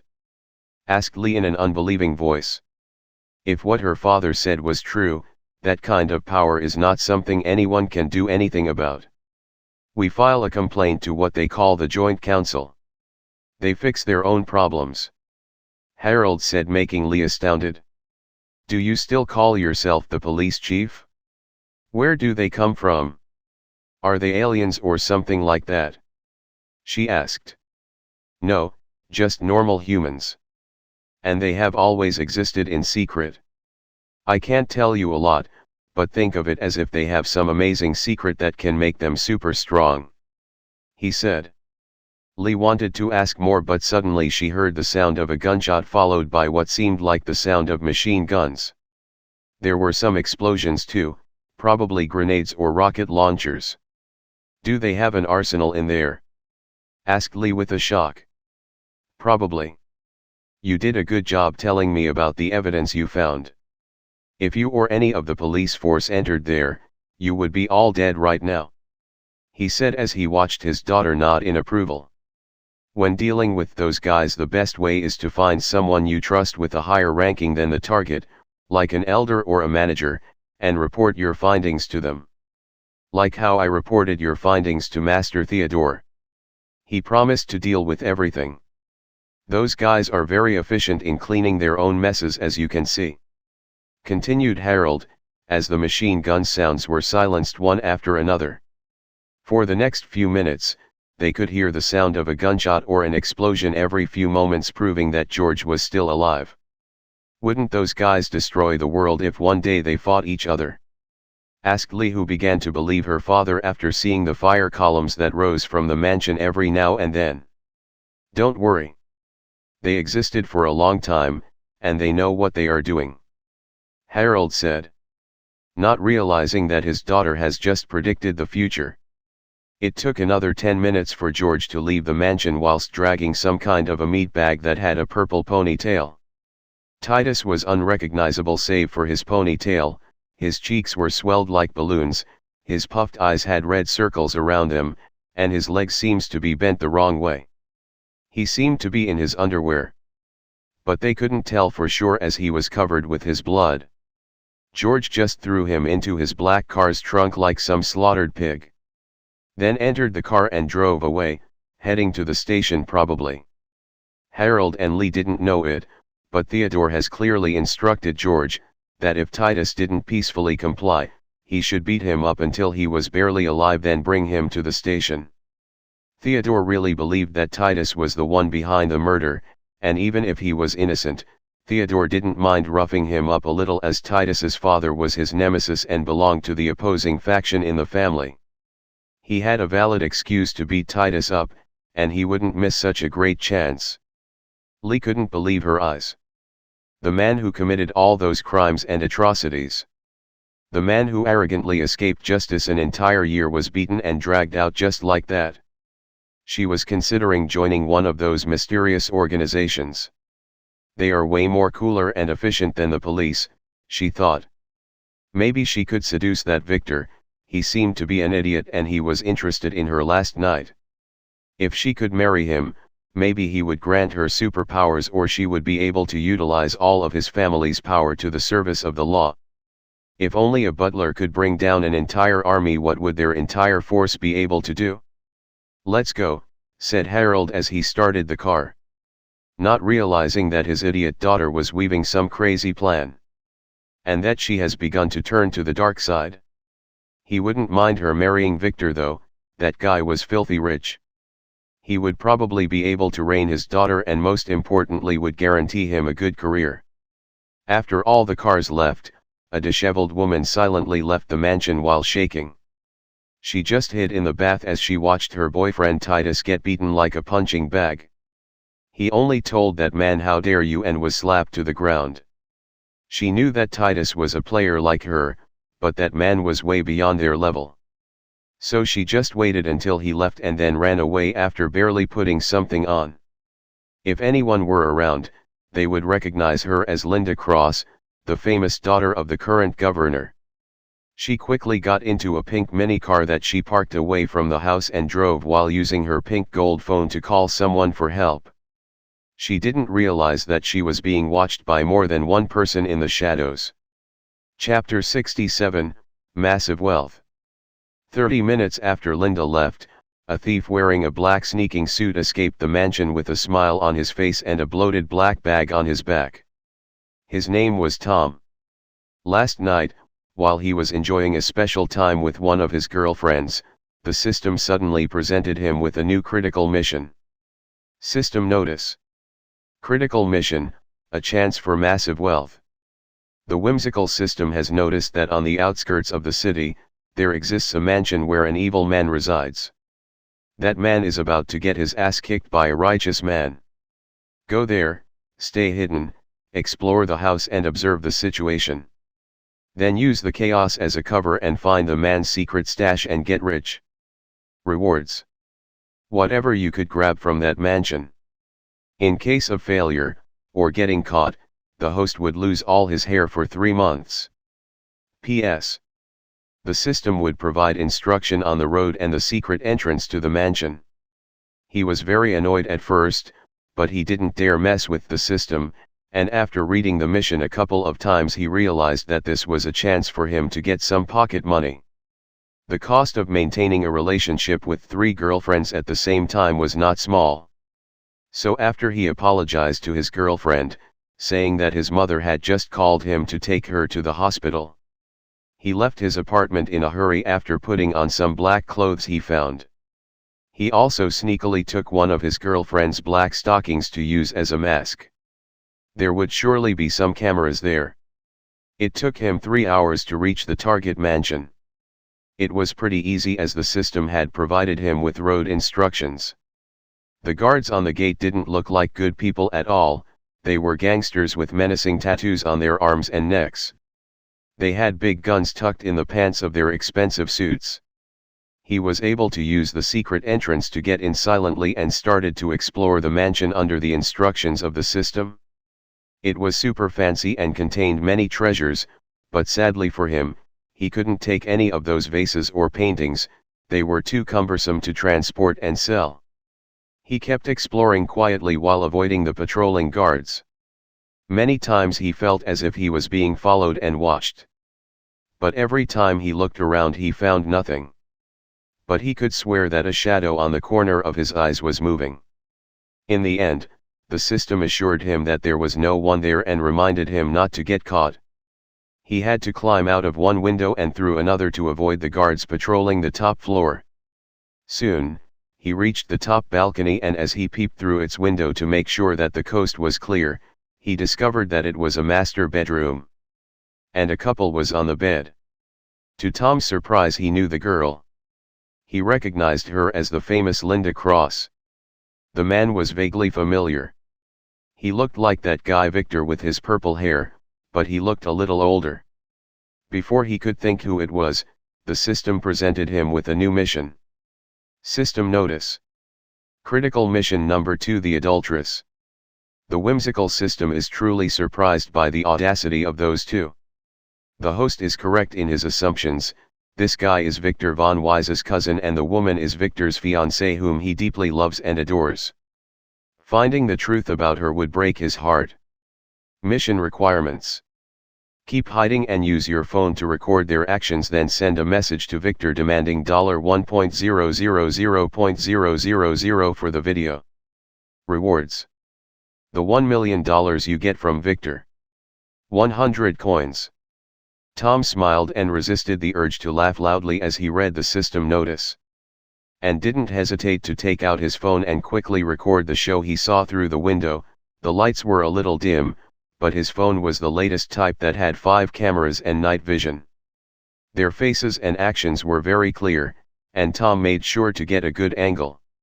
It took them some time to finish as they were both players, but Tom didn't mind that at all, he enjoyed peeping on such shows. This was a real scandal, Tom thought. Victor would probably be furious when he finds out. Serves him right.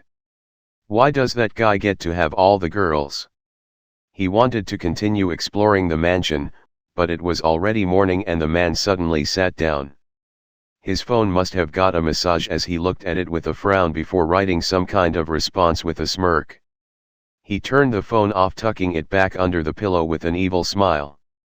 Arms wrapped around Linda, he returned to sleep. Suddenly, out of nowhere, there was a ruckus at the gate. Some man in a butler suit broke in. After he entered the mansion's grounds and started killing everyone inside. Tom watched the old man burning the gangsters from his hiding place. The guards were running around, screaming and shooting, but the old butler seemed as if he was taking a stroll in a park. All the bullets burned to nothing before they could reach him. Thanks to the soundproof bedroom, Linda and her lover were not aware of the chaos around them and continued to sleep soundly. Tom wanted to stay and watch, but the system warned him that he would be dead if he stayed any longer and ordered him to hide quickly. Tom was hesitant, but after a few seconds, he felt the scary aura of the intruder who was getting closer and seemed to have just broken through the front door. Tom quickly jumped from the balcony to the lower floor, then to the ground, and quickly found some faraway guard's cabin to hide in. Tom continued to watch through one window for some time before that the old man exited the mansion with the lover boy dragged behind him. Linda made her own escape a few minutes later. He knew that everything was over. So he left his hiding place to find an empty mansion filled with piles of ash, dust, and bullet shells. He knew that those were the guards, and he didn't care, as he believed that someday he would be stronger than that old man. He just hurried to collect some spoils before leaving the mansion. This time he scored big, as there were 2 artifacts in that guy's room. And he found a room full of banknotes. This whimsical system is good to him. If not for the unreasonable punishments. Unfortunately, he couldn't carry everything he found here. Money is really heavy. So he quickly found a big black bag and filled it with money, while carrying the artifacts in his belt. He decided to return here tonight for some more scavenging. Now all that is left is to go back then blackmail Victor. He would need an untraceable phone, and he knew a guy who provided those for a fee. He left the mansion silently through the secret door, failing to notice the pretty girl who was watching him leave from a window upstairs. Her beautiful eyes followed his escape with a frown. Chapter 68, The Secret Rooms. The girl sighed in relief, lowering her camera as she watched Tom disappear behind some tree. She didn't expect him to be here, and to her surprise, he went through the same secret entrance she used. Could it be that the young master sent him too? She wondered. Lily was here following the instruction Victor left her in his letter. Late last night, after everyone in the mansion slept, she left while using her hiding skill and used the company's van that she ordered Arya to keep on a street near the mansion to head here. Her first mission was to head here and spy on the mansion's residents. Everything was going according to plan, and she was able to record Titus's conversation with Baron, and how he ordered him to sprinkle the black powder on her young master's cloth. Then how Titus got a call from some girl called Linda and asked her to come. The girl showed up an hour later and they spent the night together. Lily didn't know her. And she wouldn't peep on them, so she just took some photos and left to find a place to rest and plan her next move. The young master ordered her to wait until the mansion was empty to execute her next step. And to head home imminently if nothing happened by noon. To her amazement, when she was searching for a suitable place to hide in, a thief broke into the mansion and began to sniff around. He seemed to know his surroundings well, or maybe someone was instructing him through a phone, as he seemed to be talking to someone in a faint voice. That guy had a black stocking on his head, but Lily was able to identify him easily through it. She was very surprised when she knew that it was Tom, so she decided to follow him around while recording his activities. That guy was very vigilant and almost discovered her twice. But thanks to her hiding skill she blended with the shadows perfectly and he found nothing. She followed him as he reached the balcony of the master bedroom, then began to record the couple inside while doing obscene things. At this very moment, Lily's impression of Tom reached rock bottom. This guy was a scumbag. Peeping was one thing, but do you have to start doing those dirty things? Can't you hold yourself a little? Lily's face turned deep red. She didn't want to watch anymore, but she had to record everything as she knew that her young master would be very interested in Tom's activities. And maybe she could show the tape to the twins. They adored Tom very much, and she had to show them his true character. Soon it was morning, and when she was using her survey skill to make sure that no guards were around, she got a glimpse of George talking to the guards at the front door. She knew she had to hide fast, as she must not be discovered here. She had a feeling that George was not an easy man to deceive. She quickly left Tom to find a hiding place where she could watch everything without being discovered, and she found a good dark hiding corner in the attic. George was amazing, and Lily couldn't take her eyes off him as he made his way through the mansion's grounds. It only took him 15 minutes to eliminate all the guards. She watched carefully and took some photos as everyone left one by one. Tom was the last one. She quickly surveyed the mansion to make sure that it was empty, then she got down and began to execute the second phase of her mission. She silently went to Titus's bedroom and began to search through the drawers one by one until she found his keychain hidden in a secret compartment. Her young master has instructed that she should search around for the keys first before heading to the basement, as it would make her job way too easier.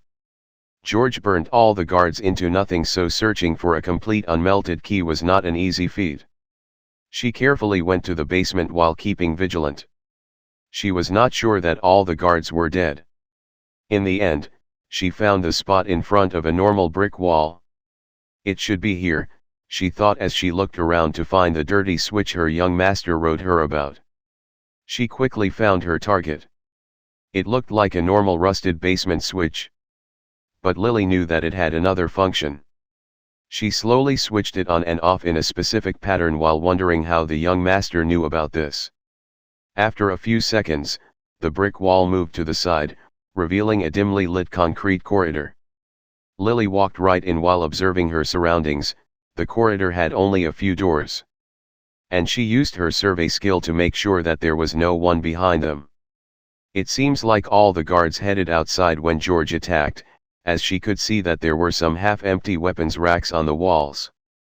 Soon she reached the end of the corridor where a locked steel door blocked her way. She could feel the breath of multiple people inside. 7 girls to be exact.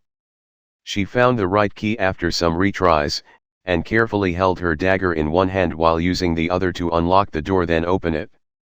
The room was well lit, although little damp. There were 7 very beautiful girls sitting on dirty mats placed on the floor. They were dressed in rags and had some slight bruises on their hands and feet, but nothing serious. They were about her age, some a little older and some a little younger. The girls looked at Lily in fear and didn't dare to say anything as she inspected them. She didn't know how the young master knew of their existence. But according to his letter, those girls were a very precious commodity that his cousin has acquired over the last few years, and was planning to sell in a secret auction next month.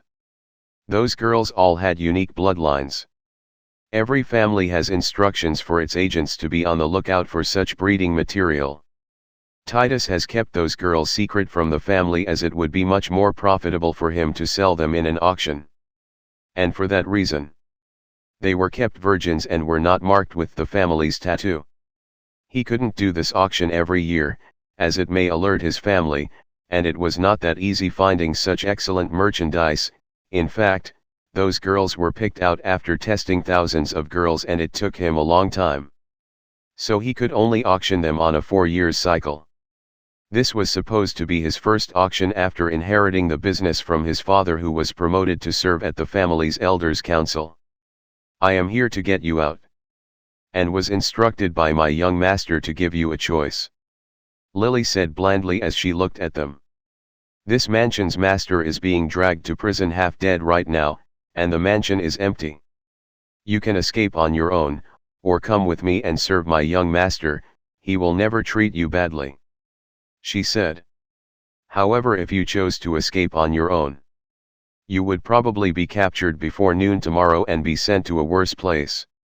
Decide quickly," she added, then looked at the girls with some sympathy as she waited for their answer. She was once in a similar situation, but she was much younger at that time, and she barely remembers it. The girls were surprised by what she told them. They did hear the commotion outside and heard the guards shouting as they headed out. But they were very scared about escaping. The last time they tried, it didn't end well. They were captured really quickly. Even the one who reached the police station was promptly returned to the mansion, where they were punished heavily by that evil guy with a ponytail. A girl that seemed older than the others slowly stood up and looked at Lily with challenging eyes. All of us here were sold by our parents, so we don't have a place to go to. Can you guarantee that we would be treated better with your so-called young master? Trying our luck on the road may be better for us, she said with uncertainty in her voice. I can't convince you, but all I can do is promise you that my young master is a good man, or he wouldn't offer you much choice in the first place. It would be very easy for me to bring you by force, she said as she struck the wall behind her, making a visible dent. The girls gasped and looked at each other. Even the girl who was talking to Lily was a little shaken. Can you give us a moment? The girl asked Lily, who nodded, then left the room. You have 15 minutes, she said as she headed to the next room and found its key. This room only contained a safe that had both a numbers dial and a key. She had its key. As for the combination, she would use her survey skill to help her unlock it. If she didn't find the keychain, she would have had to leave empty-handed after getting the girls. Thankfully, Titus didn't get the time to wear anything. She has seen how George dragged him out in his underwear. Lily quickly unlocked the safe, and to her surprise, it contained about 12 artifacts. Those were meant for the auction. There were some various materials too. She nodded as she left them for now and headed to search the other rooms. Unfortunately, those were mostly guarding dormitories, armories, a kitchen, and a security room, where she quickly destroyed the machines after taking all the tapes. Those may come in handy later. She quickly returned to the girls' room. They finished their discussion and seemed to have come to a decision. We will come with you. But you have to promise me not to separate us, said the older one with some resolve. They have been here together for a long time, and they considered each other family. If they escaped or got captured, they were sure they would be sold out to some pervert. They have heard Titus speaking about them as breeding material. If they went and served that young master, they may get a chance to be together at the very least. And the way Lily had a sparkle in her eyes when she spoke about him didn't seem fake. Lily hesitated, as she didn't know what the young master wanted to do with them, but after looking at their pitiful appearance she decided to promise them. She would try her best to protect them and fulfill their wish, even if she had to be punished by her young master. I promise, she said. What is your name? She asked the older one, as she seemed to be their leader. We have long forgotten our old names, just call me Beta. All of us here were given symbolic names, she said. Lily nodded, then gestured for them to follow her. Go find some bags and 3 of you go there, carefully collect the valuable in the safe in that room. Meet us at the front door, she said as she took the other 4 to the armory, where she ordered another 3 to get all the weapons and transfer them slowly to the front door. She looked at her watch and sighed.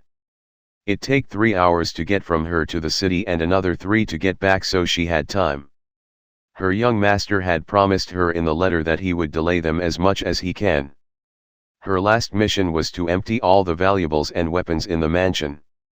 Beta was very surprised by all the ashes and bullets that she could see on the floor as Lily led her through the mansion to the room where Tom discovered the money earlier.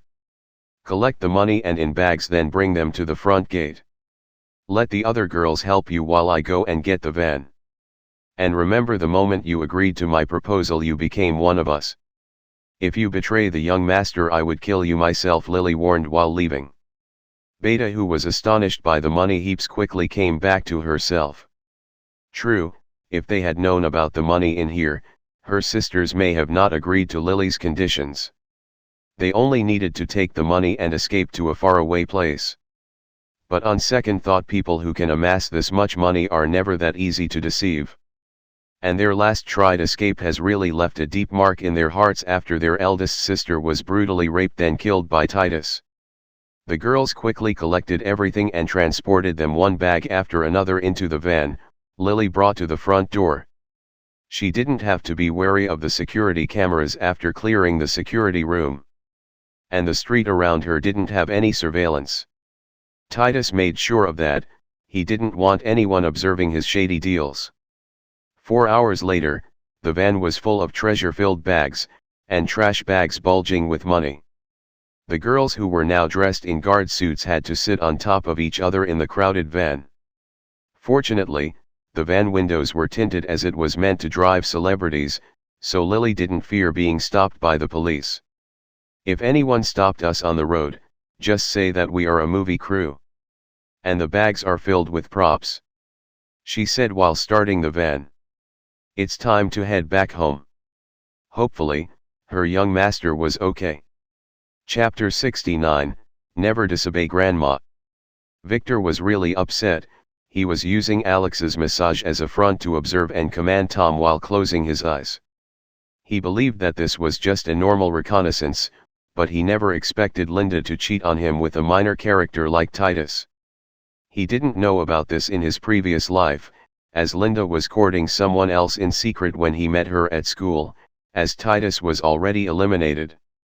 Back then, Victor was tasked by the family to investigate the mysterious auction that happened once every 4 years. Victor did his job perfectly, and on the night before the auction, he broke into Titus's mansion with a family force and arrested him. The mansion was entirely searched after that. Although Victor got some hefty rewards for his accomplishment. The girls and the treasures that were found in the basement were transported by the family to a secret location and he never heard of them after that. But that accident didn't end there. His role in the investigation has angered many parties including Linda and Titus's father who held a high position in the family. There were others too though, a much stronger force that guided Titus behind the scenes. Their pride would have never allowed such an insignificant person like him to interrupt their plans. So they all worked together to frame him and get him kicked out of the family a few years later. And if it were not for his idiot brother's suppression after that, they might have killed him. But they enjoyed watching him being humiliated. Now, he didn't fear them, but the opposite. He will kill them one after another. Starting with little Titus. This time, he has sent Tom to that mansion just in case something went wrong. He was afraid that Lily might slip up or get into danger. And getting Tom there had many additional benefits like increasing Tom's trust in the system and making Victor able to observe the situation. He had to turn off the observation when he saw Linda and Titus together though, he was so disgusted that he almost threw up. And was not in the mood to watch at all. He didn't expect such a scene at all. He hated Linda to the core and intended to get revenge on her. But not now, as he had bigger plans for her and her family. And he didn't want to disturb the general pattern of destiny too much yet, as knowing the future was one of his strongest weapons. This situation is far more convenient for him. Instead of having to reveal the truth about the auction, that would let the family force him to hand over all the spoils. He would use Titus's relationship with Linda as his killing shot. Now all he has to wait. As he was sure that George has noticed Linda in Titus's room. His father was leisurely sitting on his chair while browsing the Players Digest website. The best player news website around. Though it had an expensive subscription fee. He seemed to be really enjoying his time. "Can I get my phone, and other possessions back now? My innocence has already been proved," asked Victor lazily, as he was getting bored, and had nothing to do after Tom finished his job. "No, not until everything is clear," scolded Mason who couldn't sit still in peace. He was really angry as he felt that the father and son pair were playing him, but he could only wait with them as he had already read the reports about Jacob, and they were all correct. He confirmed that Jacob was the criminal who blew out the car without a shred of doubt. But who was that mysterious mastermind? They refused to tell him before he gets here. Alex didn't seem to care about all the ruckus as she continued her massage in silence. But in fact, she was both nervous and curious. That Mason guy didn't seem a good guy at all. If he convicted Victor, she may had to go back to jail and maybe warm Victor's prison bed for years to come. Victor has asked her to give him a shoulder massage. And it has already been an hour and she was getting tired, but she didn't dare complain. If Victor gave up on her and sent her back, Her enemies would surely find her and she would not get a chance to revenge for her father after the lifting of her curse. Victor could feel her tired fists on his shoulders, but he didn't stop her. He was not sure, but from the information and journals he read in his previous life, he knew that dark scions were meant to be miserable in their life, not too much though. If they got too happy, their happiness would be destroyed with everything related to it, and if they got too sad they might go on a crazy murdering spree. So he had to keep her in an uncomfortable zone. Sometimes giving her candy and others feeding her shit. That is until he can find a way to fix her fate, if a method for that exists. Alex. Sit down and rest a little, you are getting sloppy, said Victor a few minutes later, making Alex sit down as she breathed a sigh of relief. An hour later the door opened after a knock and George walked in slowly and saluted everyone respectfully. Master, the mission is complete. Unfortunately, the suspect has resisted arrest, so I had to use little force, but don't worry, he is still alive. He is now resting in the next room, he said, making Theodore smile in satisfaction. He knew what kind of little force George used. Let's see the mastermind you are claiming is behind all of this mess, said Mason impatiently as he left the room. Everyone quickly followed him, including Victor and Alex, who got curious after hearing their conversation. George approached Theodore as they walked and whispered something in his ear, making him frown a little then smile in satisfaction. Mason didn't see their little action. After entering the room, he stood there observing the blood-covered naked young man who sat on a cold metal chair. He had his hands tied and had a dirty rag gagging his mouth. He had disheveled purple hair and puffed eyes. He seemed a little familiar. Victor looked at him from the back and smirked. Name, Titus von Wise. Level, 37. Abnormal status, heavily injured, unable to utilize skills. Class, Corrupt Bard. Authority, 4. Strength, 25. Intelligence, 33. Agility, 50. Luck, 15. Charm, 25. Order, 13. Skills. Memories Fabricator, S. Discouraging Speech, C. Quick Charm, C. Lower Sword Arts, F. The young man looked at Mason, pleading with his barely opened eyes. But Mason didn't know anybody with such a bloated face and broken nose. But after some inspections, he realized that this guy was his nephew Titus von Wise. Who did it? How dare you hit a direct air, Mason yelled as he turned to face George.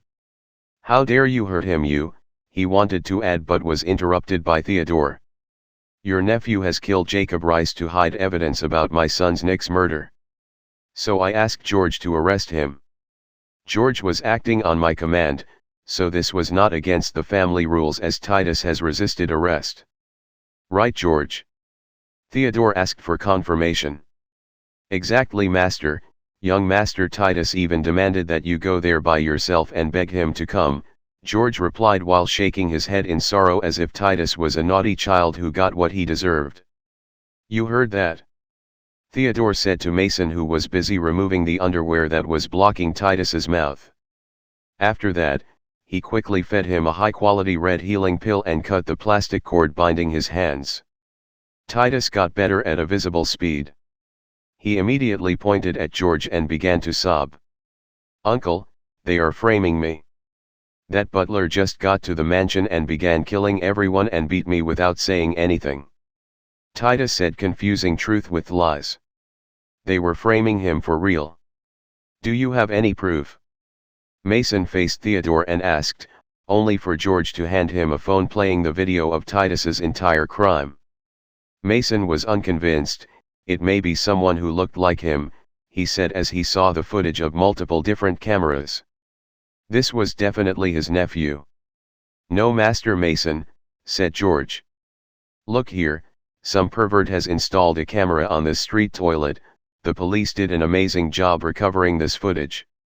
Young Master Titus entered here after burying Jacob. You can clearly see that red birthmark on his butt. George added as he pointed to the phone, then at the weeping Titus's naked butt. "Can anyone fake that?" he asked, making Mason shut up in annoyance. The guy on the recording was really Titus. What an idiot! If you wanted to commit such crime, make one of your men do it, he thought. It's all lies. I never left the mansion that night, screamed Titus in despair. He was truly innocent. And that night he was in his study, waiting for the good news. Titus could only look at Theodore and then at Victor. He knew that he fell into a deep trap. "Just you wait, after my father gets me out of this trouble, I will return and murder you and rape all your loved ones in front of your eyes. The guys behind me need me for the auction as I have their merchandise, and they would definitely help me," he thought, not realizing that all of his merchandise has already fallen in Victor's hands. "As your son said earlier, Theodore, all of these are circumstantial evidence. Do you have anything concrete?" Mason turned around and said, intending to play ignorant. But Theodore's response was beyond his wildest imagination. "I always knew that nephew Titus disregarded the rules. But he has been getting more and more insolent lately. He even dared to disregard my mother's orders," Theodore said, making Titus look at him with hatred. "So what if I did? What can she do?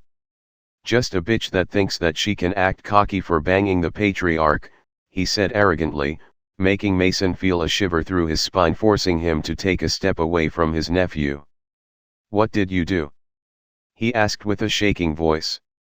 Others didn't know Anne's real status, but as an elder of the Inquisition Hall, Mason knew better than anyone that she was the real head of the family and her orders are never to be ignored.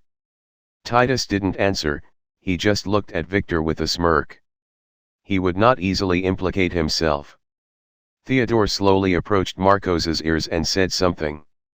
"Your precious nephew has been banging Linda Cross despite mother's order that no one can touch her in the family except her legitimate fiancé, Victor.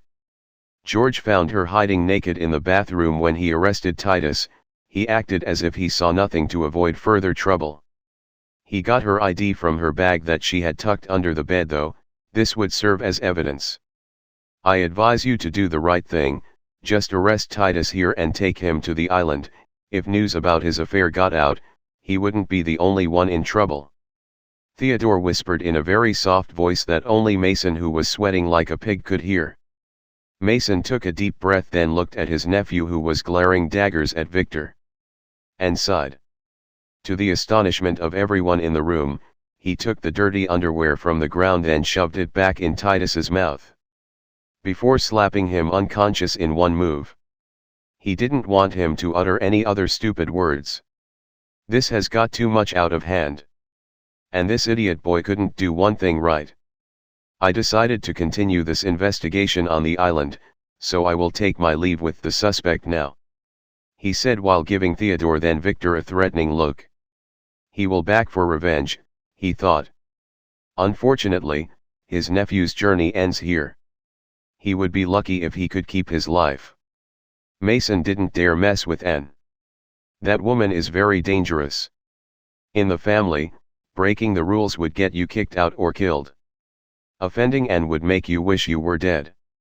Mason slowly grabbed the unconscious Titus and dragged him out of the station to a fancy car, where he threw him to the back seat, then left while cursing in silence. Baron quickly followed in distress. He didn't care about Titus. He had to get back to the mansion to check on everything. If the auction was delayed because of this, he wouldn't be able to keep his head. Lee, who was watching from afar with her father, couldn't help but laugh loudly, and only stopped when Harold slapped the back of her head. Soon, Victor's stuff was returned to him by the station's captain with an apology, and with the help of his father, all the evidence on Alex's crime was lost somehow. So she became a free, man again. It was noon when they left the station to find Harold and Lee waiting for them at the door. "Congratulations," said Harold to Theodore, who nodded his head in satisfaction. "You did right this time, and Lee did an amazing job. I will make sure to get you a nice promotion," Theodore said as he looked at Harold and Lee with a warm smile. Lee didn't even look at Theodore but at Victor. She didn't notice earlier, but he looked very charming. She slowly skipped as approached him like a little girl in love. "Victor, about your proposal last night, I believe we can discuss it in detail over dinner," she said, making Victor feel electrified in shock. "Shit, this stalker has set me as her love target. I shouldn't have teased her," he thought as he looked at Lee, then at his father, who was giving him a very dangerous look. Lee was in fact Theodore's daughter and Victor's half-sister. And that was the only reason why she could keep her silly head on top of her shoulders to this day. And her stepfather Harold got many promotions for this reason. It was Theodore who covered for them from the shadows. Theodore once loved Harold's wife and Lee's mother, Nicole. But that woman was too headstrong and refused to stay with Theodore after a night stand, as she felt that it was a mistake and she was waiting for her loved one, Harold, who went to study in the police academy in another city and would return a week later. But to her surprise she got pregnant. After giving birth, she told Theodore that Lee was his daughter. He confirmed that with a test. Theodore kept a good relationship with Nicole as they had similar tastes. And they agreed not to tell anyone about this secret and to take it to the grave, as Lee didn't have a pure bloodline. The truth was hidden, but the test files were left in the family's archive. "Sorry to disappoint you, Officer Lee, but I have turned to the other side," Victor said as he grabbed Alex and gave her a deep kiss on the mouth, making her freeze in shock, and making his father have the urge to strangle this shameful son of his. But he sighed in relief as he knew that this was Victor's method to get rid of Lee. "Oh," Lee said in surprise, not knowing what to say. This was the first time she confessed to someone and he turned out to be gay. Theodore quickly took the chance to escape. This daughter of his was a real pain in the ass. "We have some important business now. See you later, Harold," Theodore said as he dragged Victor, who in turn dragged Alex into the black car that George has already started. Lee looked at the speeding car in distress. What to do? "I wouldn't give up," she thought. She would turn Victor back and make him hers, she decided firmly. Victor, who sat on the back seat, slowly gave Alex's hand a hard pinch to get her out of her frozen state. "Don't think that I would really like you. I might do that if you were a girl. But you are not. And I am still straight. I was just using you as a shield to get rid of that girl," Victor said as he adjusted his clothes, making Alex snap out of her dreams and draw in her sorrows again. She promised her late father not to reveal her true gender. But would Victor really love her if she told him the truth? She wondered. "Let's go have lunch. I have some important things to tell you," Theodore said after clearing his throat. "Okay," said Victor as he messaged Lily that he was out of prison and would be having lunch with his father. She should not worry about him. Chapter 70, Luna. 20 minutes later, the car reached a luxurious restaurant. Its name was the Lover's Den. And despite what the name might suggest, it only offered food. Very delicious food. George quickly parked the car at the front door, then got out and opened the door for Theodore. "See, that's how you must act from now on," Victor said to Alex, who was busy opening the door at her side. She could only nod as she left the car and held the door for Victor respectfully. Victor stepped down and looked at the restaurant with a smile while shaking his head. He knew this place well. Even in his previous life, his father would use every chance to eat here. It was not busy now, but at night this place would be fully booked. "Follow me," Theodore said to Victor as they slowly entered the building, followed by George, who handed the keys to the parking valet, and Alex, who was looking around in astonishment. She lived all her life in an impoverished sect, so this was her first time entering such a lavish place. Although she was raised as a sect heir, her father was the type who believed hard life builds character. So he forced his opinion on his entire sect and made them live in modest houses. A beautiful young woman came to welcome them in a hurry with a smile on her face. She was about 25 years old. She had long black hair, beautiful almond-shaped eyes, and a bulging belly. She was pregnant. You should have told me that you are coming here today, she said to Theodore coyly. I needed to have lunch with my son Victor, so I just thought it would be a good chance to see you and come here. How are you and how is the baby? He asked while scratching his head. We are fine, but you should come to see us more, she said, then turned to Victor. Ah, hello young Master Victor, I am your father's lover, call me Luna, she said with a friendly smile. Ah, hello Miss Luna, just call me Victor. I hope you give birth soon so that my father can make you my fourth mother, Victor replied with a sincere smile, making Luna have a deep blush as she shyly nodded. This woman Luna Black was his father's lover. But not any lover, this one loves him for real, not for his money, and she has succeeded in capturing his arrogant heart. She met him when he was passing one day by her food selling stall one day. She happened to be attacked by some thugs at that time, so Theodore quickly helped her like a true gentleman after seeing her beauty. Theodore expected the story to go, as usual, he saves the girl from the thugs, then she thanks him with a meal where he charms her with his money and they go to some hotel after that. But this time he turned from the hawk to the pigeon, as he was captured after eating the first bite of the barbecue she prepared for him. After finishing the dish, he quickly offered to build her a restaurant. Her food was the best thing he ever tasted. She was a little shocked, but she could tell from his expensive clothes that he must be very rich. So she asked him what he wanted in exchange, and she would never sell herself for money. He replied that he needed nothing. For the first time in Theodore's life, he felt that he must act like a real gentleman, especially after seeing her doubting eyes. After that, they met many times after agreeing to open a restaurant as a joint venture. Luna also slowly fell in love with this mysterious man, who after knowing that she was pregnant told her some truth about his family. She was really upset at first, but after looking at her lover's puppy eyes, she decided to forgive him. And they called their finished restaurant the Lover's Den, as it would be the place where they would meet when he was in town. That was how she told the story to Victor back then, and he had no way to verify its content. But he could clearly feel the love she had for his father. When he reached the island after the family massacre that time. When he found her, she was hugging Theodore as they lay dead on the ground with a bloody stone spear passing through both of their hearts. He could easily tell that she pointlessly used her body to shield his father. For that reason, Victor respected her, as she also was one of the few who helped him before and after he was kicked out of the family. Victor could only sigh as he remembered the past. This time, he will never let that tragedy happen again, and the culprit would pay a very heavy price. Let's get some food, for now, I haven't tasted your cooking for some time, Theodore said to Luna with a smile. Okay, just go to the first room, I will prepare this meal myself, I don't want my future stepson to have a bad impression on me, she said as she winked at Victor, then turned around and headed to the kitchen. George, take the pretty boy and get him some food. I will have a private conversation with Victor, Theodore said as he headed upstairs.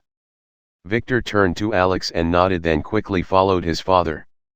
Let's go, kid. There are some things I have to ask you about, and some things I have to teach you about being a good butler, George said as he asked one of the waiters to get him a nice private room. Soon they reached the VIP room, which contained a few couches and a wooden round dining table.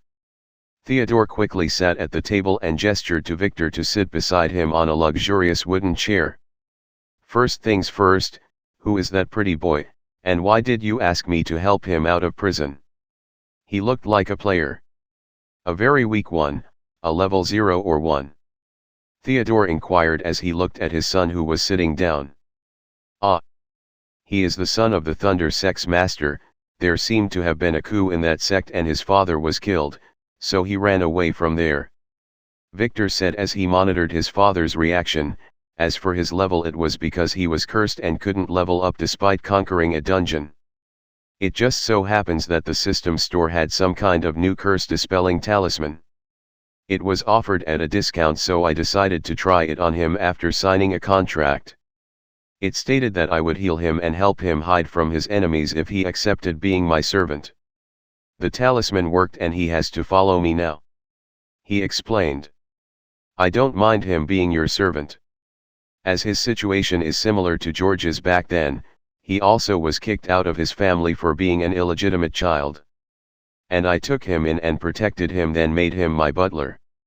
That caused our relationship with his family to turn sour though, and I lost the status of a future patriarch nominee, but it was completely worth it.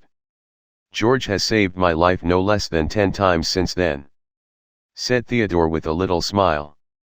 "I wanted to tell you about him because those guys from the Thunder sect might have followed him here," Victor said. "The Thunder sect is just a minor force, they have never held a council seat in their entire existence. Don't worry, if they come here I will deal with them as this is my city. But that's all I can do to help you. If you want to confront their sect you have to be a man and do it yourself," Theodore said as he nodded in satisfaction. Victor's actions were both brave and sneaky at the same time. He really fitted his taste. His son seemed to have been acting weak to protect himself before.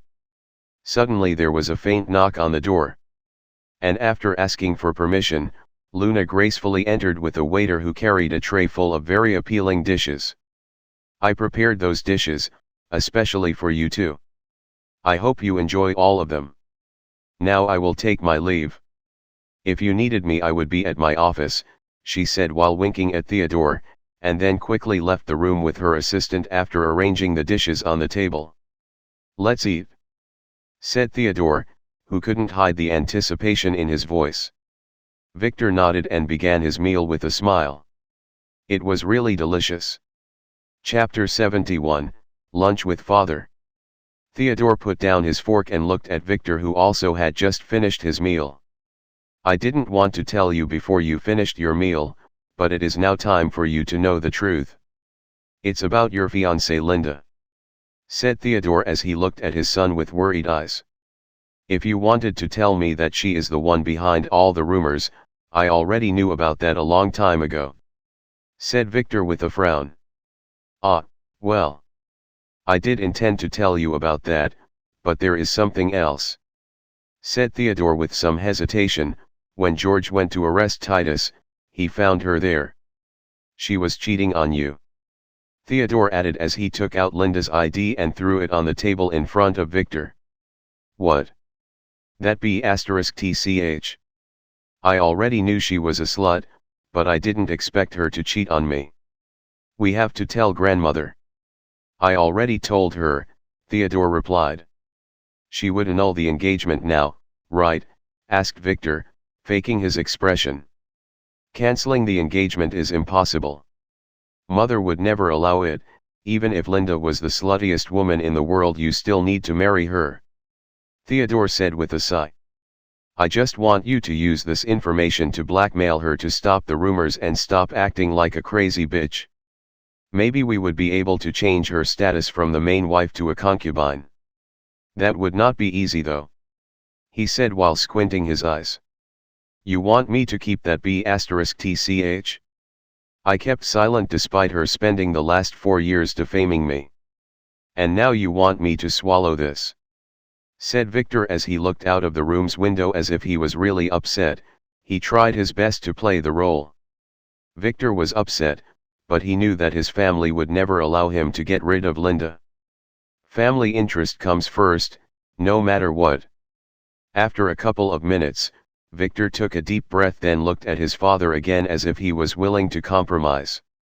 "The B*TCH would deny any accusations," he said. "It doesn't matter, she only needs to know that we know. We already have Titus in our hands. Your grandmother wants you to marry her ASAP." Victor frowned and began to ponder as if he was considering it. "I need some time," he said. As he was thinking that it would be troublesome if his grandmother forced him to marry Linda. This development was beyond his expectations. It seems his grandma wants to finalize this marriage before Linda creates any more scandals. It seems he has to upgrade and awaken his bloodline fast. If he were to be forced to consummate the marriage before that, he might lose the chance to a higher-leveled bloodline. It's okay, she is enrolled at the elite academy too.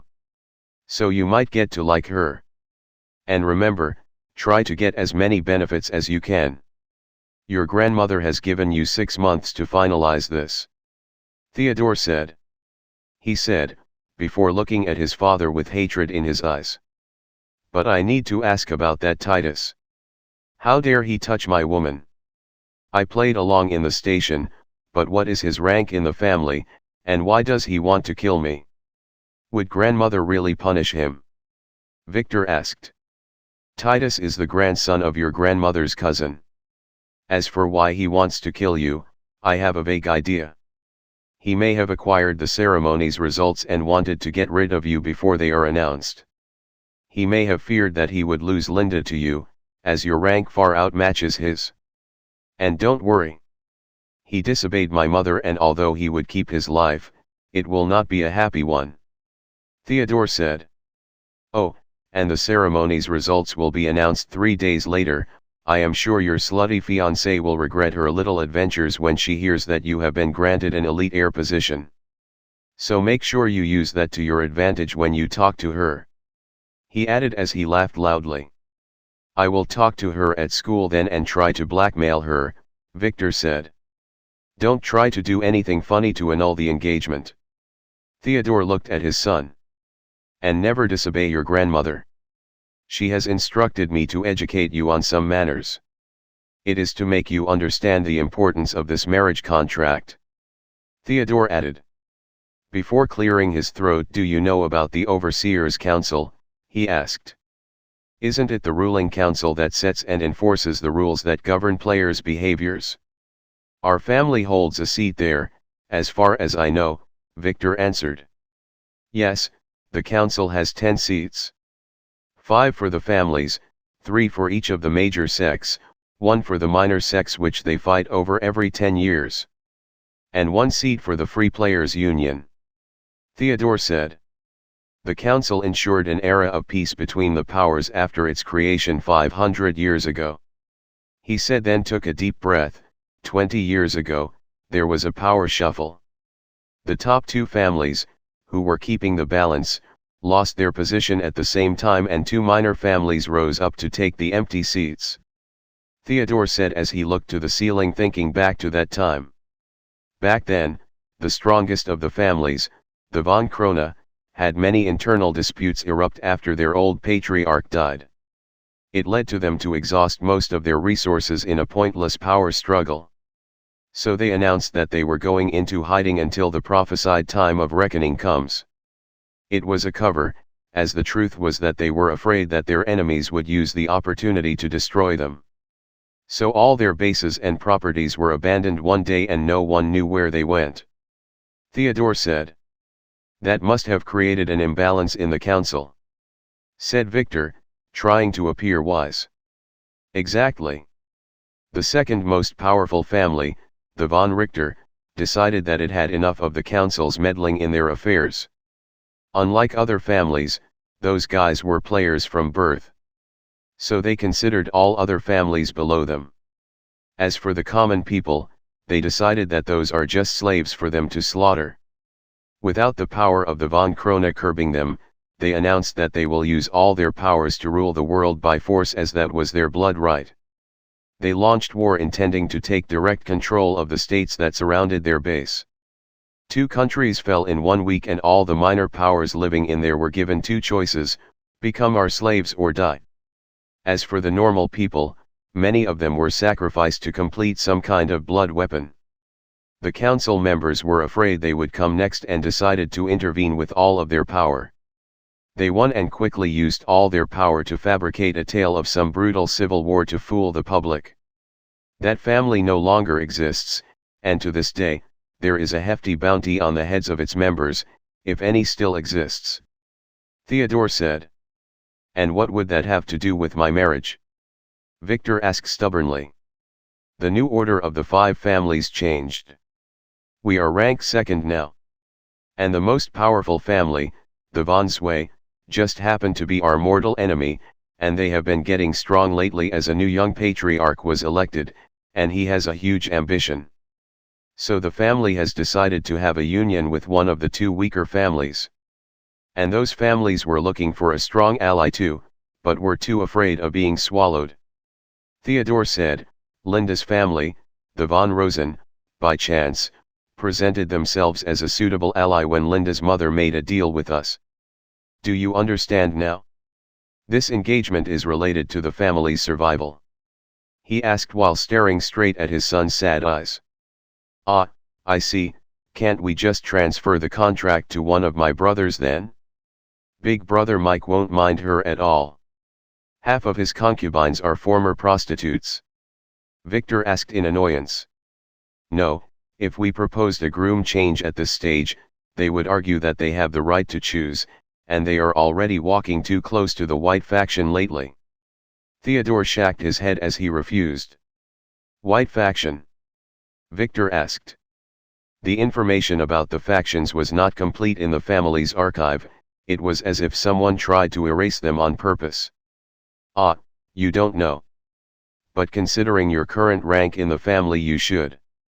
Theodore said as he leaned on the table as if he was going to speak about some secret. The room was soundproof though.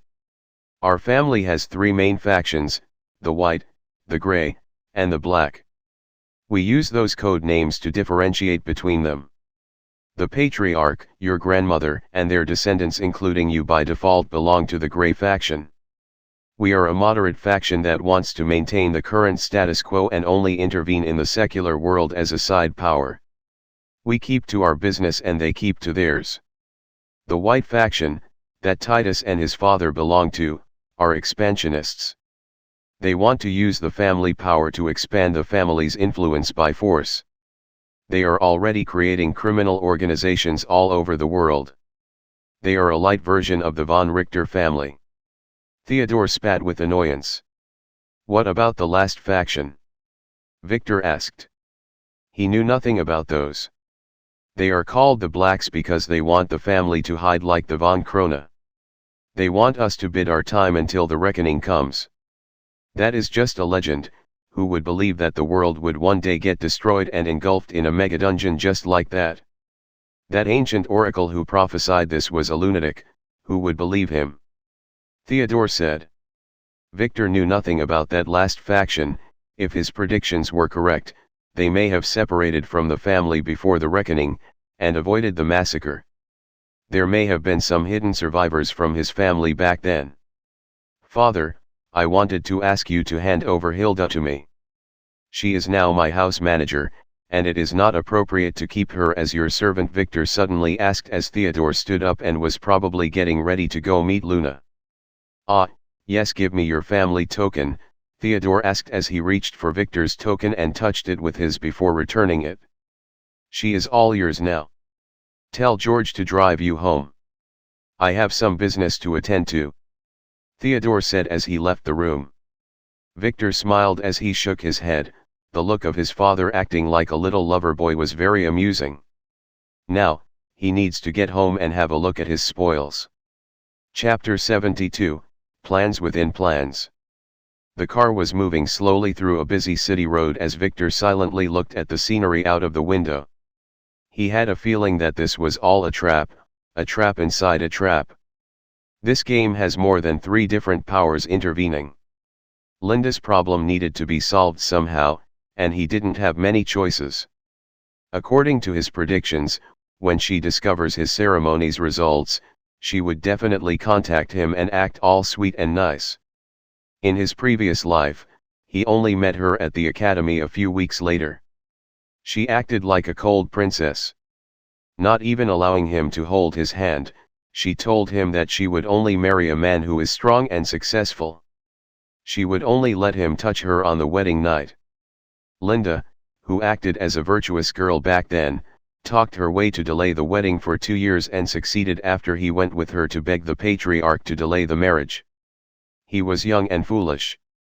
He held some feelings for Linda and believed that he could prove himself and make her love him. He couldn't have been more wrong. This B*TCH was spoiled and rotten to the bone. When the wedding time arrived, Linda, who didn't want to marry him, helped his enemies lead him into the trap which caused him to be kicked out of the family and rendered the marriage contract void. The engagement was broken and a new groom had to be chosen, and who would be better than Victor's cousin Bill, who was 1 year older and was also studying at the academy, and the prime candidate to be the future patriarch. Bill met Linda at the academy. He courted her in secret first, as he wanted this engagement for himself. He feared that if Victor got a connection to the von Rosen, his position as the next patriarch would be given to his opponent, Victor's big brother, Mike. After they got rid of Victor, they announced to the world that they love each other. This was at least what was in the aftermath report Victor read. The truth is that the von Rosens were never a free family, they were just a subordinate family to the von Zwei family, his family's nemesis. And their interest in a relationship with the von Weiss family was just a trap to make one of their members infiltrate the family to reach a high position or create internal discord at the very least. They started working on this plan the moment they became council members with the help of their masters. They hid their traces so well that even his shrewd grandmother would defend them if anyone defamed them. The incident about Linda's mother, Amelia, asking for help was just a pretense for her to get close and offer the engagement, which was just a method to deliver their agent. Their plan almost failed when Victor turned out to be useless, so they quickly decided to change to another valuable heir. But to their dismay, his grandmother quickly refused the change. She would not risk upsetting the delicate family balance. Or maybe she just wanted to save face. What happened next, in his previous life, on Bill and Linda's wedding night was beyond everyone's expectations. Victor was not invited, but Arya, who was invited, told him what happened. According to her, the screen that was supposed to be used to deliver congratulations from all over the world suddenly turned on and played many scenes of Linda with another man. A different scene on every screen. The man's face was censored, so Arya didn't recognize him. Bill, who acted as an educated gentleman usually, was so mad he lost all reason and broke all the rules.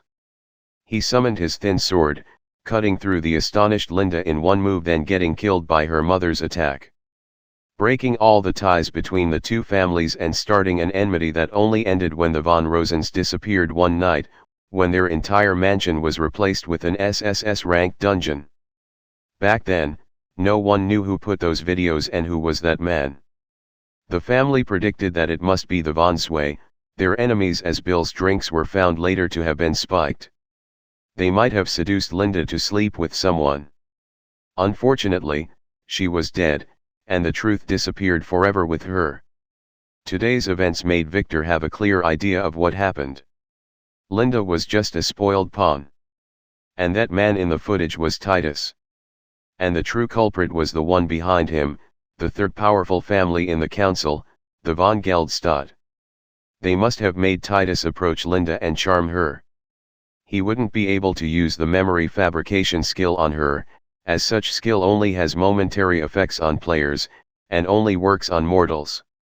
Victor thinks that Titus might have presented Linda with some kind of artifact that was prepared by his masters. Then promised her some more things every time they met. It would make a little slut like her after some time. They must have wanted to use her to destabilize the von Weiss family. But Titus's arrest was not something they expected. So they resorted to breaking the two families' ties in one move. This was all a dance between the two other families.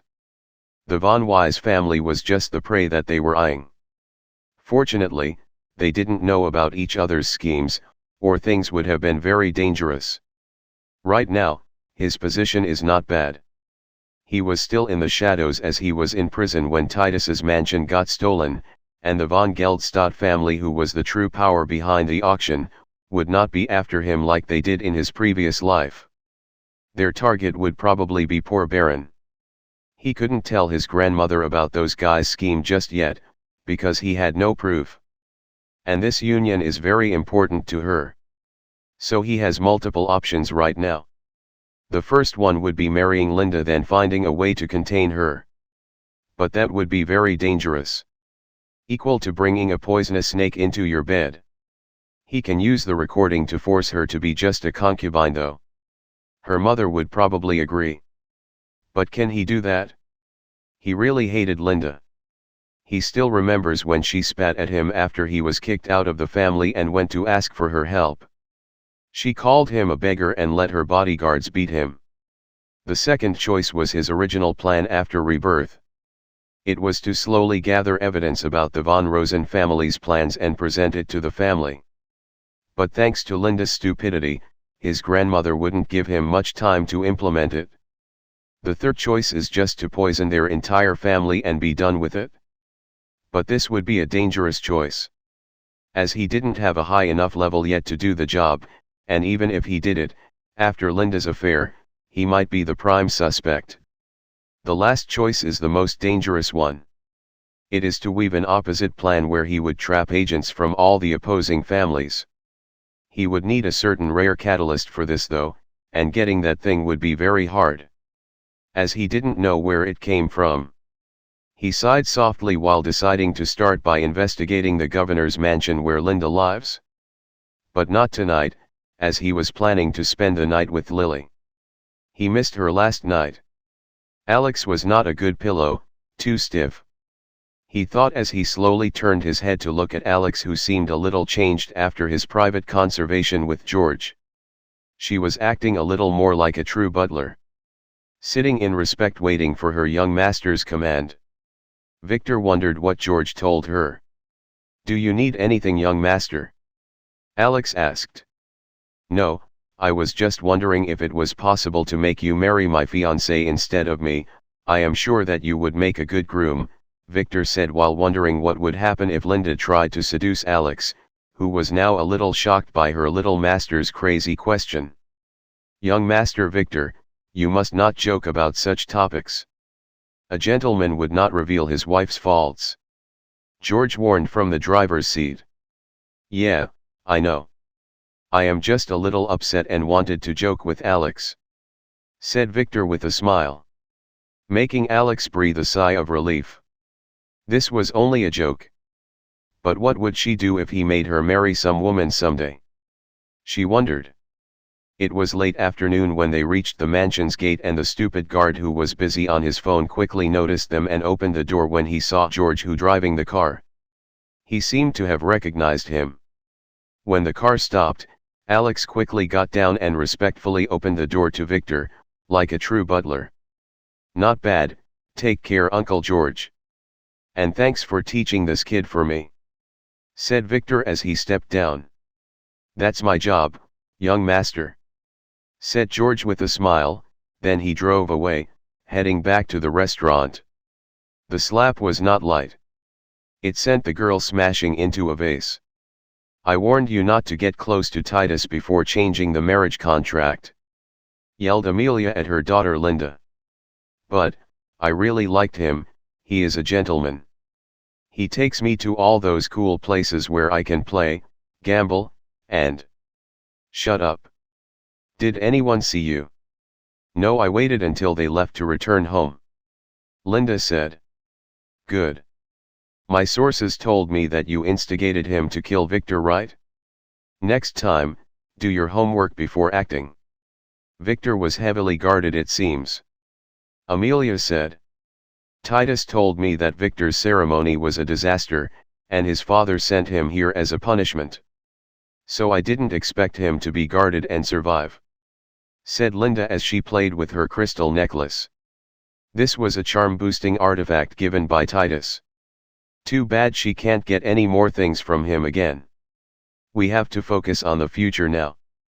Bill has been transferred to Vane City, and will be attending the academy too," said Amelia slowly with a smile as she read some kind of document. "Ah, Bill is here," said Linda in excitement, forgetting all about poor Titus.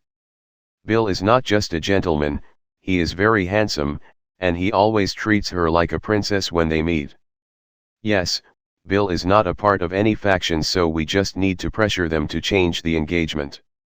Thankfully you didn't sleep with that Titus. You must know that Bill is the jealous type," Amelia said.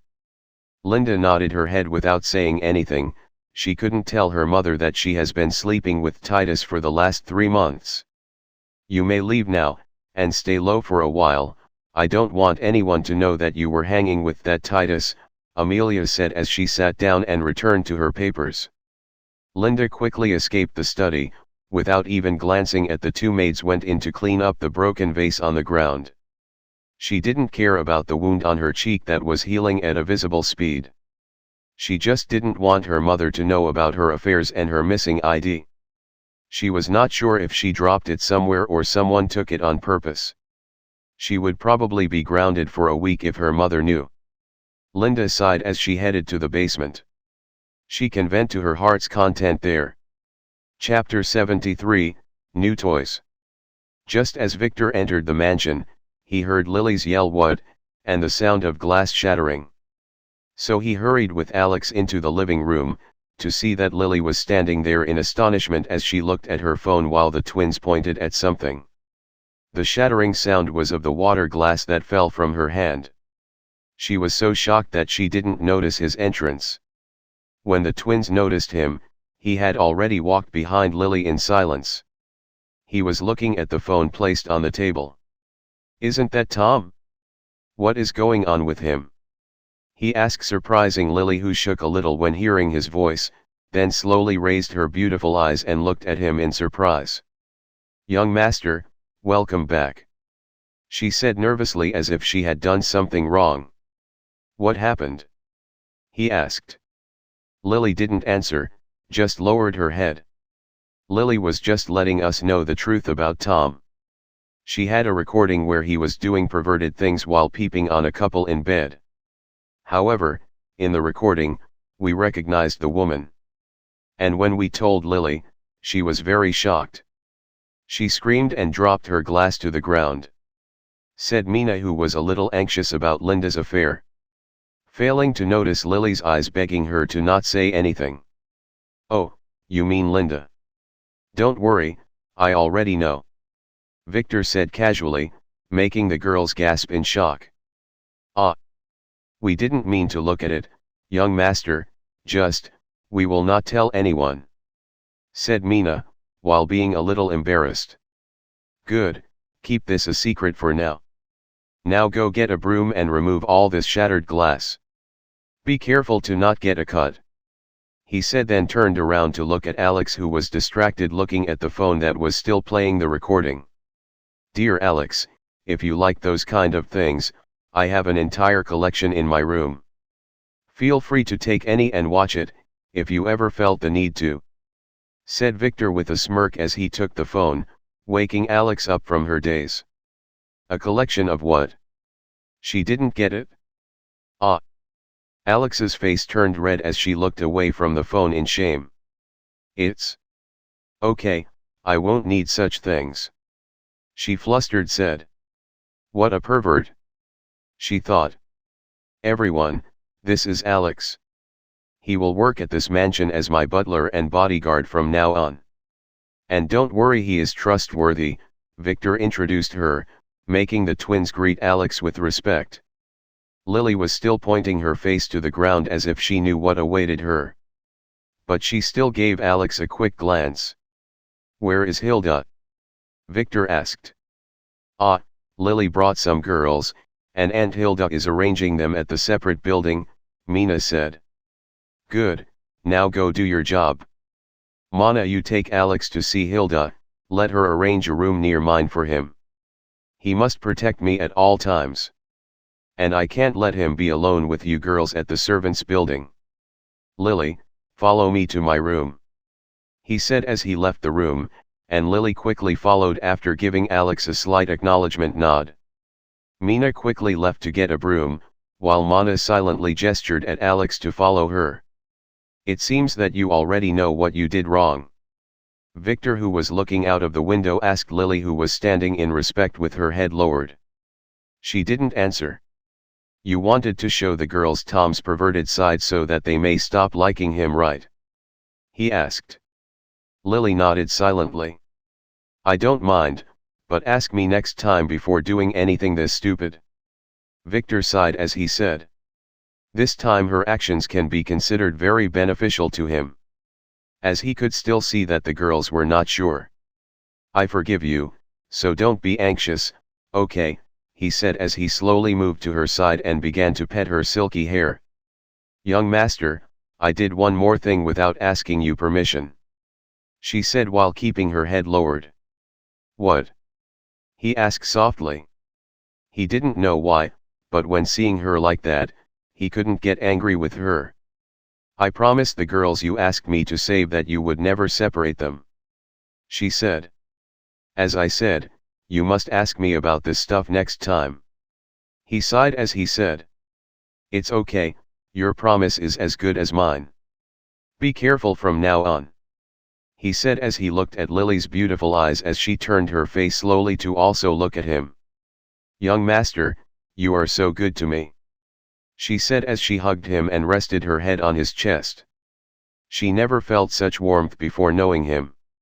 Her young master is a good man, despite being a little perverted. "Young master, I did another bad thing," Lily said softly as her face remained on his chest. "What now?" he asked. Her tune was somewhat mischievous this time. And he knew that this girl's sense of humor is a little twisted. Maybe it's his influence on her. Lily stretched her neck and whispered a few words in his ear, making Victor speechless. "Not bad, ask me next time," he said. "Now, where are my new toys?" he asked. "Ah. Mina has already told you, young master, they are in the separate building," Lily answered as she silently criticized her young master for calling the girls toys. "That's a little rude," her thoughts were interrupted by a slap on the butt. "I meant the artifacts and weapons." "Dear Lily, you have a very dirty mind," said Victor, making Lily so embarrassed that she wanted to find a hole to drill into. "They are in the basement, young master," she said embarrassingly. "Good, I will go see those things. You go get the girls and Hilda, then wait for me in the dining room," he said, giving Lily another butt slap before heading downstairs toward the basement. Baron was delayed. Just as he got into his car, Mason called him and asked him to go back into the police station to retrieve all the evidence, then bring it and meet him at the airport. Mason had no face to return to the station alone after the humiliation he suffered there. So Baron had to go and search for the files by himself because all the cops were sent on vacation. When he reached Titus' mansion late in the afternoon, he found it a deserted ruin full of piles of ash and bullet cases. He quickly used his phone to get some of his own men here. They would need another 3 hours to get here. He slowly made his way into the basement while cursing at George. Did he need to kill everyone? No signs of a break-in. The door was perfectly closed. So he slowly flicked the switch on the door according to the secret pattern, but nothing happened. He tried again. He was moving very fast earlier, because he was anxious, so he may have made a mistake. Still, it didn't open. The switch was broken. Baron's face turned ugly as he closely inspected the door, to find it tightly shut. Did anyone betray them? He took a deep breath and used his fist to strike the door. It gave in after 5 punches. The steel-reinforced door slowly fell to the floor, revealing the empty corridor behind it. Baron, who had a bad feeling, ran straight to the artifacts room to find that the vault was tightly closed. No signs of breaking or forced entry. He sighed in relief. No one knew the combination, and it needed a key that only he and Titus had. He approached it slowly, then unlocked it. Taking a deep breath, he opened it in one swing to be welcomed by a grenade explosion. A little goodbye gift from Lily and the girls. Chapter 74, The Girls. Victor looked at the cash bags that were stacked on the marble floor with a smile. Although he had a lot of money, all of his transactions are usually monitored by the family. These were different as he can use them outside for doing some hidden things when needed.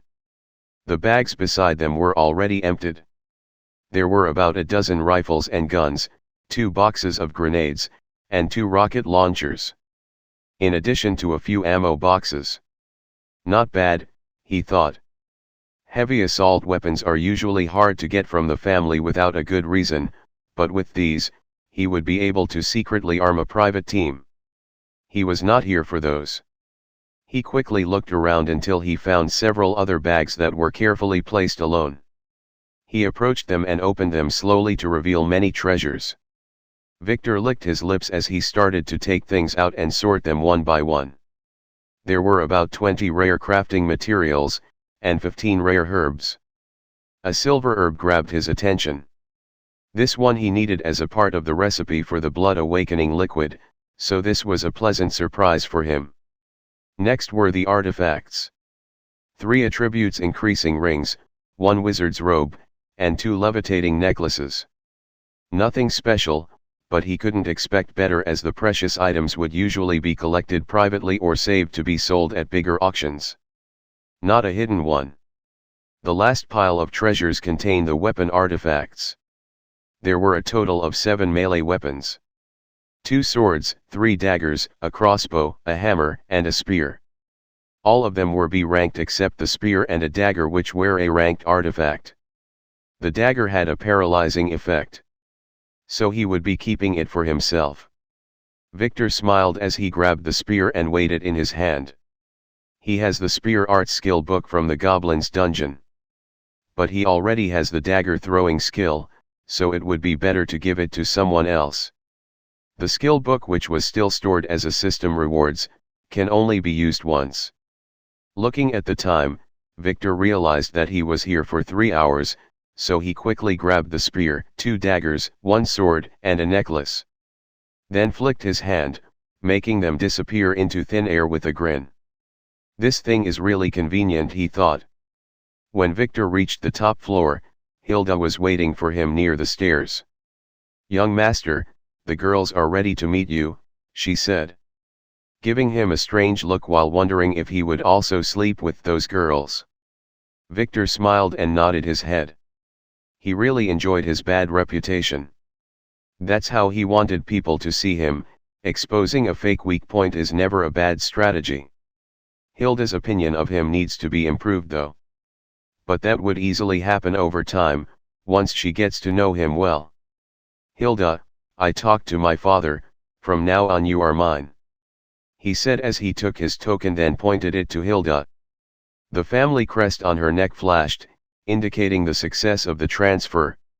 So Victor quickly used his token to make the crest invisible. "Hilda has met her master," she said as she bowed down respectfully. "She has long expected this to happen. And it is better this way, as she can stay with the twins. No need for formalities and call me young master like usual," he said as he headed to the dining room. The girls were standing there with anxious looks on their faces. And when they saw Victor with his gray-purple hair, they quickly gathered to hug each other while shaking in fear. Lily and the twins were surprised by their reaction, as they had already assured them that this young master was really good. But Victor understood their dilemma. His look reminded them of Titus. That bastard must have been their nightmare. Lena must have forgotten to tell them that he and Titus are from the same family. The girls were now regretting not escaping earlier. They should have taken the other choice. "Don't be afraid, although I belong to the same family as Titus, I am not him, and I have never liked him. Now stand straight and let me inspect you," he said in a soft voice as he sat down with his back at the table. The girls didn't dare disobey, so they slowly separated from each other and stood straight. They still shook a little though. Victor inspected them slowly. They were very pretty, with the same degree of beauty as the twins. About 11% on the Lily scale, which compares their beauty to Lily's. They seemed to have bathed and they were wearing similar simple sleeveless white dresses. So he could see that their arms and legs had traces of some bruise marks, but nothing serious. This must be Titus's handiwork. But he seemed to have kept his hand, not wanting to ruin the merchandise. They were all still virgins. The girls were getting nervous as they observed Victor's gaze on them. It didn't leave an inch of their body without inspection. "Don't worry, Lily told me that she promised that you want to stay together, and her promise is as good as mine, so relax," I will not hurt you like Titus. Now report your names and ages, he said with a soft smile, making the girls relax a little bit. He looked really charming. One by one they began to tell their symbolic names while Victor activated his admin appraisal skill to inspect them. After the upgrade, it can work on the unawakened, but it will not reveal much information. Beta. STR9. Int 19. Luck 8. Charm 19. Fate, D+, Rising. Bloodline. Asterisk asterisk asterisk. Gamma. STR8. Int 18. Luck 7. Charm 18.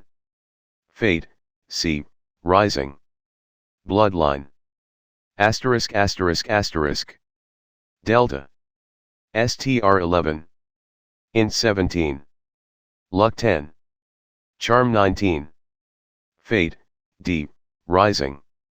Bloodline. Asterisk asterisk asterisk. Epsilon. STR8. Int 16. Luck 9. Charm 21. Fate, D, Rising. Bloodline. Zeta. STR7. Int 18. Luck 9. Charm 17. Fate, D, Rising. Bloodline. ETA. STR7. Int 23. Luck 10. Charm 20. Fate, C, Rising. Bloodline. Theta. STR7. Int 18. Luck 61. Charm 20. Fate, C, Rising. Bloodline. Beta was the oldest, being 1 year older than Victor, while Theta the youngest was 2 years younger. And all of them have some unique bloodline. That's why they were kept as premium goods. All of them had weak bodies, but that status is pretty good for girls that were locked up. They have a high intelligence status though. This means that they can be educated pretty quickly, and this is a good thing. Victor slowly stood up and approached Theta, the youngest, and inspected her carefully, making her shake in fear. Victor slowly put his hand and gently patted her hair during her. This girl was very interesting. Her luck was off the charts. Even Tom, a scion, only had 30 luck, and as far as he knew, the luck attribute after 50 is very hard to rise. She must have some super rare bloodline. Sadly, he does not have a measuring device. Those things are pretty expensive even for him, as they are only sold in mega auctions in exchange for coins. The system shop does not have those things. The only things that can be purchased at all times are the healing pills, dispelling talismans, and items that players might need at a dungeon. The other things like skill books, materials, and artifacts are randomly allocated in limited quality and get refilled or changed every 24 hours. Do not be afraid. I wanted to ask you about your real names. Not those symbols, he said as he turned to face Beta. She seemed to be their leader. Why? Why? Young master, we have long forgotten our old names, we chose to keep those names. Our parents sold and abandoned us, so we don't need the names they gave us, she said. Oh, then what are your father's and mother's names, what do they look like, where are you from? He asked. I don't remember, Beta said, with a little shock. She never thought of that before, why can't she remember? The girls were the same, their faces turned white in shock. It's okay, what is the earliest thing you remember? Think slowly. He said slowly. It was Master Titus. And Master Baron. She said slowly with a frown that quickly disappeared when Victor flicked her between her eyes. Don't call them Master. From now on, just call them Dog and Pig. I am your only young master here, he said arrogantly, making the girls smile a little as they nodded their heads. They would love to call those bastards by those names. Your memories were erased by Titus. And that's the reason you don't remember, he said, making the girl gasp in shock, then slowly realize that he was telling the truth. They looked at each other and nodded. It's true. All of them are the same. What kind of magic is this? Don't worry, from now on you will create new memories, happy ones. And I will try my best to find a way to return your memories, he said with a smile, making the distressed girls feel a little warm. Sadly, Victor had no way of returning their memories right now. Such a process is not always guaranteed, but usually, the memories would slowly return after those with erased memories become players. It takes time though. Lily watched their interaction with Victor while smiling. Her young master knows everything. As for the twins, they were a little shocked and felt that they were lucky they fell into Hilda's hands. But who between them would stay with the young master? Did they really want to leave? The young master has been very good to them. And what would they do if they left? Is Tom really worth it? They wondered. After seeing the recording, they affirmed what the young master told them, that man was a real pervert. They can still be friends, but they would never let him touch them with his filthy hands. Chapter 75, Alpha. The girls took some time to calm down after realizing they didn't have memories of the past. Titus made sure they would not think about such things by making them dread the thought of the evil parents who sold them. You have a beta, why no alpha? Victor, who was leisurely sitting on his chair, suddenly asked. Ah, Alpha was our big sister. She is no more. Beta said after some hesitation as tears filled her pretty eyes. What happened? He curiously asked. We tried to escape 6 months ago. But we were caught, but she used an opportunity to try and kill Dog but only succeeded in injuring him. And that Baron Pig suddenly appeared out of nowhere and struck her from behind. They tied her down as Dog.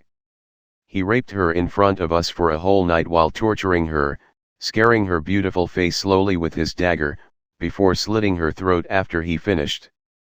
Saying that she can't be sold anymore. Beta said as tears slowly fell from her eyes as she sobbed. The Grits were crying too. Okay, stop crying. You should live in her stead and avenge her. Don't worry, Titus is being punished right now, and Baron will follow him soon. Victor said, appeasing them. He wanted to kill Baron himself to tie all loose ends, but that guy, despite his overweight and chubby appearance, is very strong. He was George's rival when they were young. Victor patiently waited for the girls to calm down while sipping a cup of coffee that Lily gave him. Now I will give you a choice again. You can stay here and serve me, and I promise to consider you my family. Or you can leave through that door, and I won't stop you. I might even give you some money, you grabbed a lot of it from the mansion. But I will warn you now, I will have to erase your memories again because you would be haunted by the one behind Titus, and I don't want you to reveal anything about me. He lied, as he had no way to erase memories right now. And if they leave, he would have to send them to a very far away place if he wanted to save them. The girls looked at him with shock. He is giving them the choice again after seeing their beauty. If he is telling the truth, he might be just like what Miss Lily said. A really good young master, they thought. We will serve the young master, said Beta as she bowed down, followed by the other girls. All of them were very smart and have realized that if they escaped now, their end would not be good. Good, now don't resist, this will not hurt, said Victor as he took out the ring of minor masters and began to activate it on them one by one.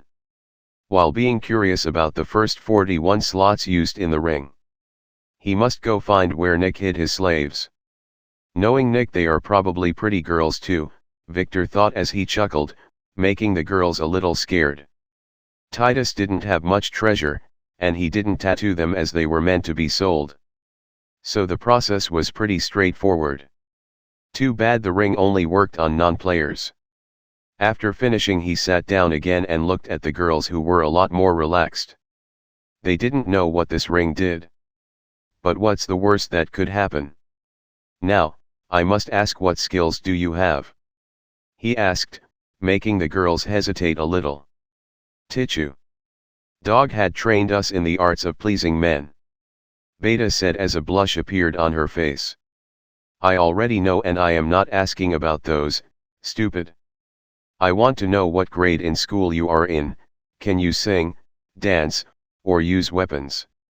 He asked with a smile as he began to inspect the girls' bodies with a hot gaze, making them regret their choice again. Young master. Hilda intervened after seeing that the girls were a little embarrassed. The girls only know perverted arts. But they can read and write and do mathematics, she said, as she had already questioned them when they arrived. Oh, do you remember those? Victor didn't expect Titus to spare such memories. No. Big Sister Alpha taught us secretly. Beta said. Making Victor really surprised, was Alpha a player, or did she have some unique bloodline? Too bad that Titus killed her, what an idiot, wasting talent. Okay then, from now on I will give you 1 year to learn all the basic knowledge that a girl your age must know. I want you all to attend school next year, he said, making them pleasantly surprised. They didn't expect such treatment. Don't laugh yet. It will not be easy. Hilda will also teach you martial art, spying arts, and how to use weapons starting tomorrow morning. He said as he looked at Hilda, who nodded her head. She can teach them the basics. She already began to teach the twins such things. The girls nodded their heads in excitement. Not knowing that they would be so tired tomorrow that they would not be able to move their arms. And Hilda, tell them about the family protocol and inform them about the world's truth. They are a part of our family from now on. He said, making the girls a little puzzled, and Hilda surprised. She quickly nodded as she had understood his aim. He wants to make them his agents. How did you arrange the girls' lodging? I heard that you took them to that building. Victor asked Hilda, who blushed a little. At first, she thought that Victor was intending to make them serve him in bed, so she took them there so that their actions would be far away from any prying eyes. Victor saw her hesitant look and laughed, making her more embarrassed. The girls didn't get what he was laughing about. The girls are arranged 2 in a room, only Theta would have a full room for herself. That building has many rooms. But I thought it would be better this way. Hilda, who got herself together, said, as Victor looked at Theta, who got a little embarrassed and lowered her head. What a lucky girl. He should take her to a casino for a spin. Oh, transfer them to the servants' building. I want them to be near you so you would be able to teach them. He said. Understood. Hilda nodded. Now where is Alex? Why don't I see him? Victor looked around and asked. Ah, I made him watch over the pot in the kitchen. The dinner is almost ready. Does the young master want to eat now? She asked. Yes, and you girls too, grab a seat and sit down. We will eat together today. He said with a smile. Soon the girls were seated at the long table, with Victor and Lily at the table's head. The twins walked in with Alex and started to arrange the dishes, and the table was set soon. Alex, you stand behind young master Victor and serve him. Butlers should eat after their masters. Hilda sternly told poor Alex, who was about to sit down. Alex could only stand reluctantly behind Victor, who smiled but said nothing. He needs to make it a little hard for her. He thought as he began to eat. The food was good, but after tasting Luna's cooking everything became tasteless. He should go there more for a meal, as Luna would have to go to the island after giving birth. Her child would be a full-fledged heir. Mana, did you make up your mind about our agreement? Victor suddenly asked, making the twins stop eating and look at each other. Mina hesitated and was about to answer when Mana stopped her by placing her hand on her sister's. Young master, give us 1 more day. She pleaded. Fine, but the more of my secrets you know, the more dangerous your situation would become after leaving me. Remember that.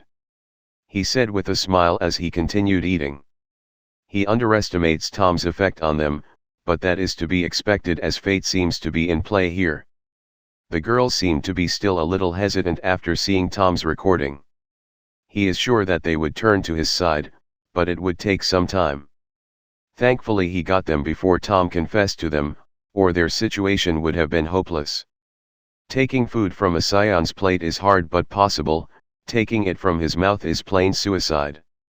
Victor, who was a little upset, didn't realize that the girls had already made their decision to be his, but Mana felt that if they told him now, he would make them sleep with him tonight, and she felt that Lily, who truly missed him, was the one who should do that. Suddenly Victor stopped eating after thinking about Tom. What is that idiot doing? He yelled, then put down the fork and closed his eyes as if he was meditating, making the girl wonder. What's wrong? What a shit luck, Victor said as he stood up, making the girls look at him in shock. What's going on? Alex, follow me, we have a night mission, he said after looking at Lily then at Alex. He then approached Lily, who was surprised, and hugged her while whispering in her ear. I am going on a mission, I may only return after a few days and will be out of reach. You take care of yourself, and the girls, and don't worry about me, he said, before looking at Hilda. I will go diving with Alex for a couple of days. Take care of the girls and the mansion, he said as he quickly headed outside the mansion, followed by Alex, who looked at the table full of food with regret. He had not eaten anything since lunch, and George didn't let him eat much. Lily didn't understand where he was going, she just looked at him, leaving with worry in her eyes. The twins did too, while the girls looked at each other with questioning looks. Did they just leave the perverted young master grasp, to fall into the crazy young master's hands? Victor hastily activated his disguise skill and led Alex through the front gate, where the guard was napping on his chair. Victor had the urge to strangle this guard and finish him off. This idiot was really getting on his nerves. The report Baron submitted at the station contained all the witnesses' statements. And this shitty guard told them everything. And added that when he informed Victor that Nick was in the mansion, he had a clear murderous look in his eyes. This was the truth, but did this idiot have to say that? Can't he cover for his young master a little bit? He seemed to have assumed that Victor was finished, and was trying to please his new master. I will kill you later, thought Victor as he remembered that Alex, who didn't realize that her presence was disguised, was with him now. Victor led Alex till they reached the main street. Then started walking in a certain direction, getting far from the mansion to hide his trace, while Alex was wondering where they were going. 15 minutes later, Victor found a suitable car parked at the roadside, so he quickly approached it, and easily used his phone to hack its security system, then borrowed it and drove off in a hurry. All the while cursing that he needed to buy a car for himself. Alex, who was sitting beside him, looked at him wondering what was going on with his young master. Our mission should be kept a secret, so I had to take an unmarked car, Victor explained. Ah. I understand, she replied as her stomach began to growl, making her blush a little. Didn't you eat lunch? Victor asked her. Only a little, she replied, only to be surprised by Victor's handing her some mushroom that she didn't know where he got it from. Eat this, he ordered. Alex slowly took it and smelled it. It was not that appetizing. Can this be eaten raw? Young master, are you sure this is safe? She asked. Yes. Completely. But you have to eat it in one bite and swallow it quickly, he said. She nodded, then put it in her mouth and bit it, to be welcomed by the foulest flavor she had ever tasted. If you spit it out or throw up, I will let you eat it all again. So you better swallow it all, Victor warned sternly as he continued to drive without even looking at poor Alex, who was holding her mouth with her palms and trying hard not to throw up. What the hell is this, she thought as tears welled in her eyes. This was disgusting. She felt like someone had just defecated on every cell on her tongue. She forced herself to swallow the last of it, as she felt that Victor was not bluffing. Why was he bullying her like this? She wanted to cry as she wondered. A bottle of juice suddenly appeared in front of her. "Drink this, it will help you a little," he said softly as he gave her the bottle. "Why did you let me eat that thing, young master?" she asked with tears on her cheeks as she slowly sipped the juice. "You no longer feel the need to eat now, right?" he said with a smirk. "Yes, I feel so disgusted that I lost all my appetite," she said with a nod, feeling that she was getting bullied. "It's not that, this thing is an otherworldly herb. If you eat on, you no longer have to eat for an entire week. I got it in a dungeon," he explained, making Alex suddenly get it. True, she no longer feels tired or hungry. "You should have told me before, or at least warned me," she complained in her heart. "Where are we going now, young master? What did you mean when you said diving earlier?" she asked as she noticed that they were driving on one dirt road after another. "Dungeon diving," he said with a smirk.